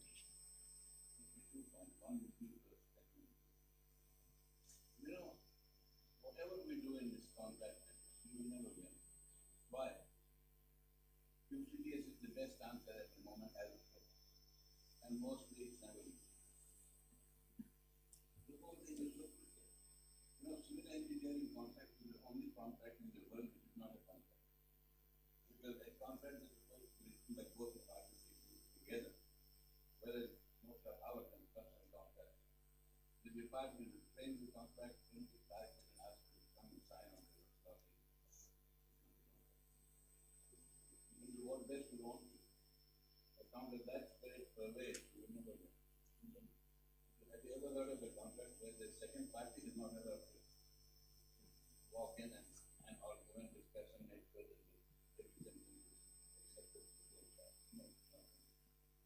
And in your opinion, so this is actually addressed, this is where again the issue is that in public procurement probably both the parties, the public officer and the contractor may not be very well aware. And there has been, as we know, there is a prevalence of pre-bid meeting. When we did this national project, in pre-bid meeting, many things gets discussed. And this gets recorded also. That becomes the part of the tender document also. So during that process, like when we were discussing with the bidder, so they said if, since we were making very complex high-speed test track, so the bidders were saying, sir, do not put this condition of so much stringent because we may not be able to produce that much result. Then I said, but then we want that result only because test track is a laboratory only.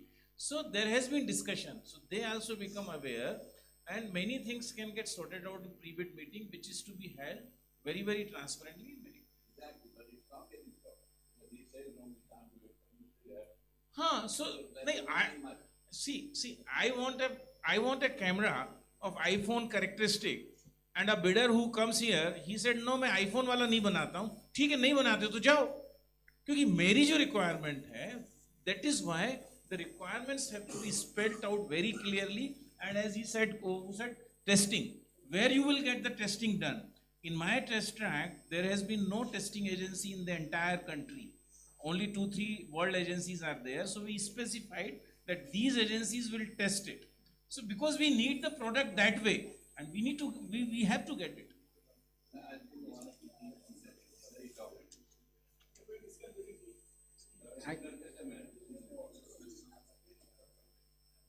Regular mundane contract of certain value. For many companies, special contracts like the one that you say, I price it at market. $5 billion US. And contract documents and whatever it was. People who are involved had to be very selective in order to get it. Their arms and hands are so long, they go and reach the king. They reach the king of love. And then, who were left holding the baby and handed out. Sir, we have to close the session. Sir, actually we have to close the session. We are already, next session. Sir, please, sir. Just have one closing line for people don't have time for this, but they have time for peace. Please. Yeah, I just have one line for Dr. Agarwal. Actually, I want a huge round of applause for Dr. Agarwal because he is marking a cultural change which is essential for R&D. Right now, the dialogue that they said that contractor is not able to do it. You need to raise the standards. The contractors need to raise the standards. You are forcing the contractors to raise the standards. That's what is going to raise our construction industry. They should become capable. As I mentioned, no, like in PMGSY, when we say use this technology, then we accept it and we give the direction to the state. Contractor will not be able to do it. Take the CRRI, Mr. Shukla, Dr. Shukla, he will get it executed. I have taken the contractor, the state government, including my ministry, I am sorry for saying, they accept the fact that the contractor will not be knowing. What for the contract is there? No, he is earning the money. And then they say, no, the contractor is in loss. If he is in loss, do we compromise? Every time we talk in these terms, my PMGSY people are sitting here. So why do we talk like this? Unless we raise the bar. Unless we raise the bar. Sir, in my case, what has happened? The Sir, bidder can we- who was about to be qualified as a QCBS, very big company, French collaboration was there. And when they mentioned everything in the QCBS, at one place in the one line, 1.5 line they have mentioned, though we will try our level best, we do not guarantee that we will achieve the standards which you have given. My team, when they examined the thing, they were getting very good marks. One, my youngster came to me, sir, this line is written, do we ignore this line? Because this is something extra. I said, okay, it's a small line, let us ignore. But then when I was thinking and I put up it to the committee said, no, disqualify this person. This person went to the High Court against our decision of disqualifying. And when we prevailed upon that, you have written that we are not responsible, we will not be able to produce the quality which you are saying. And then he was successfully disqualified. This is what we raised to raise the standard. And then we asked, why did you put this thing? Sir, we just put it as a safety measure, sir, because these... Sir, okay, I understand that it is a very pertinent discussion, but kindly please maintain the time also. So now concluding the emerging technology session, I request Mr. Ramesh Kulkarni, Chairman, Maharashtra ICC chapter to kindly present a memento to Shri Manoj Kumar Shukla, Senior Principal Scientist, CSIR-CRRI.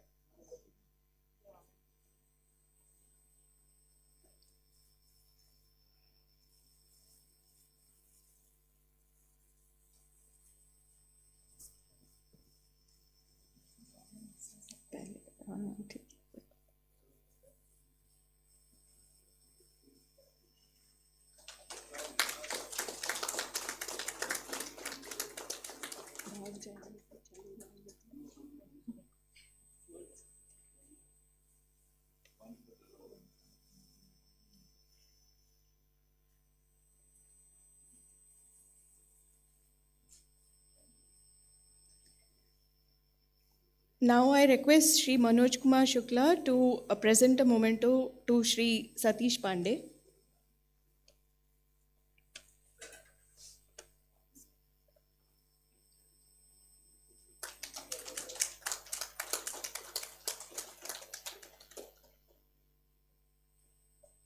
Now to Dr. Pradeep Agarwal.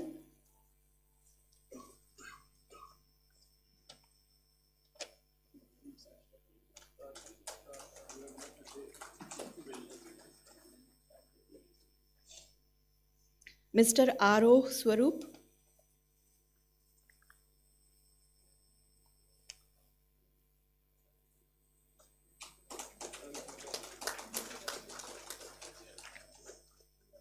Dr. Sumon Chakravarti.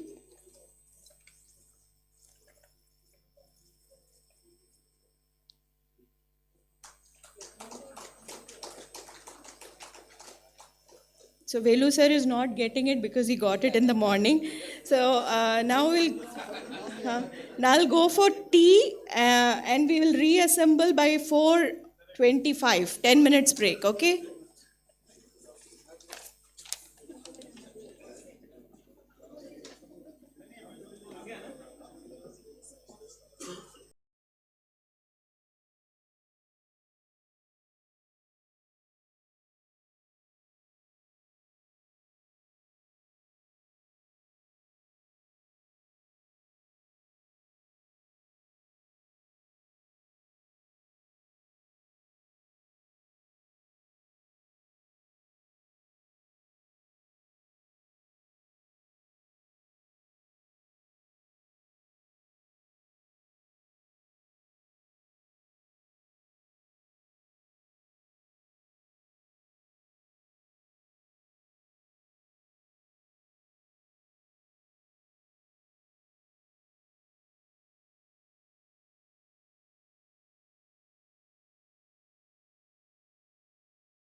CRRI. We have speakers from Zydex, Dr. Shubham. We have Dr. Abhishek Mittal, Senior Principal Scientist, CSIR-CRRI. Then we have Shri Manish Barot from TechFab and Mr. Sarangraja Balakrishnan from Chugai Technos India Private Limited. I request the presenters to come on to the dais.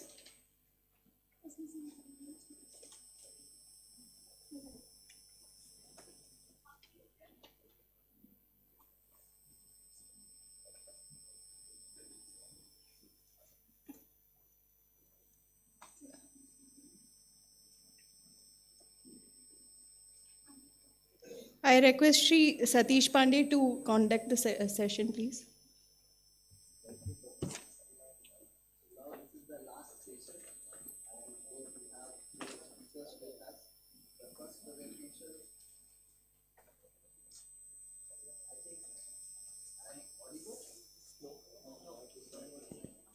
Okay.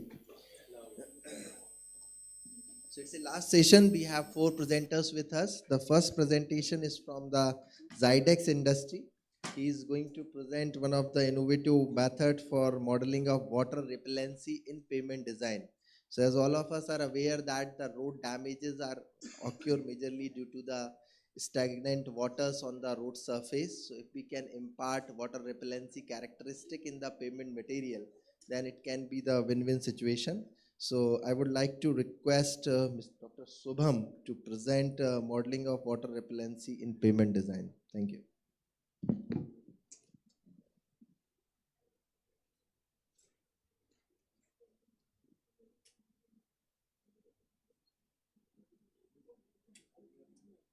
Sorry.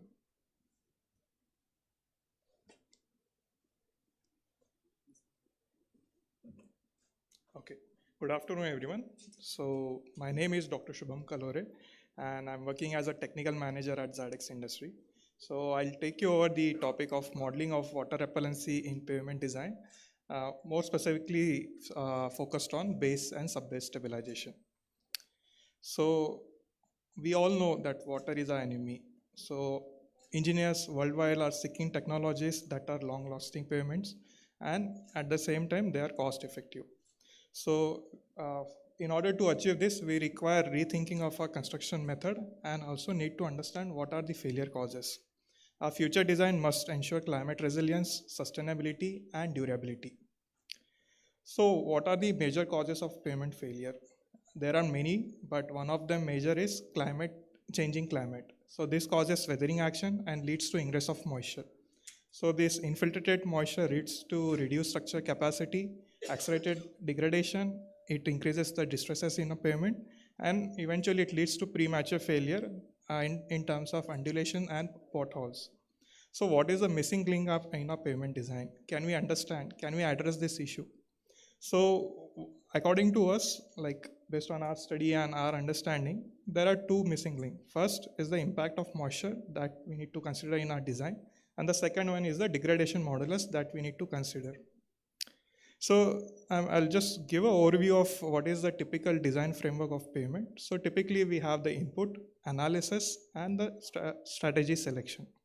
So in inputs, we typically consider the traffic, subgrade, groundwater table details, climate, and material characteristics. And in the analysis, we select the trial design section, we analyze it, we predict its performance, we see if our performance are meeting the requirements, and then we do the strategy selection, like based upon what are the alternative options available.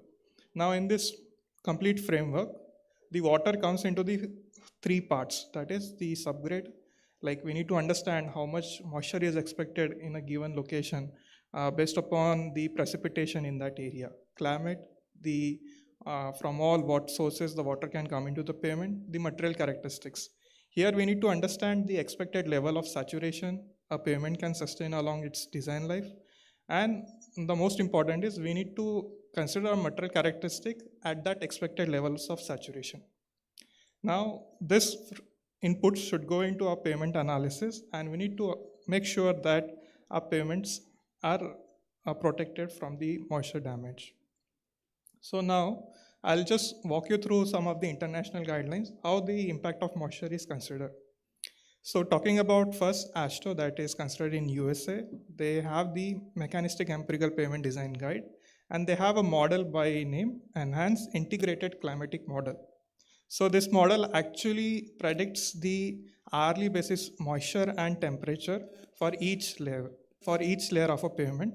And these inputs are used to find out what is the modulus of each layer, and then they calculate what is the capacity of a pavement. Now for a modulus of subgrade and granular layers, only a moisture content is considered. Now these are the few of the some results, like how the resilient modulus varies with the moisture content. So here you can see with the increase in moisture content, the resilient modulus decreases, and that is well understood by everyone. For the granular layers, also the resilient modulus decreases with moisture content. Here on x-axis, you can see the degree of saturation. Now from the South African guidelines, they have the mechanistic empirical design method. And in this, they actually consider a different approach where they consider the geotechnical parameters, that is C and phi. But here they also consider the impact of moisture, as you can see in the down table, where they are considering the climatic factor in terms of dry, moderate, and wet. And interestingly, for the bound materials also, they consider the impact of moisture. So they measure the retained cohesion in a wet condition. So they do the C and phi in dry condition and also measure the C and phi in wet condition. And the ratio of cohesion in wet to the cohesion in dry is considered in that design analysis. The other important point, as I talked in the first, that the degradation or the failure mechanism we should consider. So the another important aspect that we need to consider in our pavement design is the effective long-term stiffness. So what happens nowadays, we are designing our cement-treated base, CTSBs, and FDR material. But right now we are considering the modulus at its initial phase. We need to understand that these layers are bound to crack and eventually they are going to become granular material. And in our design, we should be considering a modulus which can address this issue. So the South African guidelines consider a concept of effective long-term stiffness. So this is a stiffness, something like it is not exactly the granular layer moduli, but some relatively slightly greater than it. So there's a scientific approach how to get this effective long-term stiffness. Now this varies depending on what are the subgrade conditions. So they have a detailed literature available in order to consider this. Now this is very crucial in our pavement design, specifically if we are going to design the CTB or the FDR based materials. Now how pavement fails or how crack initiates in a cement treated base due to the saturation is shown in this figure. So actually what happens is that if we have the saturation level somewhere less than 70%, there would be a micro cracks, but with the increase in saturation somewhere less than greater than 70%, the crack starts connecting to each other. That leads to initiation of a crack in a pavement and eventually it leads to the failure. Similarly, for a emulsion treated base layer, we do not see a cracking phenomenon, but it leads to a permanent deformation. Now coming to the Indian guidelines, for the design of a CTB layer, cement treated base layer, we have these two fatigue equation. One is taken from the Ostrode, the second one is taken from the ASHTO. And how the moisture can impact the design of a pavement, I'll just walk you through.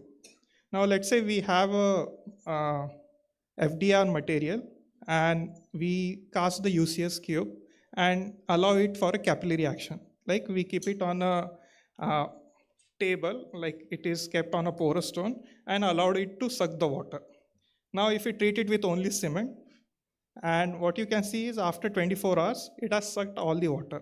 So it is now almost a wet, but increase in cement content, the rise of the capillary rise can be reduced. Now what is the impact on the strength? If we measure its UCS in dry condition, we can expect its UCS value somewhere between 4 to 5. And in a wet condition, it can get dropped down to 1 to 2 MPa. Talking about the flexure strength, it can get reduced from 1.2 to 1.4. It can come down to almost 0 to 0.2 MPa. what about the flexure modulus? It can also get decreased in a similar fashion to the flexure strength. So how it impacts our pavement design? Now I showed the fatigue equation in my previous slide. Here I've shown that there's a decrease in the elastic modulus. What happens because of this? The strain that are coming to this layer increases. This leads to further decrease in its structural capacity, and that's how we expect the premature failure of our pavements. Similarly, this can be shown from the fatigue model also. Fatigue model from the ASTO. Now, what organosilence can do in order to safeguard pavements due to this premature failure? So, organosilence are a specialty chemicals where they impart the hydrophobicity to the soils. So, they have three basic actions that can impart to the soils, that is chemical bonding, hydrophobicity, and interfacial activity. So we have almost three types of solutions, like we can, the organosilane-based solutions, anti-strip additives, warm mix asphalt additives, stabilization additives, tack prime coat additives, slurry microseal additives, and pre-coating and fluid additives. So the mechanism is shown in this slide, but in this presentation, I'll try to focus on the stabilization additive. So it actually increases the modulus of base layer, gives higher shear strength due to the cross-linking, it prevention of capillary transport in soils, and it reduces the aggregate waste weathering due to the moisture. So I'll just show you a few of the results. And here I showed you the first two images where there was a complete rise of a capillary water in the UCS cube. But with addition of organosilane compound, this rise of capillary can be reduced. Here you can see with the increasing dosage of the organosilane compounds, the further capillary rise can be reduced. Now talking about the UCS value, which the original UCS value from 4.5 in a dry state have gone down to 1 to 2 MPa. But with this organosilane compounds, it can be retained to a higher value up to 3 to 4 MPa. Similarly, for the flexure strength, we can retain the flexures up to 0.5 to 0.8 MPa. And similarly, for the flexure modulus, we can have the value of almost 1500 to 3000 MPa, which is like more than 50 to 60% of the dry state value. So overall idea is like we enhance the, like we are retaining the strength of a material in wet state also. So this leads to the enhancement in the fatigue life, and that gives the overall pavement longevity. So to conclude, significant reduction in pavement saturation minimizes the premature failure and ultimately leads to longer pavement life. Specification needs to be robust and account for factors and critical modes of failures in service. Organosilane holistically address the impact of water and retained strength issues in stabilization, thereby avoiding the premature failures. Thank you. Thank you, Mr. Shubham. Yeah, since Dr. Shubham is leaving, I would request Sri Satish Pandey to give him a memento, please.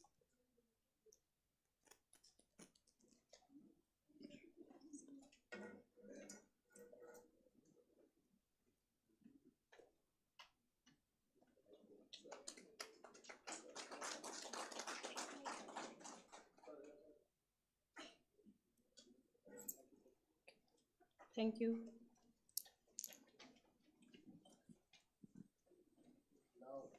I request Dr. Abhishek Mintal, who is going to deliver a very important presentation on quality control aspects in road construction.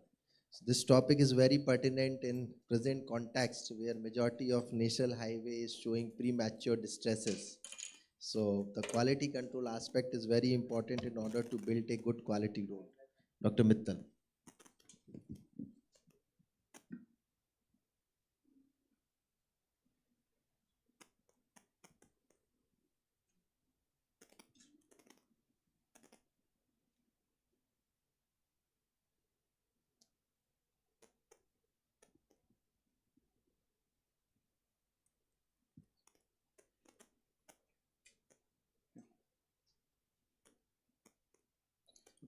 So a very good morning, good afternoon to all of you. I'll be discussing about the quality control aspects in road construction. So the presentation is basically, I'll talk about some background, then quality control which we do before, during and after construction, methodology flowchart, some gray areas. I'll be raising some pertinent issues like what could be the reasons of gray areas or which are not very clear, and some concluding remarks. So background, obviously we know quality is very important in all highways, roads, whatever we construct.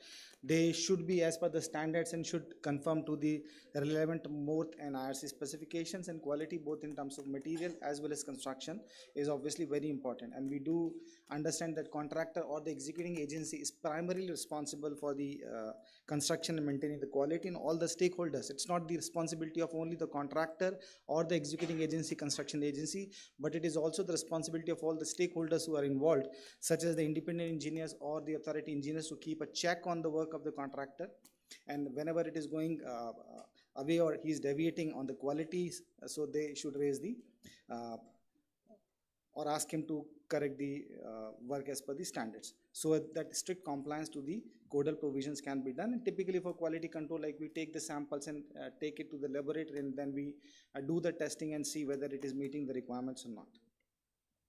So before we construct any pavement or any road, we need to do some testing to check the quality of the materials that are to be used. So we do some testing prior to the construction to ensure that the materials that are being used, they conform to the specifications, to identify the sources which the contractor is planning to get the material from. So to finalize those sources, we should collect some representative materials from the testing, because there sometimes the source is different and the material is being sent to the lab from some different source, so that should not be happening.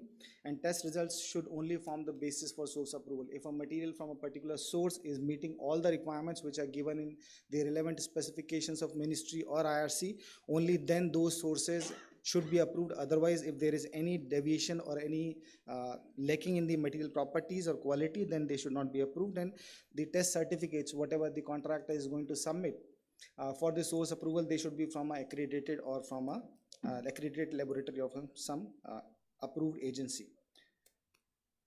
Obviously, during the construction process also, we do some testing, and there are ministry guidelines, ministry specifications are there. We have specified frequency of testing or frequency of sampling that is specified in the MORTH Orange Book.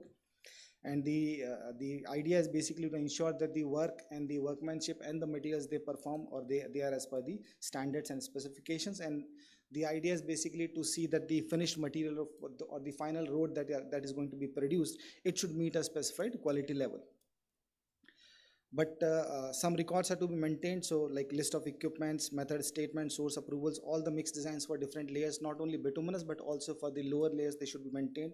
Calibration records, whether the equipments they are calibrated, testing, frequency, monitoring, and borrow pit details, all these records are to be maintained. The gray areas, basically when you do the checking of a material, checking of a project or a road construction project, after it is done or after it is constructed, and we need to check for the quality of the finished project. So this is typically a tendency that is going these days, like the project is finished, then CRI is being called or some specialized agency is being called to do the technical audit or quality audit of these roads before the road is being open to traffic, to see whether the road is actually traffic worthy or not, and to ensure like everything is in order and everything is placed, and the material or the project, it actually meets the specified standards.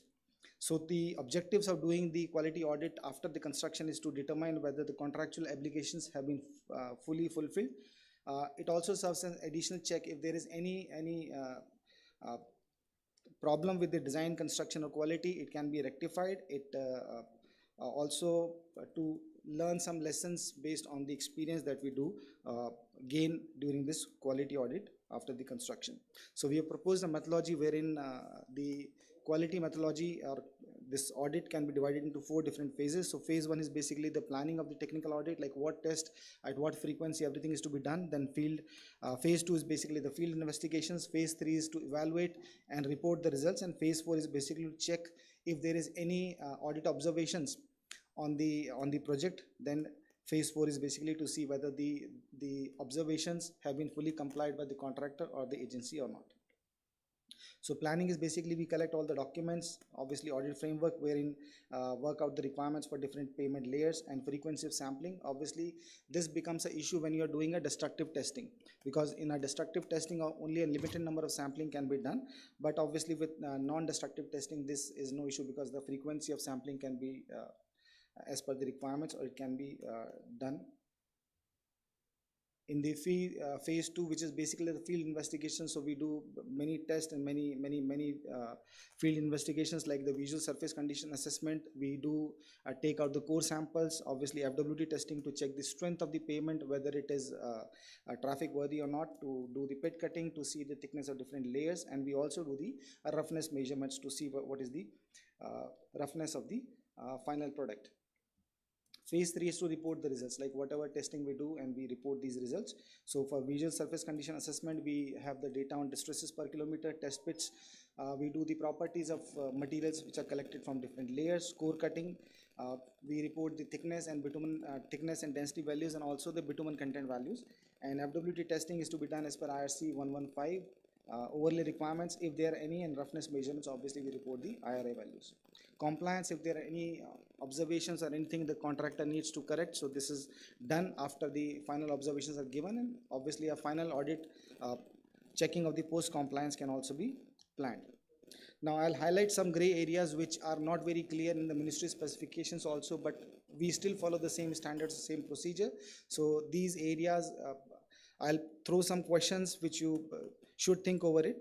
So gradation, we collect the material, we do the test pitting, and we collect the material from different layers. But it is very clear the gradation would not match with what the gradation is specified in the Genomics formula. And we do expect like there would be some variation in different sieves. Now, to what extent the variation is allowed? Obviously, sometimes in the Genomics formula, we have the broad range of the gradation that is given, but still, even if the final gradation that you achieve from the test pit, if it is going outside the band that is given in the Genomics formula, so how do we actually select it or we reject it? So here I've given example, like it is only varying on 1 or 2 sieves, otherwise on most of the sieves the material is passing. So there is a biasness that it would be a subjective evaluation, like a person would say like it is passing, or a person would say that it is not meeting the requirement. So there is some biasness because we do not have a specified requirements clearly spelled out in the guidelines. Second is the density. So at what level or the number of density, so this is basically as per IRC SP 112, which has given the requirements like what should be the lot size for doing the testing measurements. So if you look at the density and BC requirements to checking the field density, so it says like for 3000 square meters we should at least do like 4 samples. So if I convert this, do some simple maths, like for a 2-lane road which is 7.5 meters wide, so the lot size would come out to be like 400 meters. Like in a 400 meters I have to do 4 samples, which means like one test pit in almost like 100-meter length, which is obviously impossible because good road I'm going to damage by doing a lot of test pits. Third is again like the destructive sampling is obviously a gray area. Again, densities in individual pits should be reported, or it is the average value that is to be reported. And obviously in the ministry specifications there is a statistical check on the density that is given, but typically it is difficult to apply that statistical formula or statistical check because normally we do not get the day-wise GMM values from the contractor side. So if you apply it on an average on all the test pits, that would give you some different picture, and if you do it individually, that would again give you some different picture. So acceptance and rejection would be different in both the cases. So again, that is a gray area. Thickness is obviously, again, we take out the core samples from different from the bituminous layers, and again whether to report it on an individual basis or whether to report it on a average basis. So that becomes again a gray area. Like binder content, whatever samples we take out, we do the binder content extraction based on the centrifuge method. So the ministry says there is a clause that is often quoted by the people from the contractor side. Typically if you fail their samples, they would say, sir, plus minus 0.3% variation from the Genomics formula is given in the ministry specifications, but that plus minus 0.3% variation, specifically if you take the sample from the hot mix plant, not from the field collected samples. So that is very clearly, it is written in the orange book also, that is, it is only from the actual mix which is collected, but not for the field collected sample, because here we are doing the samples which we are taking out the samples from the actual field. So again, the acceptance rejection criteria becomes a difficult, or there is a gray area, you can think over it. FWD evaluation is obviously a concept, like we check the payments for the structural efficiency, how much the payment is, it has got the modulus values, and based on the modulus values we calculate whether the payment thickness is sufficient based on the design. So it is as per the design or not. So, but in some cases it might happen, and we observe that even for a new payment, a road has been newly constructed and you do FWD evaluation, you will find that it requires an overlay. So that is again something which is to be thought, like how this additional overlay is to be accounted for, or whether this is really needed or not. But if you carefully look at IRC 115, it clearly says that FWD scope is only for the structural evaluation of in-service payment. It is not to be used for a new payment or a payment which is recently built. So typically it should not be used as a quality control tool to check the efficacy of the strength of the payment. It should only be used for the structural evaluation of in-service payments. But we are doing it. And roughness is again something which ministry has specified the values for the flexible payments and for rigid payments separately. So flexible payments, we have the roughness values, but with the elevated expressways or with the highways where you have lot many rumble strips and lot many joints, expansion joints, with some raised payment markings are also sometimes there. So what should be the roughness values that is acceptable or not acceptable? And I have discussed, like for destructive sampling, obviously frequency is an issue, because if you do limited tests and then you present some report to the client, and that report is not favoring to him, so he might claim that the number of samples selected or number of samples taken during the field visit was not adequate. So this is not a representative picture of the work that I have done. But if so, better to go for a non-destructive testing. But again, for non-destructive testing, we do not have the IRC guidelines, which basically so it will be difficult to actually satisfy the legal complications if there is any. So in a summary, like I would say, like broad framework we have presented, there are concerns and issues, some gray areas that we have highlighted, and obviously IRC should bring out some relevant codes wherein these gray areas are clearly spelled out about the post-construction quality audit and the use of non-destructive testing. So thank you for your kind attention. Thank you. Thank you, Dr. Mittal. Now we have Mr. Manish Barod from TACFAB India. He is going to speak on geosynthetics in payment, bridging research and real-world performance. So this is another one of the important area to utilize geotextile, geogrids, or technical textiles in road construction. Mr. Barod. Yeah, good evening, everyone. Myself, Manish Barod. I am Head Technical Sales and Business Development. Just slideshow. Okay. Yeah, so many of you know that geosynthetic is nowadays started using in the flexible payments applications. So before I start, I just want to give introduction to my company. I am TACFAB India.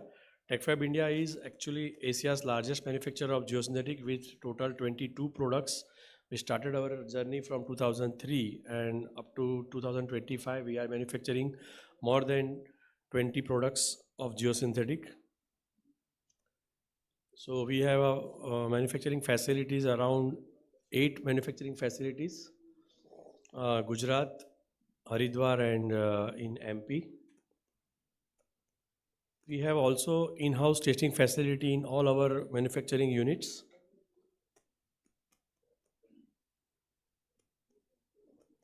So all our products are actually certified by BBA, SKZ, CE, BIS, and our all laboratories are NABL approved. Then we have this much of certification, and we are the first company in India having the 14 number of BIS approved Make in India geosynthetic products and having a BIS certification.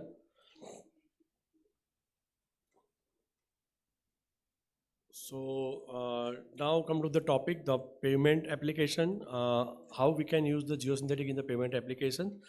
So there are various layers where we can use the different geosynthetic in a different layer. Like, so as there is a time restriction, I will go for a biaxial geogrid in a flexible payment and a drainage composite in a rigid payment.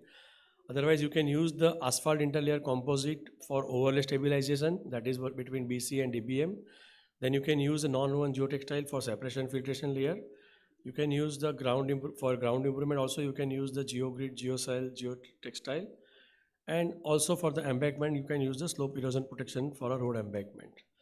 So various geosynthetics are available, geosynthetic products are available to use at a different level. So why the need of geosynthetic in road pavement? So recently from last couple of years, MORT is also emphasizing use of geosynthetic in road construction, and wide number of circulars also alleging by the Green Highway Policy. Extensive R&D in applying geosynthetic in road pavements, adoption of a new technology in a rural road also, MORTH, IRC, BIS made available all the standards for designs, material specifications, and installation aspects. Earlier, from a couple of years back, there are no guidelines, no design methodology, no standards are available. But now everything is available to adopt the geosynthetic products in the flexible payment. Objective of using geosynthetic in road construction, optimization of the project cost in a significant way, minimizing the use of natural resources like aggregate, cementitious material, bituminous material in road construction, thereby leading the significant reduction in the carbon emission. Then optimization of the construction timelines. Ministry of Textile has also mandated through QCO order for using the BIS certified geosynthetic only in the road projects. So design methodology, as per IRC 37 and IIT PAU software made by Roorkee, you can use the GeoGrid for optimization of the payment thickness with the help of LCR and MIF. So these are just a screenshot of one of the design where you can increase the resilient modulus of bituminous layer by incorporating the biaxial GeoGrid into the payment. So just to explain the cost benefit analysis, if you go conventional flexible method, where you can see the BC, DBM, WMM and GSB layer are coming as per 40 mm, 105 mm, 250 and 200. But if you do the design with the biaxial GeoGrid using particular LCR MIF as per the product what you are using, the thickness of DBM can be reduced as well as you can also reduce the thickness of the WMM. So if you compare the cost of 4-lane 1 kilometer stretch length of single layer GeoGrid with the 10% CBR and 50 MSA loading, the particular layer cost saving is around 21% of the cost saving. So TechFab is actually manufacturing total 6 type of product: PP 2020, PP 3030, PP 4040, TGB 80, 60 and 40 polyester GeoGrid. So for which we can optimize the payment by using a different products. That different products has different LCR and MIF values. So environmental benefit, carbon footprint and natural aggregate requirement is, you can see unreinforced payment. If you go for a 678 trucks, then in case of reinforced payment with the GeoGrid, the material reduced to 576 trucks. So ultimately indirect saving also there and carbon footprint is also there. So Indian standards are available, guidelines for the design of flexible payment, guideline for use of geosynthetic in road payment, associated works, then MORTH and also BIS available. So what are the technical specification and parameter you need to check for using the GeoGrid is the stiffness at 0.5% strain, tensile strength at 5%, junction efficiency and all. So these are all given as per the IRC guidelines. So TechFab's credential in recent years received design approval for more than 600 kilometers of stretch for the national highways expressway using biaxial TechFab biaxial geogrids. Supplied the biaxial geogrid for more than 50 number of highway and expressway projects till date. Widest range of products. We have a certified LCR-MIF factor from IIT, CRRI and independent laboratories both for a static and cyclic loading. Proven design LCR-MIF factor in more than 8 project sites with on-site testing. Also we have conducted the field testing. So more than 8 project sites we have also conducted the field testing. So TechFab biaxial geogrids have been certified by BIS, BTRA, BITRA, CE, NABL, GuiLab. Highest manufacturing capacity of BIS certified materials in order to supply huge quantities in shorter period of time as per the project requirement, and quickest response time for the design and technical support. So these are some of the project photographs of the payment stabilization using biaxial geogrids for one of the Gujarat projects.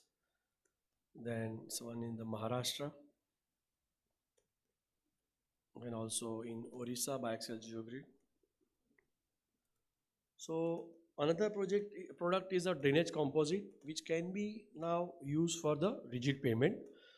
So here in generally the rigid payment, the layers are PQC, DLC and GSB 150 to 200 mm. So generally GSB is actually used for the drainage purpose in the rigid payment. So you can eliminate the GSB layer and can use the drainage composite product. So the codal provision also are there for the drainage composite. IRC 37 2018 guideline for design and flexible payment. It says that, it quotes that if soil stabilized with the cementitious material is used as a sub-base, commercially available geocomposite can be used to serve as a drainage cum filter separation layer. So if you are going for a CTSB layer or for the rigid payment, you can definitely go for the drainage composite. Also IRC SP 42 2014 guidelines for road drainage is also emphasizing to use the drainage composite for the two geocentric layer. So we are also in the process to conduct the investigation on geocomposite as a replacement of conventional GSB layer in a rigid payment in the CRRI itself. So objective of our study is to investigate the property of material, that is aggregate geocomposite soil, for their stability for road pavement construction, to build model pavements traditional and to evaluate its performance under repeated loading, and to build the model pavement reinforced with geocomposite. So this study is going under CRRI and expected duration to complete this study by 18 to 24 months. So already we have used in Agartala, Tripura for subsurface drainage composite, and that also in one Bhagalpur, Bihar project where CRRI has approved our proposal for using the drainage composite in the pavement. Also for rural roads, subgrade stabilization, geocell also can be used for the low CBR value project site. So strengthening and improvement of major district road to SH 120, MDR 120 in Pune, Maharashtra, we have used the geocell for the major district roads. Then PMGSY projects also we have used the geocell. So again in Gujarat, one of the project for Kheda Mathur Tarapur road, we have used the geocell. So conclusion is, geosynthetic had proven to offer a technically superior and more economical solution for road pavement construction compared to the conventional method. TechFab geosynthetic material aligned with MORTH and NHAI initiative aim at reducing the use of natural resources, minimizing carbon emissions and optimizing overall project cost. Design methodology, material specification and guidelines for geogrid use are well documented in the BIS, IRC, MORTH and schedule of rates for some of the states. TechFab India's geosynthetic material are certified by prestigious institutions like BIS, CRRI, IIT, BITRA, CE Mark and NABL laboratories. TechFab India boasts the largest manufacturing capacity for BIS certified geosynthetic with 14 BIS certification, enabling the timely supply of large quantity of for critical infrastructure projects. TechFab India provides end-to-end emerging and techno-commercial assistance, supporting stakeholders from project inception to completion, maximizing project returns and ensuring the long-term value. Thank you very much. Thank you, Manishji, for this wonderful presentation. And there is a presentation from Mr. L.P. Padhi, but he could not join us due to some official engagement. So now I would like to request Mr. Sarang Raj Balakrishnan from Chugai Techno India Private Limited to deliver a presentation on crack monitoring.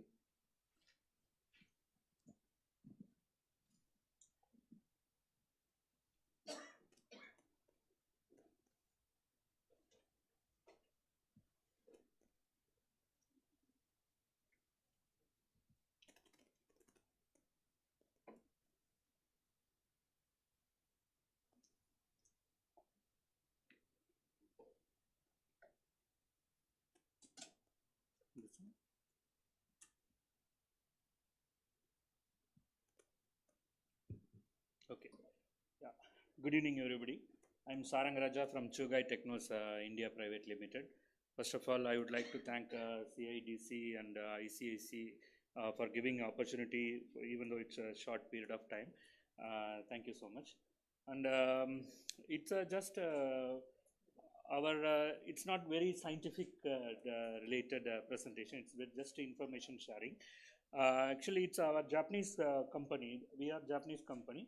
Our Japanese corporation, they have developed on technology by using AI to monitor the tunnels, surface cracks. So how they designed, just I want to share the information. Basically, this process is used for the tunnels and road bridges. We can able to use, and we can identify the cracks with the size of 0.2 mm thickness. Just I go detailed information. This is the photographs of our cameras. This is the images we will collect of the tunnels. This is for the metro projects. Actually, it was underground. The 4K cameras will be used, and in the single time, 180 degrees of images will be collected in the same time. So this machine can be moved normal walking speed to till 40 kilometer speed. We can able to push it, and this will just immediately capture all the pictures of 180 degree. That panorama view of that tunnel images will be collected. The collected images, yeah, I will show you that. Before that, just I have to show a small video. This is for the road, some underground bridge. Someone is taking the data.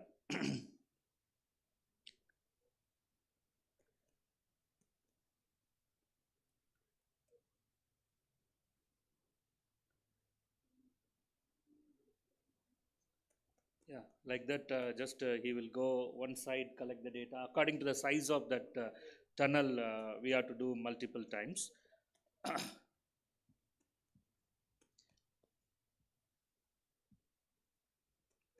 Yeah, so this is one of the time schedule for one of the railway tunnel project we have conducted. Usually, at present, the basic process is like visual monitoring. People used to go, someone expert, they used to go to the full tunnel area. He will inspect is there any cracks, leakages, or any plant growth or fungal growth, that kind of thing. But by using this methodology, but for that visual process, it will take almost 2 months to 3 months to complete according to the length of the tunnel. For this process, we have completed 14.6 kilometer in 13 business days. That is mean just because of the working day, it got become 13 days. Otherwise, 5 days may be lesser than that. Usually, the railway tunnels means the working hours also very less. No, like we can able to work only in the midnight 1 to 4 in the early morning. So we cannot able to work up apart from that. So within that 4 hours of time period, this railway tunnel process was completed. So this is one again video for the railway tunnel.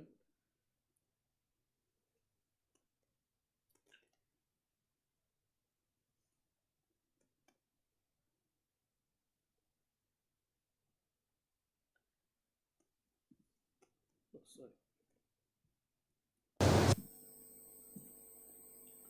Yeah, once the panoramic view of the photograph is collected, according to the design data, we will fix the all the pictures in a platform. It will be that 180-degree views will be there. Then we will, by using software, we will make it in a platform. So the below view is like that, and the above one is, after that it become converted to the CAD diagram. So in that CAD diagram, we can identify clearly where are the cracks are there. So by that, just we can identify what is the thickness of the crack also here. So once usually what happen, as per Japanese standards, every year they have to do this kind of study, because they cannot do every year entity.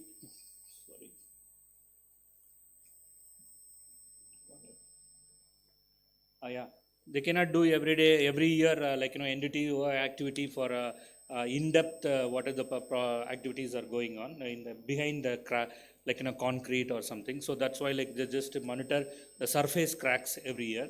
So by that if there is any changes in cracks from previous year to this year, then they will study further more in that particular location to identify what is the issue behind that.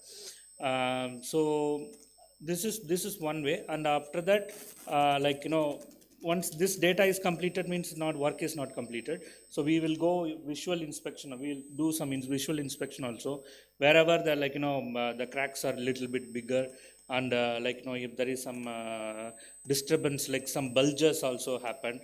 Sometimes some water leakages will be there. So that kind of things we do the visual inspection. Then finally we'll conclude that what kind of issue is happening in that particular location.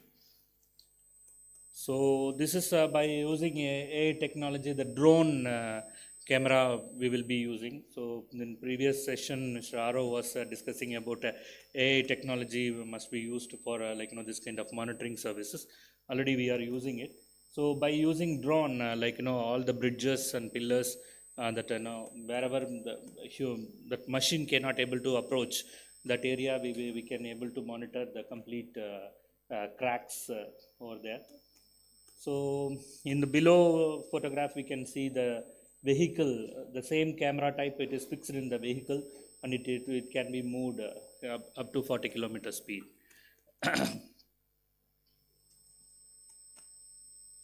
So these are all the data we can get it like this. So basically, what is the advantage? We can say okay, we are visual also, we are doing it, no problem. But we can save time first of all. Another one thing is quality of inspection will get improved, because manpower one person is doing, the experienced person, he will do always perfect. But when we change the person, then the quality we cannot understand. So man to man, the process will get changed. So better to have this kind of technology to get the accurate data, and improvement in working capability also, because this works with the fixing of this unit and everything just finishing within 1 hour. So within 2-3 hours we can complete almost 10 km. So it's very easy to finish the job as faster. So maintenance activities also immediately we can decide, because manual inspection we don't know when he will report finally. Then after that, if we go for the maintenance activity, it may be delayed. So we can save all this timing and energy of this process. So up to now we have completed 15 projects in private sectors and 46 projects in public sectors. I'm sorry, these are all not Indian data, it's a Japanese data. Right now, we are discussing with Indian metro companies and then like the state government road tunnels projects and some bridges also. So still, we are not processed any activity in India, but anyway, we are working on it. So just that's all. Just I want to introduce you our technology available in our company. Yeah, thank you so much.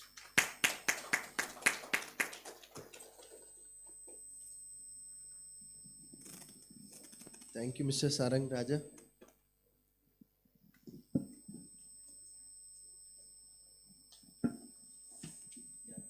So now the forum is open for question and answers. If you have any questions related to the presentation made out in this session, you can ask from the presenter.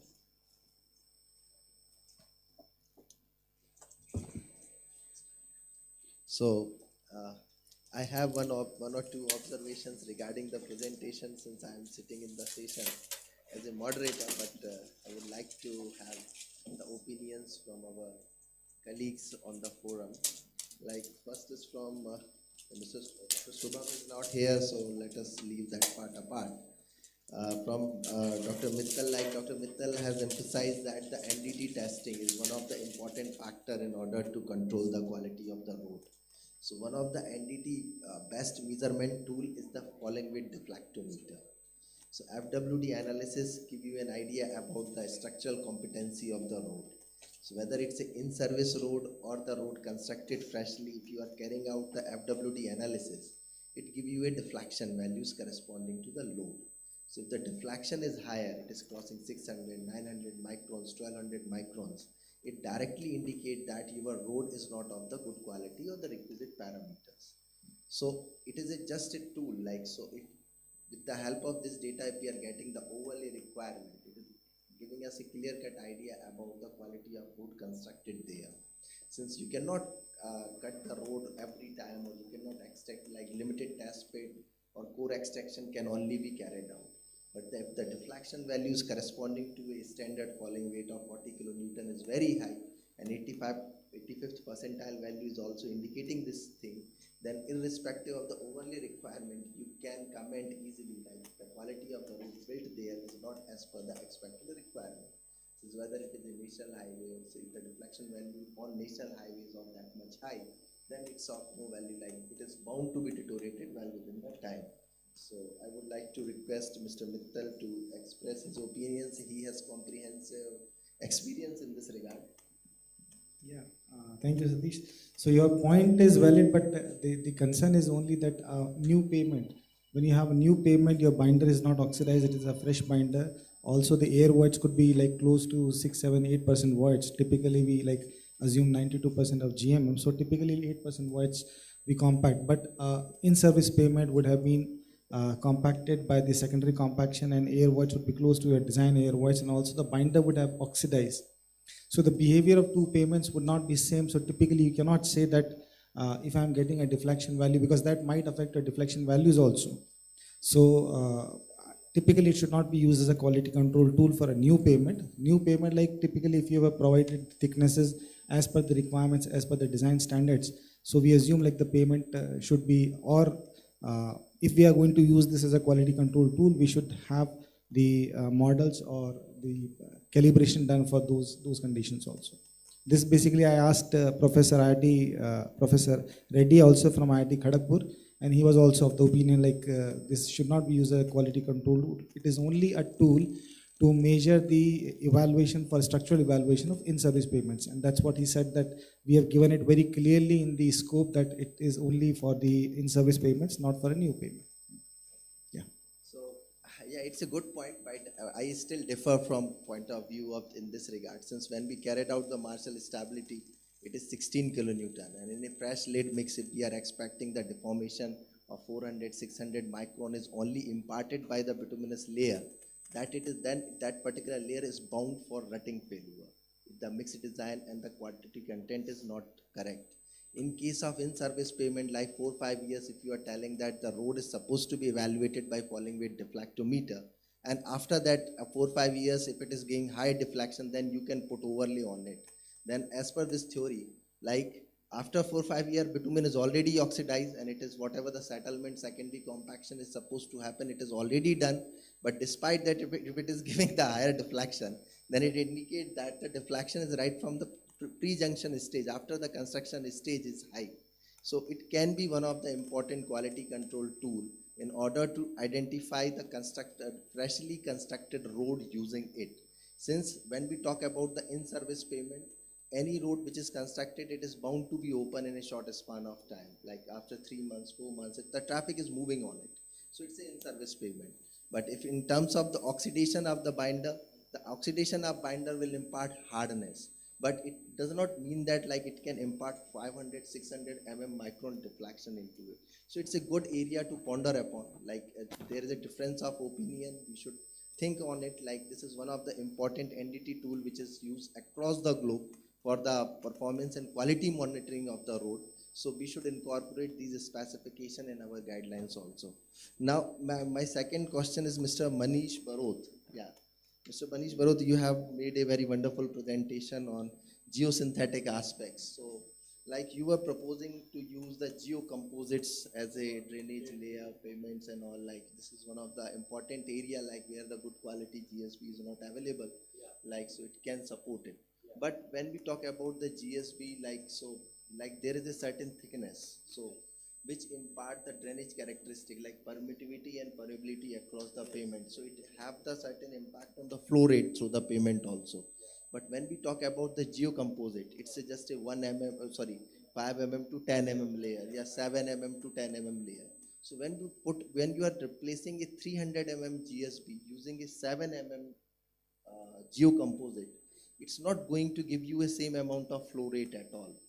It is like, it's not going to give you a same amount of flow rate, since the GSB function is to drain out the rain coming from the shoulders as well as from the road medians across the pavement width to out of the pavement roadways, like the road width. So in order to do that, like you have to think upon, like it should be in the combination of GSB, but it should not be at the cost of the GSB.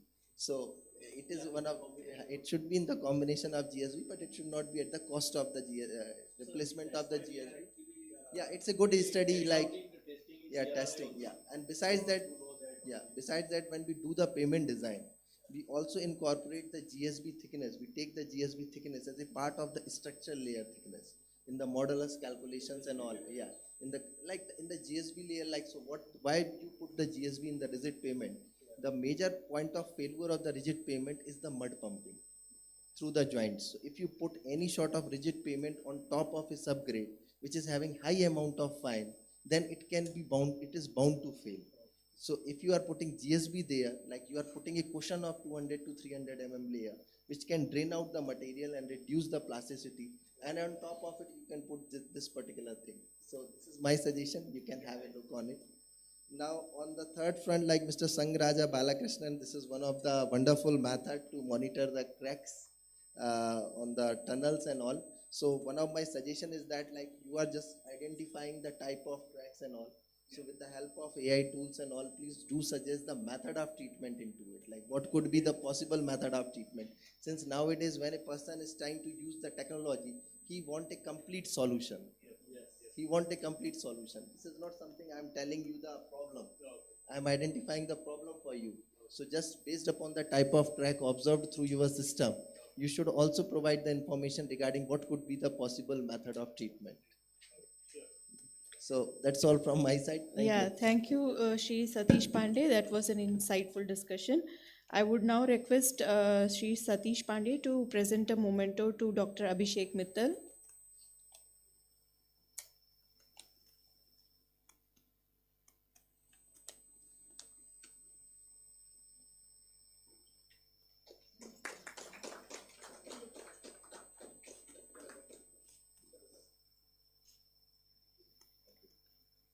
Now to Shri Manish Baroth.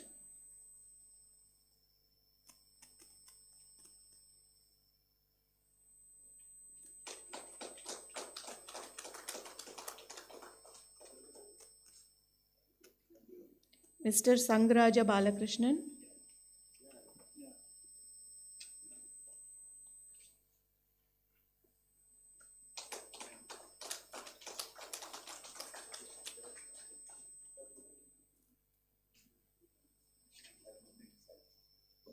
Thank you, panelists. So this concludes the session, third session of the day. Now we have a closing ceremony.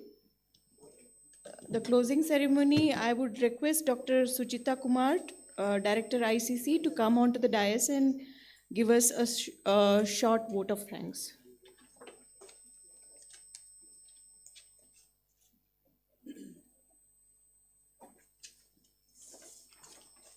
So now that we have come to the end of the conference, I congratulate everyone for the successful completion of this conference on emerging technology, redefining highways, rural roads, and infrastructure. First of all, I would like to thank DG BRO, Lieutenant General Shri Raghu Srinivasan, for gracing the conference and guiding us for the way forward. He gave us some wonderful ideas to be implemented. I would like to thank Dr. Harinder Singh Bisht and Mr. Sinha for their address. Specifically, I would like to thank all the experts for sharing their knowledge and ideas with us and the audience. I'm sure it will go a long way. I also thank the sponsors and exhibitors for sharing their products, specifically SERC for supporting this, CBRI and AMPRI. I would like to invite our sponsors, if the representatives are still here, Tata Projects, TechFab India, Crete, Dextra, and Zydex.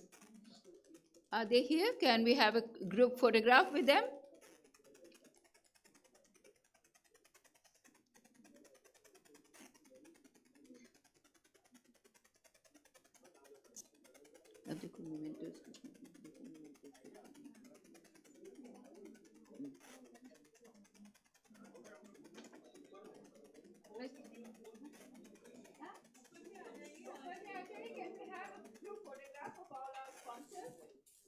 Mr. Deepak Mazumdar, could you also come and join? Mr. Deepak Mazumdar, who is the director, CIDC, I would like him. We'd like to have a group photograph of all our sponsors, and we thank you a lot for making this happen.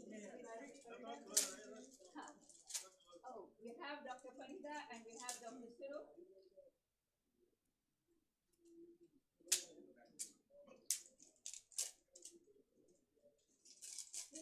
Could you please join us? They are all the sponsors. You can come in the center.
Dr. Farida.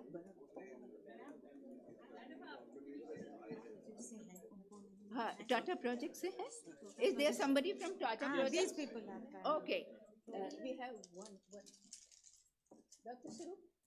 For other speakers, we had given them the mementos, one each. We have not for everybody, but we have somebody from Tata Projects. Could we give them a memento? We don't have enough. Could you please accept, one of you? Yes.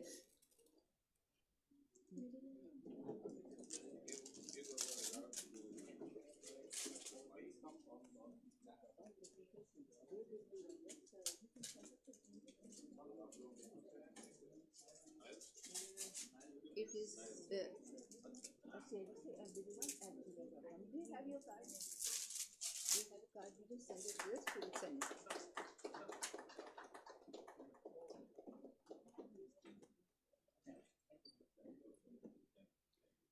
And now I will request Dr. Surup to thank Dr. Parida on our Vihar. A small token.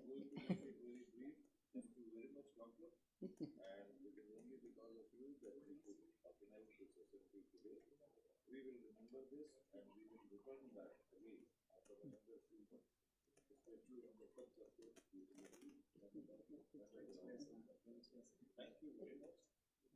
And here is the small piece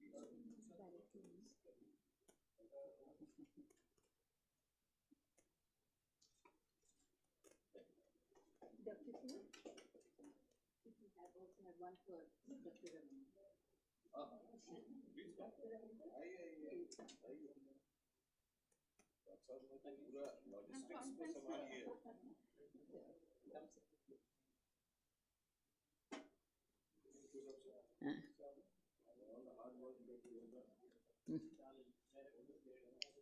I take this opportunity to thank Dr. Manoj Parida and his team, who are now part of CIDC, that they have also become members of CIDC, and they were the co-host of that event. I thank my president and DG, Dr. P.R. Surup, for his guidance and initiatives, and all CIDC and ICC, my team members, for the success of this conference. And most importantly, I thank all the participants whose presence has made this conference really important and viable. I'm sure they would be carrying and utilize the information gained in this conference in their future endeavors. I look forward to have you all with us in our next endeavor, and good night, and I bid you a very comfortable journey back. Thank you.